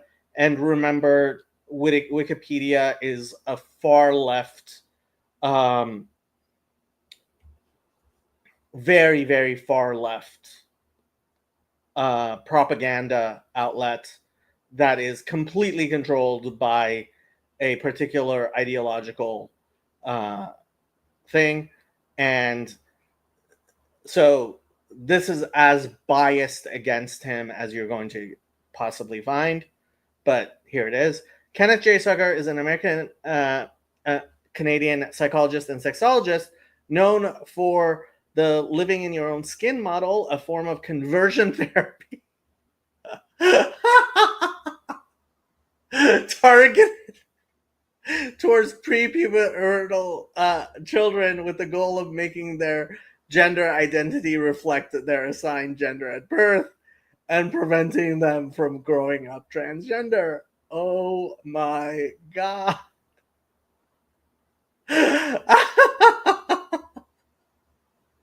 So, yeah. He was named editor-in-chief of the Archives of Sexual Behavior in 2001. In 2007, Zucker was chosen to be a member of the American Psychological Association Task Force on Gender Identity, Gender Variance, and Intersex Conditions. And in 2008, he was named chair of the American Psychiatric Association Work Group on Sexual and Gender Identity Disorders for the 2012 edition of the DSM-5. He previously served on work groups for the DSM-4 and DSM-4 text revision. So, like, up until 2012, this guy was one of the primary people working in gender transitions and gender medicine, right? Sexual and gender identity disorders. And then in 2015, he was psychologist in chief at Toronto Centre for Addiction and Mental Health and head of its gender identity service until December 2015, citing a review by two adolescent psychiatrists stating that CAMH was out of step with current practices for transgender youth. CAMH fired Zucker and closed the clinic in 2015. They later apologized to Zucker and paid him a financial settlement for one of the complaints in the review was found to be false. He was previously affiliated with the University of Toronto Faculty of Medicine as a status-only professor in the Department of Psychiatry. So, like, this guy, right? So he gets his PhD from University of Toronto in 1982. He becomes interested in gender identity. He works in developmental psychology, and his master's thesis on normative gender identity development in children, right? He has this, and he worked with Susan Bradley, a child psychiatrist on staff at, right? And so very, very, accomplished. Zucker collaborated with Susan Bradley, collecting clinical and research data over a period of 20 years and became an authority on gender dysphoria in children and adolescents, right? Richard Green was the founding editor of Archives of Sexual Behavior and managed it between 1971 and 2001 before naming Zucker editor, right? As editor of Archives of Sexual Behavior, Zucker published a controversial study on conversion therapy by Robert Spitzer. This is just so hilarious.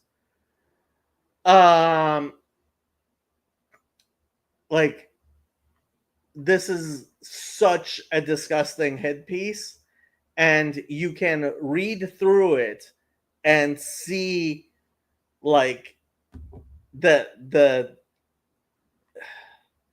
for several years prior to the publication of DSM-5, LGBTQ activists strongly opposed Zucker's 2008 appointment to chair the DSM-5 working group on gender and sexual identity disorders.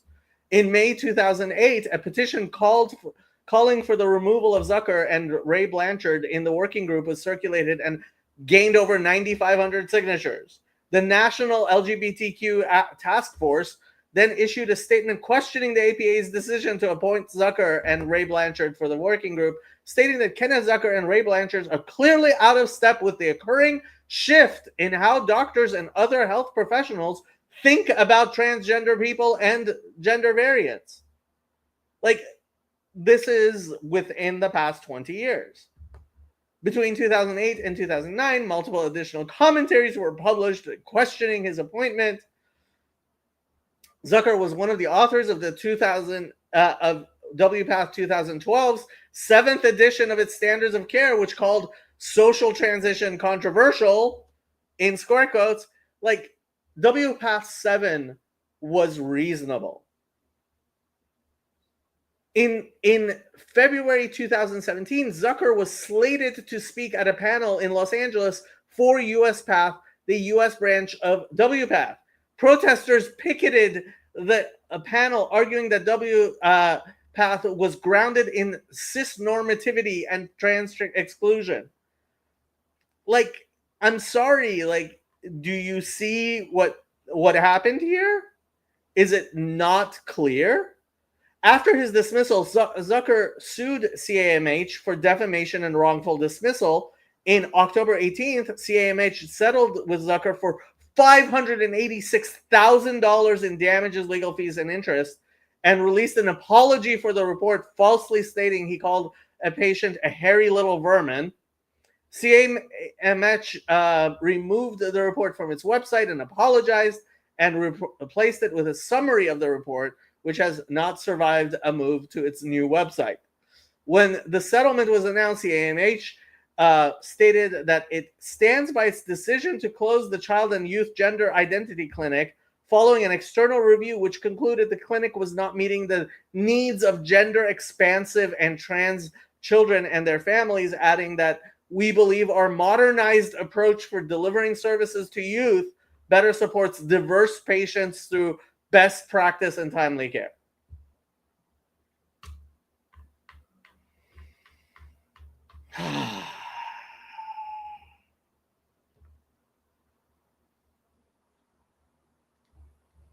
So there you go. There you go. So has do you think gender issues has been changed in the last decade? Hell yeah. Because of the actual professionals who actually know what they're doing in gender medicine being pushed out by incompetent political ideologues. Does God make mistakes? This is such a Greek way of looking at things. Like, because you are born with a let's say cleft lip, cleft palate, right?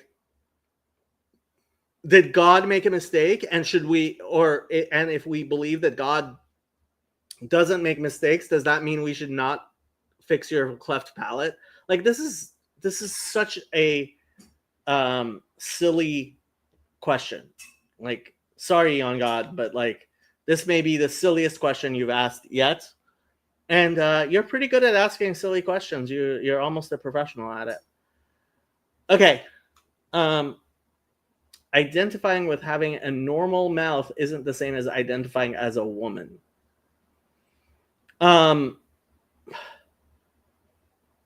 Actually, yes, it is.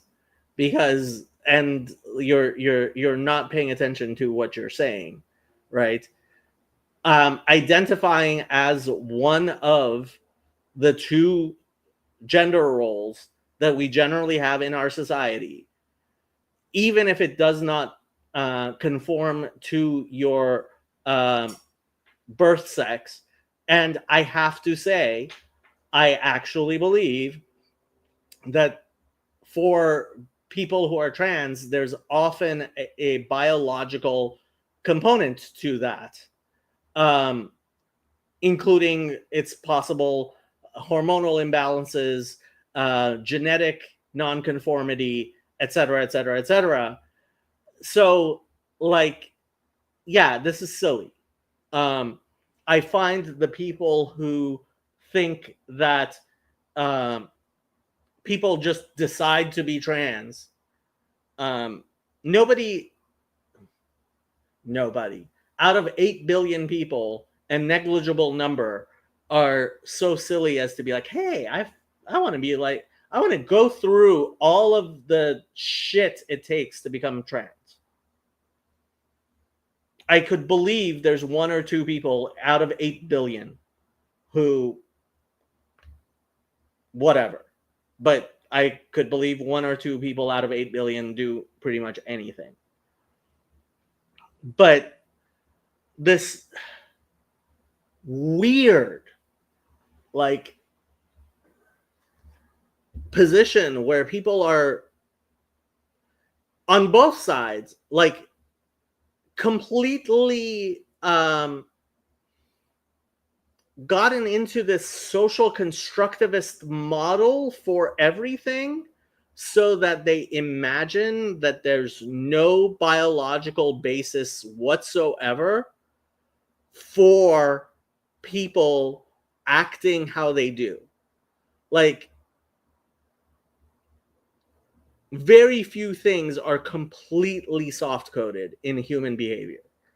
And those things rarely become prevalent enough to become patterns that are discernible and addressed by society at large. And so,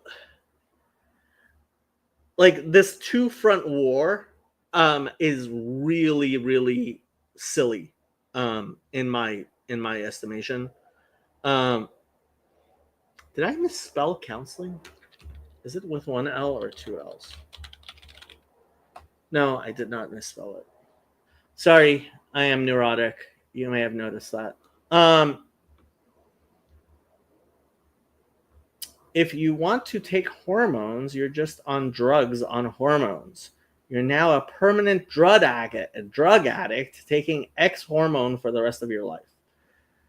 Young God, honestly, I mean, if you want to come on and we can discuss it, we can.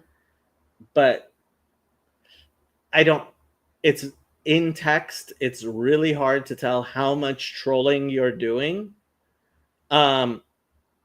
I don't think anybody, so let's put it this way. Between wanting to take 1 injection of hormones and never doing it again, or having to inject yourself with hormones for the rest of your life, I think nobody decides they prefer the injections monthly. So, like, and I'm not sure you're saying much by calling something a drug addiction, because guess what? Drug addicts exist, just like trans people exist. I'm not sure I would say just like, but like, they exist. And this is the problem with I don't know how we've gotten into this idealized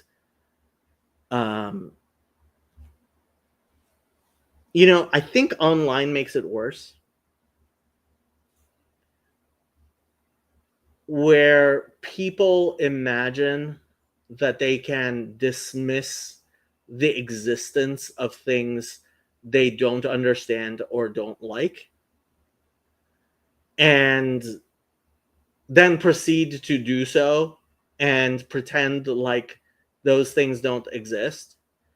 And online, it's a lot easier to pretend people and things don't exist than it is in real life, where you actually have to be faced with them.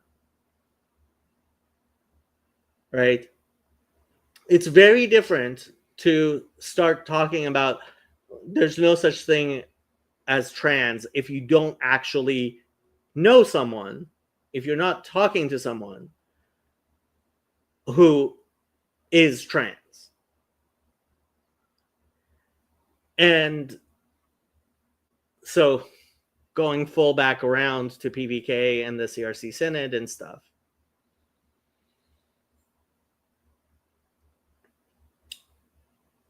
The people on the judicial strategy thing were like, hey, we will just let people meet gay people, and they'll meet gay people, and in realizing there are gay people, they will stop imagining there's no gay people.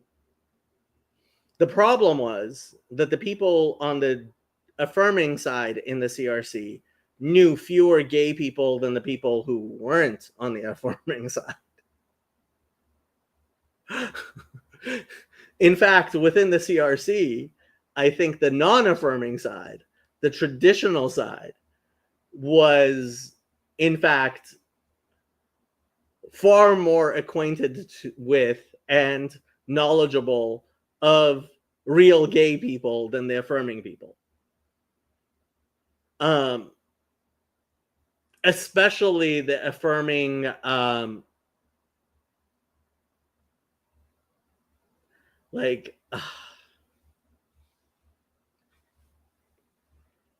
so there's I don't even know if I want to get into this in the last 15 minutes. Is anybody watching? There's 4 people watching. Sure, why not? I'll say it. Probably nobody will ever see this. And if they do, it'll blow up and I'll be famous. Wow. We have a yawn god.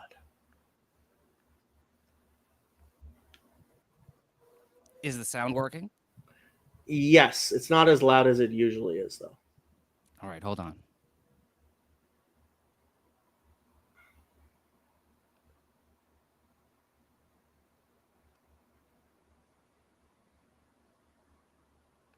You can keep monologuing. I would rather not say what I was about to say.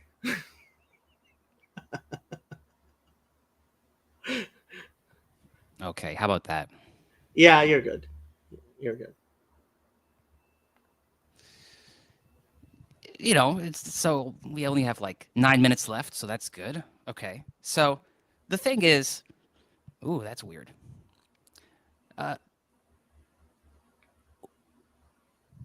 When it comes to children,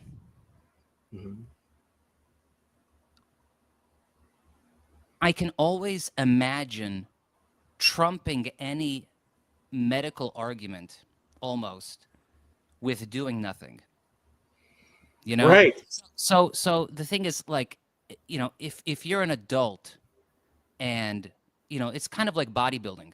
You're just doing a different type of bodybuilding. Instead of building muscle and using hormones, you're building the secondary sexual characteristics using hormones. So it's just a kind of bodybuilding. So for me, bodybuilding rules apply, and you shouldn't let children. Okay, so that's a completely different thing. First of all, I think the vast majority, and that's why Zucker got because so watchful waiting is what generally a lot of people do. I think it's what the cast review ultimately recommends for vast majority of children. I think puberty blockers were generally a terrible idea because puberty will affect your gender identity. And so the idea that we would stop you from going through that process as opposed to help you go through that process and possibly end up on the other side feeling like you actually do belong in your body. Like that's like were you listen you heard me reading that Wikipedia article on Zucker, right?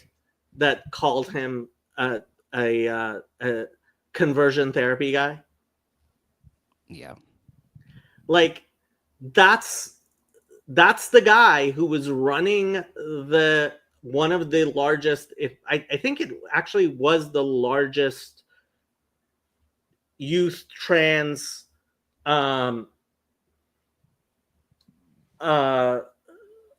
center in Canada, right? So he was the leader. He was the American Psychological Association made him the chair of the committee that's writing about gender identity and sexual behavior.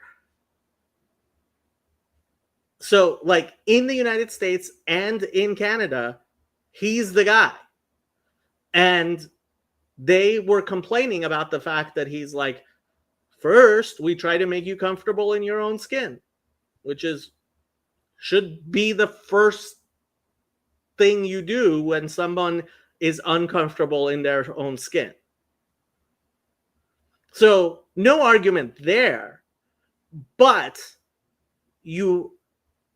there's people who seem to think that if you do that, then there will be zero people who at age 30, 40, and 50 are still incredibly uncomfortable being viewed as, and over 80% of trans people are males, being viewed as males.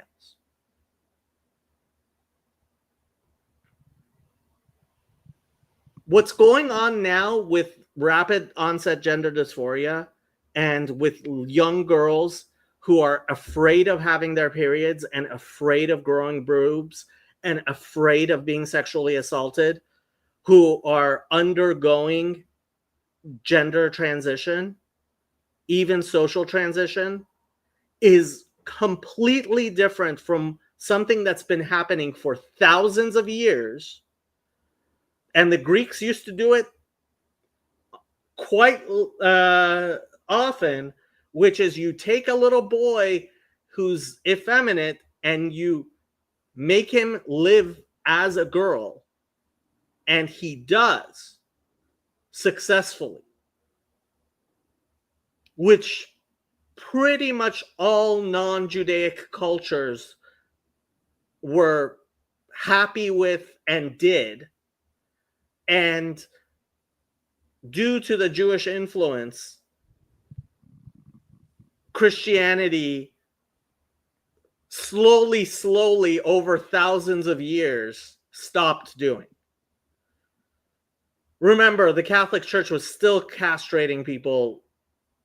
We have pictures of people who were castrated by the Catholic Church. Pictures taken. So, like, that's how recent people were being castrated by the Catholic Church.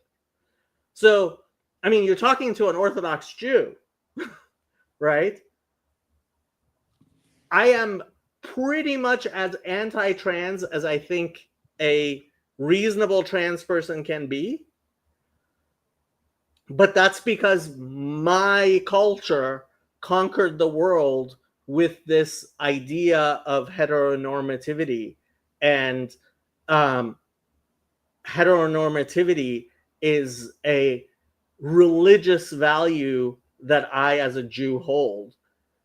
It's not because in the history of humanity, heteronormativity was anything like most Christians who have experienced the Victorian culture imagine it has always been.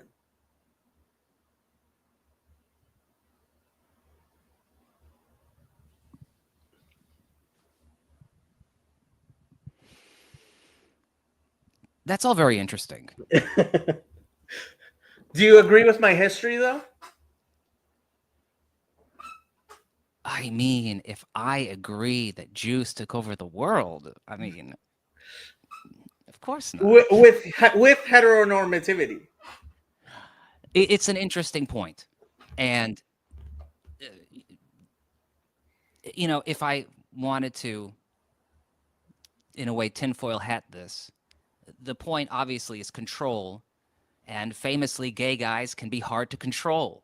So if you have everyone conform to be, you know, straight missionary position for procreation only, it limits the diversity of things that can happen. If you enforce monogamy, yeah, enforced monogamy makes for a much more orderly society. True. My only point, the reason why I came on is just I want to argue the drug thing. I think arguing the drug point is the easiest part of this. Almost What drug thing? Like, are we talking transitioning adults? No, I'm talking about any application of drugs like hormones to achieve the goal.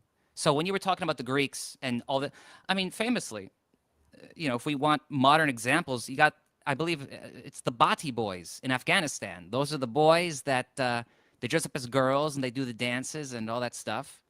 And so it exists now. We don't have to go back to the Greeks, but those Pakistanis and Afghanis, they don't have hormones, so they just do it, you know, in the wild. And the problem I have here is with giving the hormones, like it's just as an isolated idea, because the hormones are fake. They're not fake. They're artificial. They're invented. As opposed to anything else, this is the distinction between artificial and natural. Like, you are coming straight out of Greek theology, which is quaint and hilarious. Hi, Sandy. Hey, Jan Good looks amazing with the red things behind his head, and your. It looks like he's lost weight to me. I don't know. Have you? I should be the same. So supposedly this live stream was going to end by now, but God, I guess now we can't end the live stream. Thanks a lot, Sandy. Hey, I just got home. I was listening through the bagpipes with my earbud in. Okay. Jacob, can you believe? Because I have to attack this angle. Like this is what I got to do. So, do you believe in? And I'm going to ask this in a weird way, but like, do you believe in drug trafficking? Drug trafficking? Oh, What this does that still even feels mean? like a setup. No, what I mean is drugs have to go from one part of the world to another part of the world. So cocaine has to go from the tropics to the north. Mushrooms that grow in the north have to be shipped to the south. Okay. You need to move product wherever you need to move it. So I will, in the Jewish fashion, I will answer your question with a question. Do you believe in fruit trafficking? Yes. Like, if you're growing oranges in Chile, should they go to Europe so that they can have off-season oranges? Ooh. Yes. So what's the difference between that and mushrooms? It becomes like a question of responsibility. So like let's take the food thing that you just said. Like instead of just fruits, let's say like the dyes problem, you know? So if you make your food product with a certain type of dye and you can't ship it to places where that dye is illegal or something. So this is an example. So when I'm just this thing about like the responsibility of it, these are all, you know, new technologies. Everything is like a new technology or whatever. And, you know, I'm getting distracted. I'm getting distracted because my old lady arrived and now I'm flustered. I can't. Oh, I could ask questions. Not yet. Not today. I'm trying to get on focus. I'm trying to be focused. Okay. The point is this. I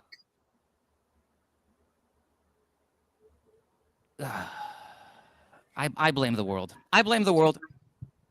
I blame your disgust reflex and for your emotional reaction to things that are completely irrational.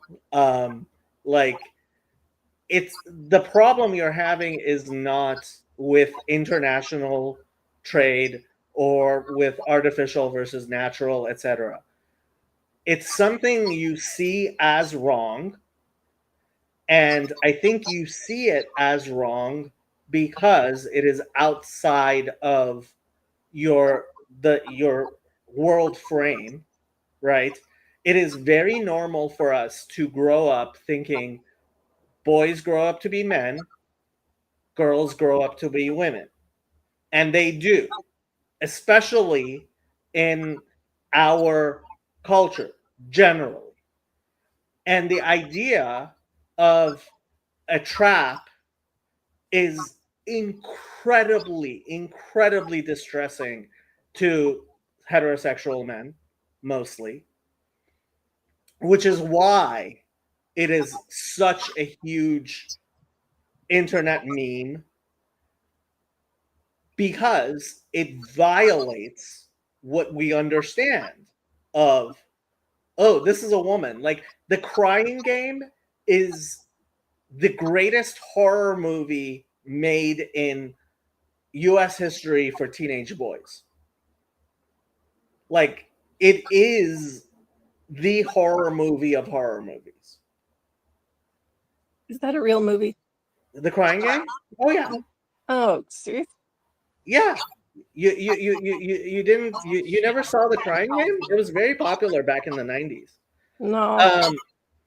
It was a huge movie. I'll look for it. I was busy with other things. It wasn't bad. It was a little graphic. I'm not sure the CRC would approve of anybody watching it, but anyway. So I understand this discomfort, and that's fine. But to pretend that there's a rational basis for us saying there's a religious basis. I have, like, religiously in Leviticus it says women, like, if you are born male, you should not present as a female. Like, that is a religious law I actually believe in, but that's my religion, and I'm not going to make that part of like enforcing it on the rest of the world.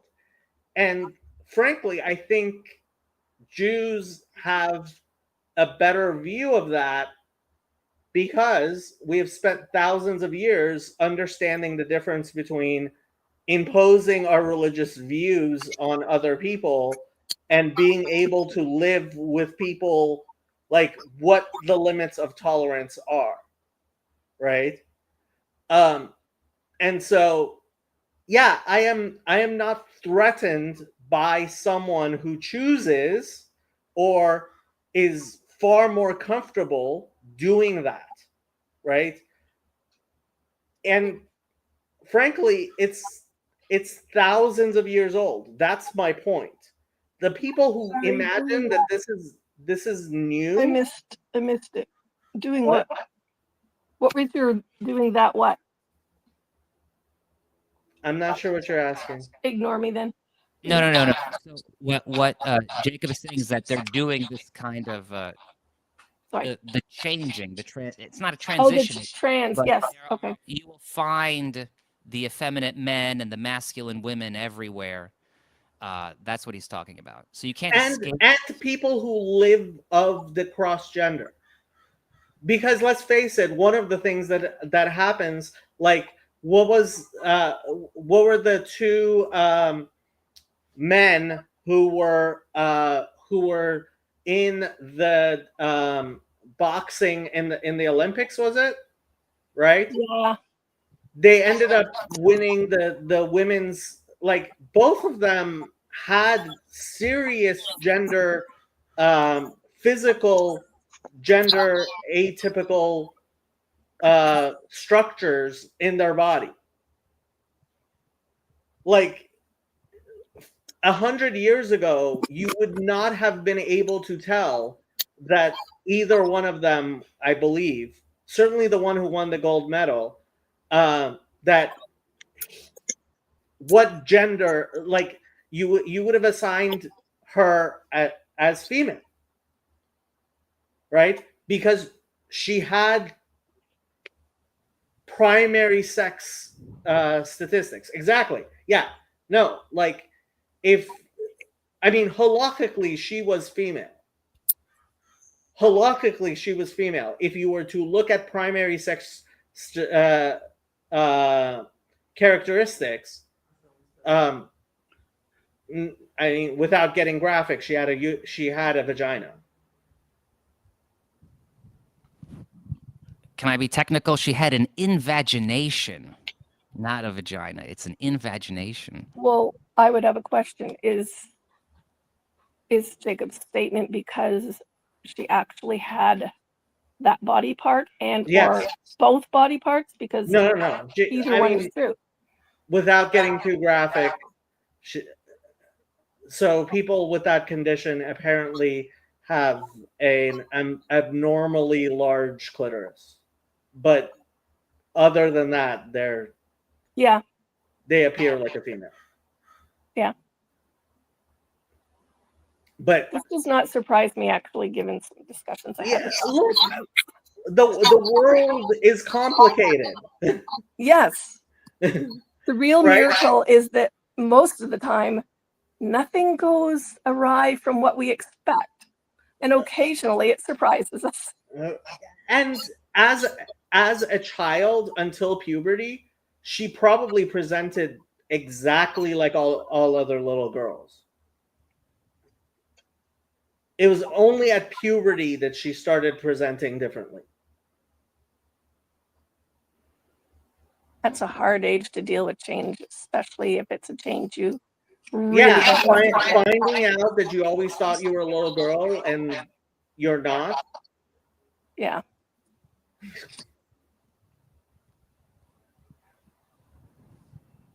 Yeah. That's a tough one. Young God, I am going to give you 20 more minutes max. So if you have things to say, get it off your chest. One day I'll make this argument work out.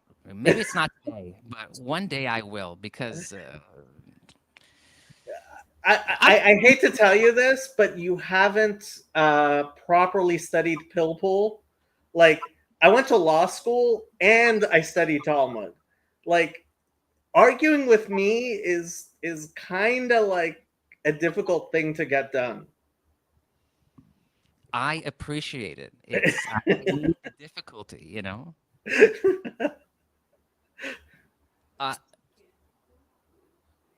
You know, let's take the example the boxer. Okay. And if this person as a child started to take estrogen, mm-hmm. You know, exceptions make the rules. So the problem is that many persons, we try to make the exception, we want to make rules for the exception instead of the exception making the rules. So obviously, I think we obviously know that what we're talking about is the gynophilias and the androphilias. So it's not just dysmorphia, but it's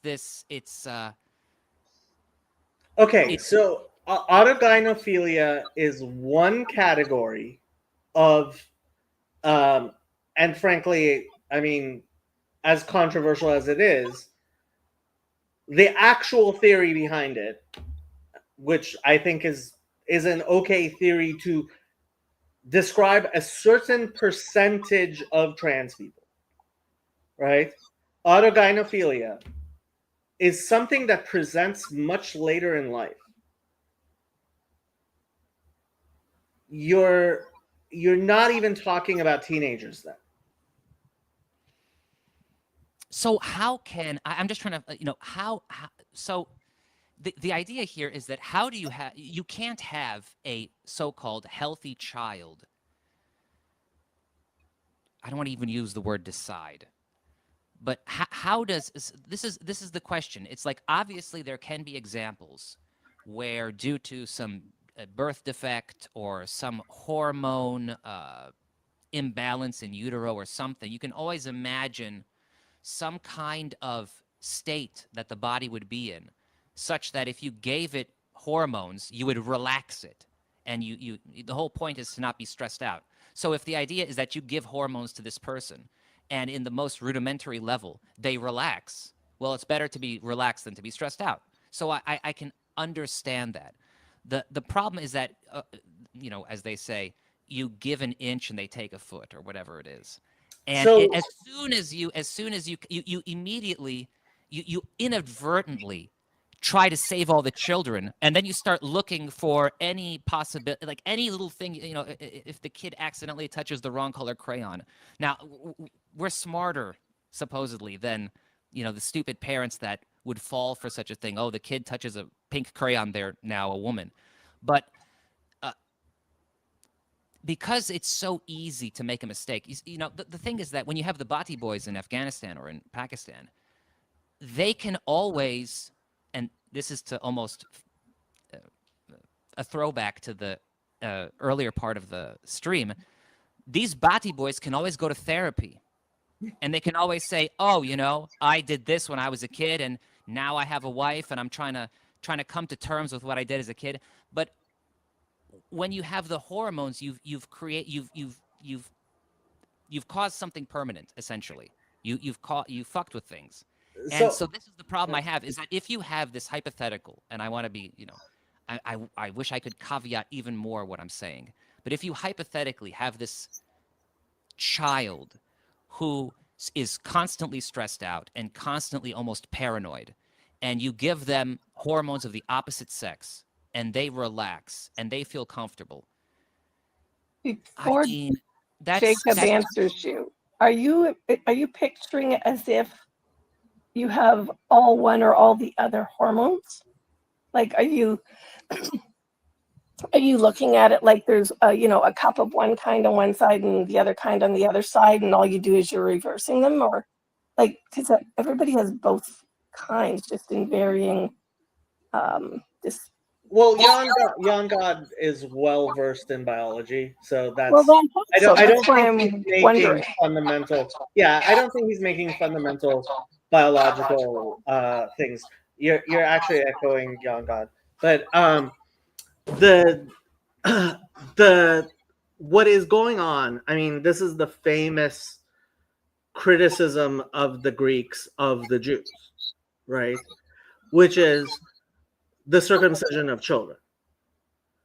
The Greeks were very, very unhappy with this idea that God makes a mistake and you take a healthy child and you circumcise him, right? And there's a famous midrash that I believe it was, hello, Marcus, Dr. Marcus. There's a famous midrash that I forget who it was. I think came and asked Rabbi Akiva about circumcision. And in the Jewish way, he answers the question with a question. And he says, what is greater, a grain of wheat or bread?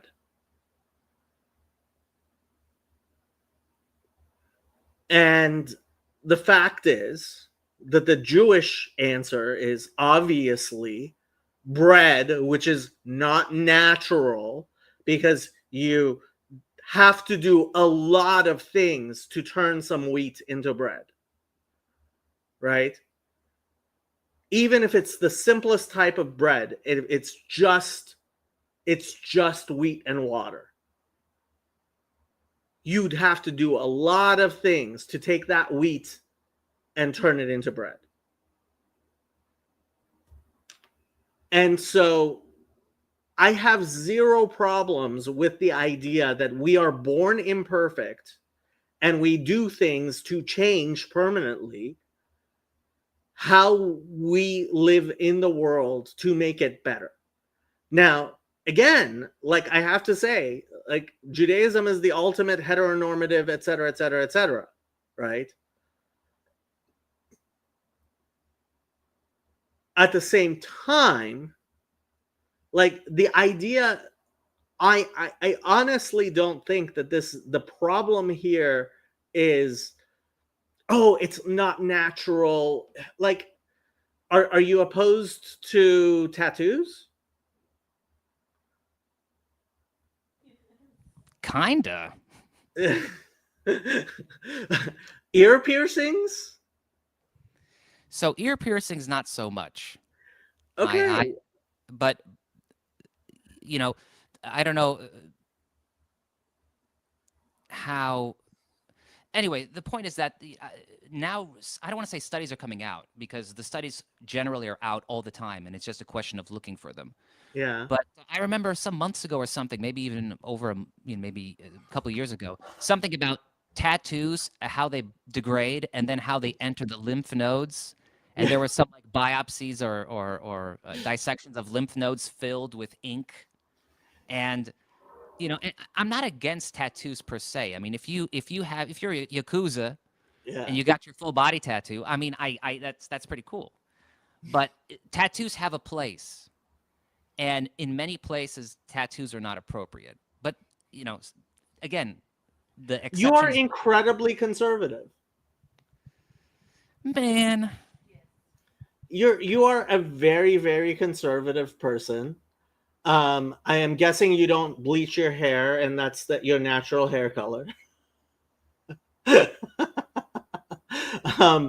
And if you get as old as me and go gray like I have, I'm guessing you won't dye your hair, right? But that's ultimately that gets to be a matter of degree. I don't think there's a qualitative difference here.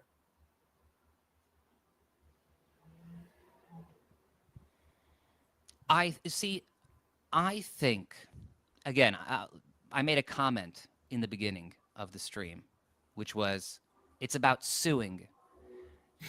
If all of this was done at your risk, it's all at your risk, I don't think there would be as much of a problem. I think it's because of buyer's remorse and how could you let me do this? If this could almost be solved if everyone, if it was just everything is due at your own risk. And so there are these risks, and if you get, if your parents put you through gender transition and you don't like it, you get mad at your parents. But it was So there's something here. There's a so again, I'm not, this is, it's almost like I'm going to say something very cosmically terrible in a way, but it's like if Bati Boys goes away, did humans lose a little bit of cultural history? And that's pretty effed up to say, because these children are technically being abused. And the question is, not technically, they are being abused. Do you lose a little bit of culture? So in that sense, it's like the problem when it comes to the transitions is that because it's very difficult to go back, and your voice will be changed and other things could be changed, and then you have to live with that. If the persons who did this just, as they say, lifted themselves by their bootstraps, or they carried their incorrect decision with grace or something. Let me alleviate all your concerns, because like I said yesterday, I have a little business, like a little side insurance business of helping people with gender dysphoria get medical care. The vast majority of this is not at all being paid for, and there's a reason why there's the demedicalization, etc. These people are generally paying out of their own pocket for a lot of this stuff. Until very recently, they were paying for all of it out of their pocket. And that is one of the reasons why when you listen to someone like Brianna Wu or what's the name of ContraPoints, right? Natalie Wynn, right? That they find it absolutely incomprehensible that the arguments that conservatives make about, oh, they're trying to get patients for life, or this is the pharmaceutical industry behind it, or they're just handing out medication like it's candy, right? Because in their experience, I guarantee you, Brianna Wu had to go into debt, I'm sure, and spent large amounts of money. That, like, trans people often spend months, years, decades gathering the money and paying off these procedures. And that's actually part of the bias problem of the studies on this, is it's not buyer's remorse. Once you've spent that much money and had the surgeries, you are far more likely to be like, yes, this helped me and it was worth it, than to say, I made a huge mistake and try to blame somebody else. So the joke would be that this is true if you're capitalist, and that is an investment, and you've made an investment in yourself, and these are the returns you're getting. And I think because so many persons are spiritual, they're going to realize, oh God, I made a mistake. Okay. That part of the problem with a lot of these studies and why they are low quality is a lot of them are self-reports, and immediate self-reports are often, oh, of course, this fixed everything. And there is some question. The fact is, from everything I have seen, the people who transition later in life, and these are people who are generally in their 30s, 40s, 50s, who are transitioning, right? Think Bruce Jenner, right? Now Caitlyn, right? Brigitte. Well, that one's just silly because that definitely didn't happen. Dr. Marcus says capitalists don't fall for the sunk cost fallacy. And apparently Marcus is having a horrible time at a Chinese buffet in Ohio. Poor Marcus. So what were we saying? We were the people who used to be the people who did the transitions, right? Buck Angel, these other people who, after many years of therapy, many years, and frankly, I would say listen to the New York Times podcast, The Protocol. They did a 6-part series, if I remember correctly, 5 or 6-part series on this, where they explained things about as well as I think it's possible for them to do. Like, it used to be that this was a process of differential diagnosis. Somebody comes to you, they're having problems, right? And you go through pretty much everything, and it literally takes years of doing every other thing. And then finally there were a certain percentage of people who ended up transition, right? And the way the professionals I have talked to have said, it was like, this is Hail Mary, last ditch effort, and for some people it worked, and it's better than nothing, right? And what has happened over the past 20 years is there has been a politicization by particular people who have done things like actually remove the doctors who have been involved in this for many years and tried to demedicalize the process. And it's I believe absolutely disastrous.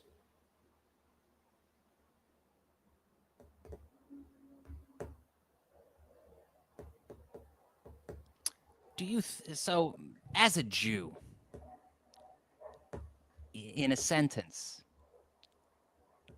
transitioning is not a sin? As a Jew, like Colonimus mentioned in the Talmud, there are various categories, and I'm sure you've seen the memes, like Talmudic Jews with their 16 genders or whatever, right? There is definitely within Judaism category male, female, right? And generally male, female. But the Talmud already, thousands of years ago, talked about people who were somehow not fitting with the categories, right? And the halachic way of understanding it, yeah, and frankly, this is the difference between Christianity versus Judaism and Islam. Is Judaism and Islam have religious codes which have had to, for thousands of years, actually deal with this stuff, whereas Christians tend to call this stuff like legalism or casuistry or whatever they want to call it, so that they can go with their emotions, the spirit, right? And they can be hysterical. And right, so it is a sin. We aren't allowed to mutilate our bodies. However, I do see room for a halachic argument in favor of transition if it can be proven that it prevents people from committing suicide. And frankly, the idea becomes, for a halachic transition, is, hey, this is a person who is yotze min haklal. This is somebody who is not like the boxer, right? I certainly don't think Islam would find it offensive, and I'm 99.9%, I'm obviously not a halachic authority, that if you, as the parents of a little girl who is born and appears to be female, right? And as babies, these people who are XXY, right? Apparently, or it might even be three X's and a Y. I don't know the exact genotype, but they apparently, as babies, are pretty much normal females.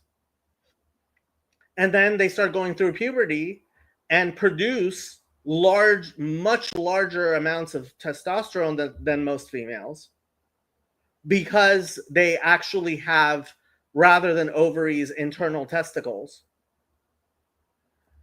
And in that case, using surgery to either remove the testes and use female hormones, or using surgery to do phalloplasty and, transition to being a male, I don't see how that either way is a bad answer to a bad situation, right? But Christianity just fails to have a system to deal with that.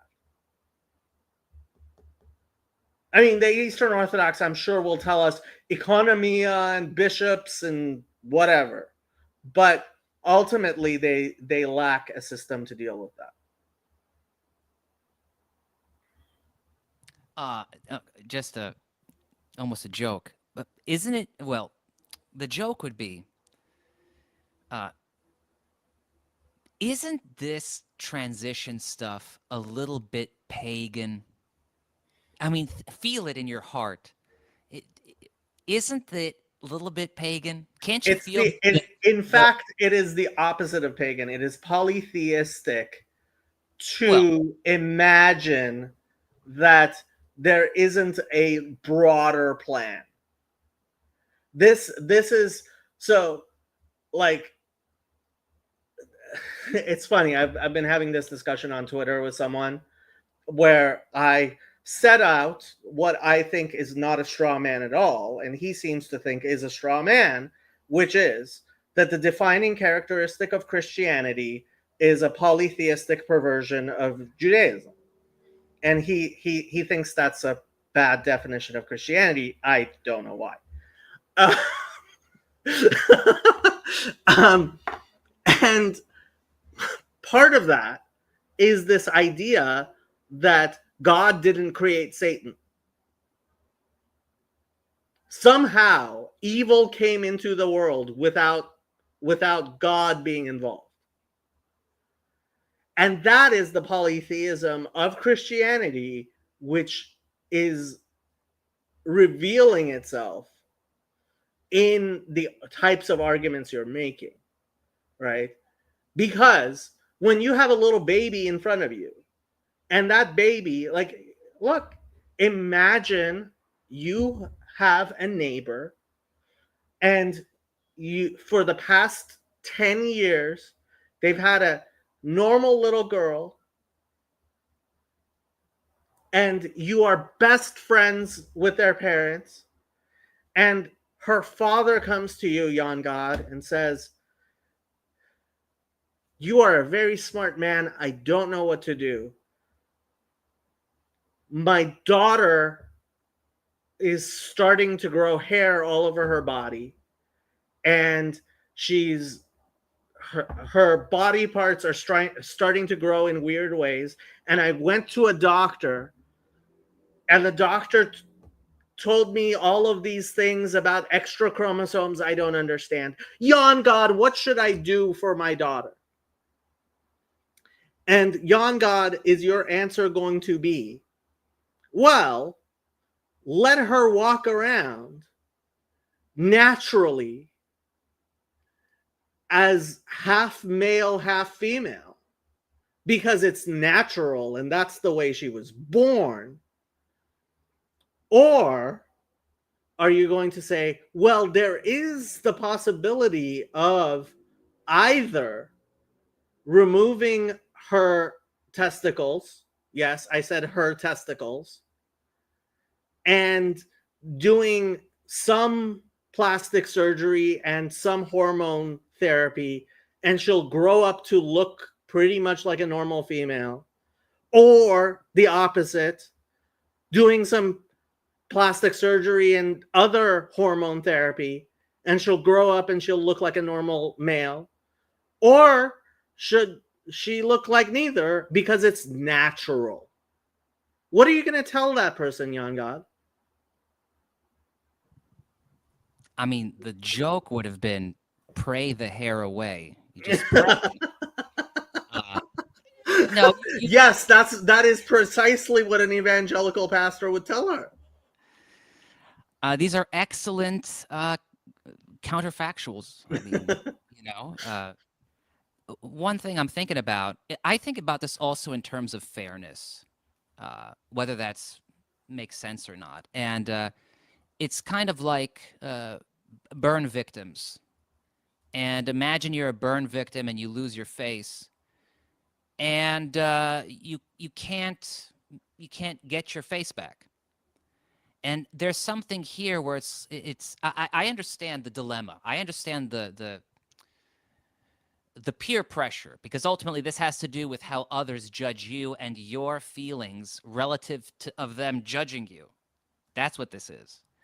So ultimately, this is a question of confidence. If a girl could walk around with hairy legs all the time, there's no problem. But it's this stigma. You are so postmodern. The problem is the stigma. The problem is the stigma. No, the problem is not the stigma. Like, we are not atomistic individuals that we live in community with others, and we need to be able to see ourselves, right? Ultimately, that little girl is going to also want to find a mate somehow, someday. And doing the transition either way, whichever one you do, is even that's not going to like guarantee it, because either way she's not going to have children, right? And this is something she's going to have to tell the other person, right? And you're almost the one who's making the they argument. Like, are we going to start calling them they in like Z and Zer? Like, what are we going to call her or him, right? And so I'm not saying intersex people are a large percentage of the population. They're not. They're, in fact, intersex is far, far more rare than what we call trans, right? But as long as we're talking about intersex people and we realize that all behavior has some biological component, and I am sure that there, for a large percentage of the people who are trans, there are hormonal things going on, right? You have to deal with the person you're dealing with and the life that person's going to have to live. And as I constantly tell Christians, I wish they would understand, better is better than worse, worse is worse than better.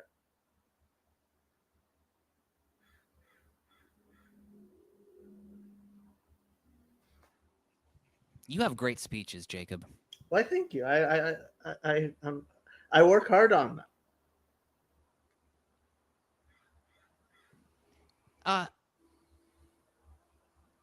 I'm going to approach this as a secular materialist atheist.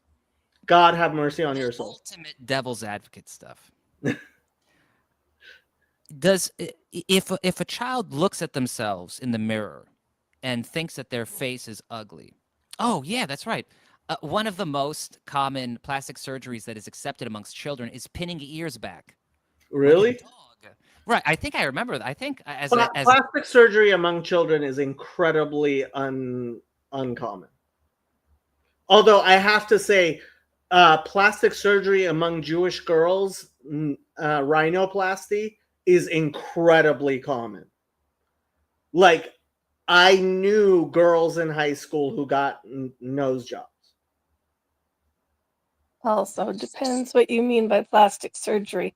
If you're just thinking of the optional kind, which I suppose, depending on the outcome of, going back to the previous discussion you just had with Jacob, probably depends on the outcome you want for your child's life, but some are not as optional. My son's had plastic surgery at least twice, depending on how you label different things he had done. So the way I'm going to label it is ultimately cosmetic, because let's go down the rabbit hole in the sense that if you could create using stem cells a uterus using your X chromosome as a man, so you take you have the X and Y, so you take the Y, you somehow develop a uterus from that, which is compatible with you. You then stick this clone uterus that you made of your own X chromosome into yourself, and you did some other hormonal things for lactation or whatever, and then you give birth to a child. As cosmically, horrors, the horrors of man's medical science, let's pretend that this could happen. I could entertain this idea because you're going to have a product at the end. You're going to have this child, hypothetically. the problem with transitioning right now is that it is cosmetic. It is the same as a child getting plastic surgery so they feel better. It's the same as an anorexic looking in the mirror and seeing a fat person and wanting to take diet pills. Because it's aesthetic. It has to do with how they look to a degree. I don't No, want to talk about now. not Like, necessarily. If you know the number of people that I know who've had what would qualify as plastic surgery for top and bottom issues that really needed it. So yes and no. So, I mean, these are complicated questions. Where exactly does a deviated septum, like, yeah, I know plenty of women with deviated septums that if they were men, they never would have gotten their deviated septum fixed, right? And that's why I've been going back and forth on this idea that this is not qualitative differences that we're talking about, right? So where exactly does taking acne medication, right? And like, are you going to just makeup, just plain makeup? Hell, why do you cut your hair, right? How is a haircut acceptable, right? And the fact is, these are not things which are qualitatively different from each other. And so ultimately, okay, so Bull Loves Bird, I have no idea who this is, really seems to love you, Yon God. You had a whole segment about intersex. Let him talk about pinning ears.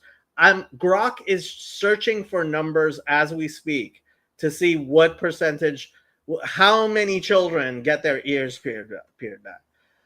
Yanni's example is flawless. It is aesthetic.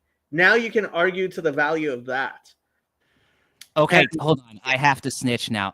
Okay, this is my old lady. This is your girlfriend? This is my old lady. That's why she's doing this. Okay, I see what's happening.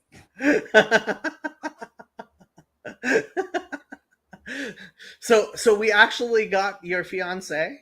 So now we can do the congratulations stream. It's okay. You know, it's okay. I already got the feels and everything is fine. Did she get the feels though? Does she know how happy we are that you guys are getting married? Huh? We are incredibly happy you guys are getting married. I demand to be invited to the wedding. And I demand you name your firstborn son Jacob. And if you do invite me to the wedding, unless there's something extraordinary stopping me, I will definitely be there. So yeah, that's important for me to say. But going back to the aesthetic point, yeah, I know the difference, and it's for something that is aesthetic, right? Obviously, if somebody's bulimic, you can't, you don't like. There'll be no wedding. Yon God. She's crazy. Yeah, there has. Well, I have to admit to you, I am guessing you guys already had sex. That's just a guess. You don't have to tell me. But as far as I am concerned, you're married. And even if you haven't had sex, because you're living together, halachically, Jewishly, you're presumed to be married anyway. He would have to give you a divorce. So, yeah, the wedding already happened. The question is, when are you going to invite me to celebrate?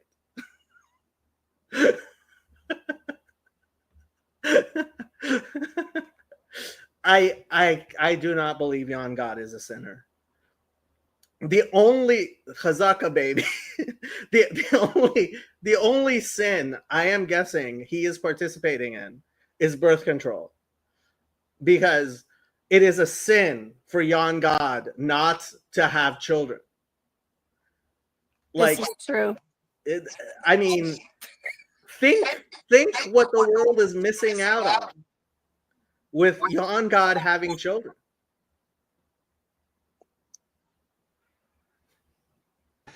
Oh man, there's a lot to say. But for another day. This will be for another day. You have to let it stew, let it ruminate. That's generally how it works. So let's see what Grok says.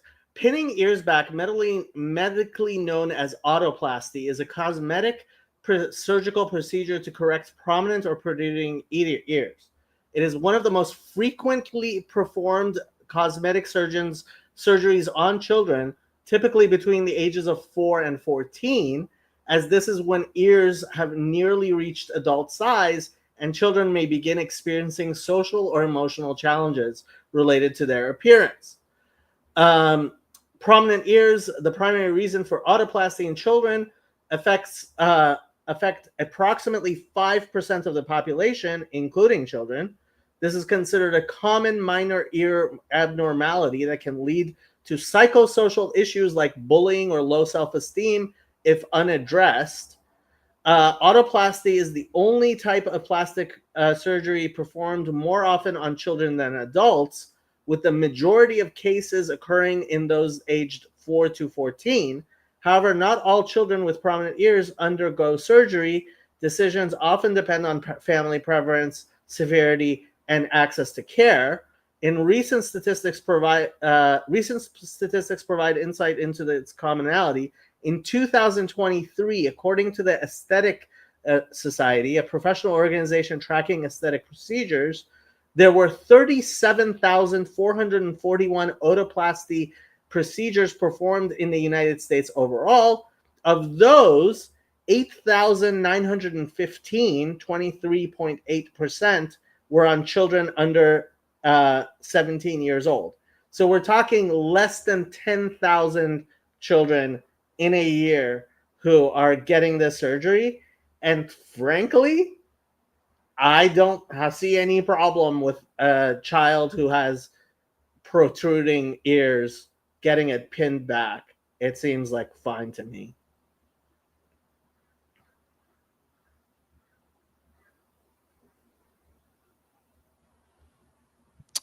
I mean, I'm not going to argue against that. The point of the ears was about aesthetic arguments and the slippery slope of aesthetics. And then eventually, when you get older, you're so intelligent, you refine your aesthetics, and then that's where the autogynephilia comes in. So it's all spectra on spectra, and all of this. So there is no autogynephilia is actually very different. Autogynephilia comes from comes from being so sexually attracted to women that you really can only envision yourself as a woman, and that's why it tends to be pretty late in life. And frankly, there's a lot of men who just were transvestites, and their wives went along with it, at least in private. I know you must know deep down that you said that almost like a challenge. It's like the joke of, real men take it in the butt, because you need to be a real man to take it. Do you know what I mean? It's like, no. Okay, how do I say this? I don't hear that at all. Okay, I'll rephrase it. By saying that autogynephilic men are more attracted to women than other men, you're basically calling men who are not autogynephilic not as attracted to women. And well, they kind of aren't. I mean, autogynephilic men are like so repulsed by masculinity Like they don't view themselves as masculine, but I don't find that to be masculine in itself, to be like okay, I actually do believe there's such a thing as homophobia. Like the guys who are really, really, really grossed out by homosexuals, and there are some, like it's not as common as people call people homophobes. Like they tend to not be that confident in their sexuality. Like men who are comfortable in their own sexuality, like if another man finds them sexually attractive, they're like, hell yeah, of course you should. Like they don't become offended by that somehow. And I wasn't hearing the example that Jacob gave as necessarily the same in saying in his reference as men who are attracted to women, you know, in the same way you would hear that phrase used in a locker room where the guys are all drooling over the cheerleaders. That's not what I'm hearing him say. He's talking about the you know, like there's not necessarily a sexual component to it in the same way that we tend to assume. I think you may have that. You may have a man who really thinks that to be female is the most amazing thing in the world, the only thing they can imagine. They might still be attracted to women, you know, like they might be the transvestite of old, you know, like, yeah, sure, I still want to have a wife, a person in my life, but I want to be a woman. That would be a not unheard of situation. Garth, but Garth, I really think this is socially conditioned, and my proof for it is, as far as we know, the biggest problem that people had with Claudius back in Roman times was that he only had sex with women, and he was apparently being castigated for that in Roman society. Like Roman society imagined that to be strange. Like I think this is completely socially like I don't see why you should be.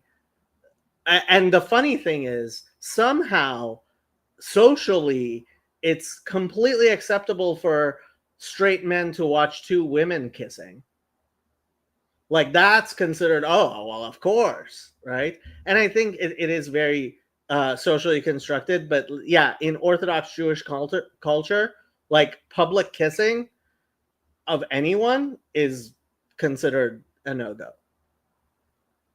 Geez, were there ever Italian Jews? I mean, seriously, don't they kiss constantly as a social norm? You know, the whole kissing. I don't know. That would be terrible. Okay, but serious question to you guys. When you bring up, like a year or so back, I did a little bit of reading because people were talking about Roman history and such. And it was phrased in the sense of the higher up you were in status, the more you would have had sex with both genders to prove or to establish your place of power and status. Whereas today, and in many cultures, that is done today, Sandy. Mm-hmm. That is something that is done today, including apparently in the Russian military. Well, and I don't know about most women, but I grew up in a family where that was my perception of the use of sex, would be to prove your power over somebody. And you're right to have that power. So I think we have a mixed bag of stuff in the West, or in the current time frame in the West a little bit, because I don't know that I'm hearing a lot of people phrase things that way, or if they are, they're doing the whole feminist thing as to how wrong it is. But I do think there's something about how I haven't sorted it out, but I do think there's something in terms of how individuals and each gender express their sense of place in the world through not just their vision of themselves, but of themselves with somebody else. I think ultimately this comes a lot from Victorian social mores and how they've been expressed in the West. And yeah, it's very interesting to me. Like, I think a lot of Americans just, and I guess Canadians as well, just don't have a lot of knowledge about how sexuality was um, perceived and enacted in a lot of different cultures over the past 5,000 years of history. Like, there's a lot of things people imagine are universal, like the idea of being disgusted at two men kissing.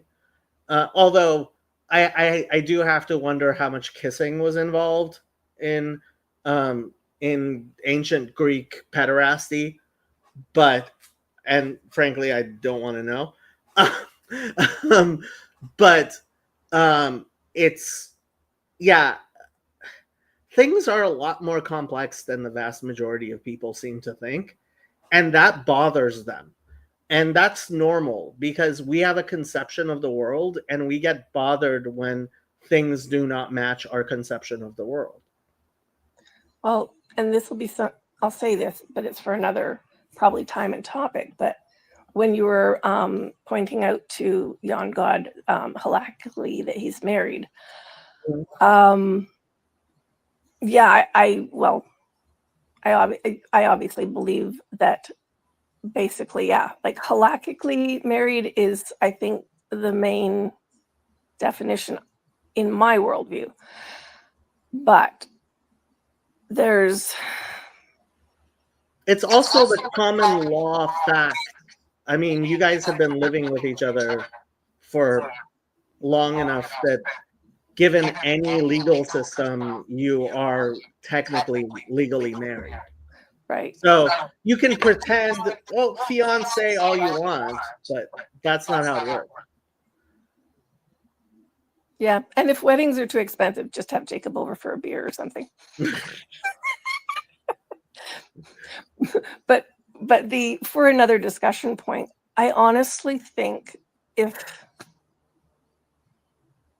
I've been coming to the conclusion, let's just say that, water under the bridge, but I've been coming to the conclusion that if people are willing to discuss it at all, and they're not just discussing it because they want to be rude, gross, out there, seen as something really whatever, but they're seriously discussing within like a permanent relationship thing, what the relationship is between a couple who are having sex together. There is a lot of spiritual, God, this is going to sound stupid. It's kind of like reading the Talmud, or at least the Tanakh, maybe the Psalms. But there is something about what you learn about yourself and the other, that if you're paying attention, and if you're with somebody who's also paying attention, is highly different than if you're just with somebody who just is thinking mechanically. And like Jacob was saying earlier about most men really don't, a lot of men, we won't say most, but a lot of men don't really think, they just want to have sex. They don't think about what they're assuming they're married to a woman, what their wife is, thinks, feels, and to even suggest that they should makes them go, oh my God, do I really want to know? Probably not. But I've been coming to the conclusion that if you can do that without words a lot of the time, there's a whole lot of listening space for God to fill that with stuff. And it's different than just going through the motions of marriage. Anyways. Amen.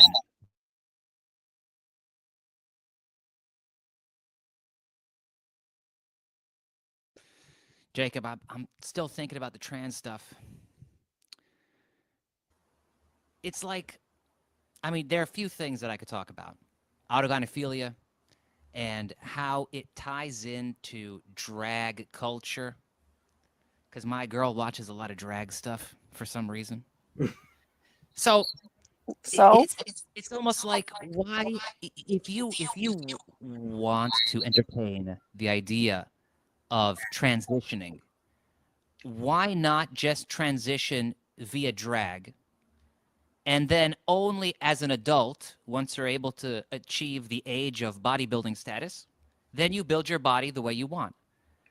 I'm trying to figure out, you know, just who are you arguing with? Like that type of, like, I since you came on, I've been trying to explain to you that generally that's how it was, and that's probably what it's going to go back to.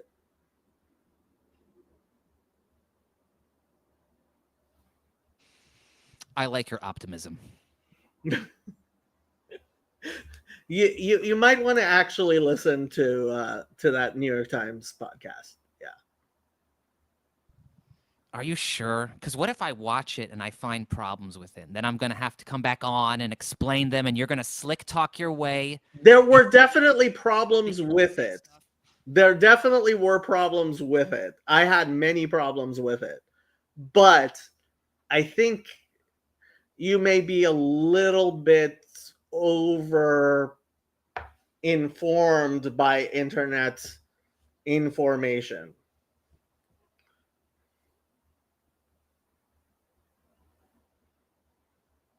You know, Jacob, you should be a rabbi. Okay, I am thinking we should wrap this up. We've only gone in a whole hour after more longer than I wanted to. Yeah? It was fun.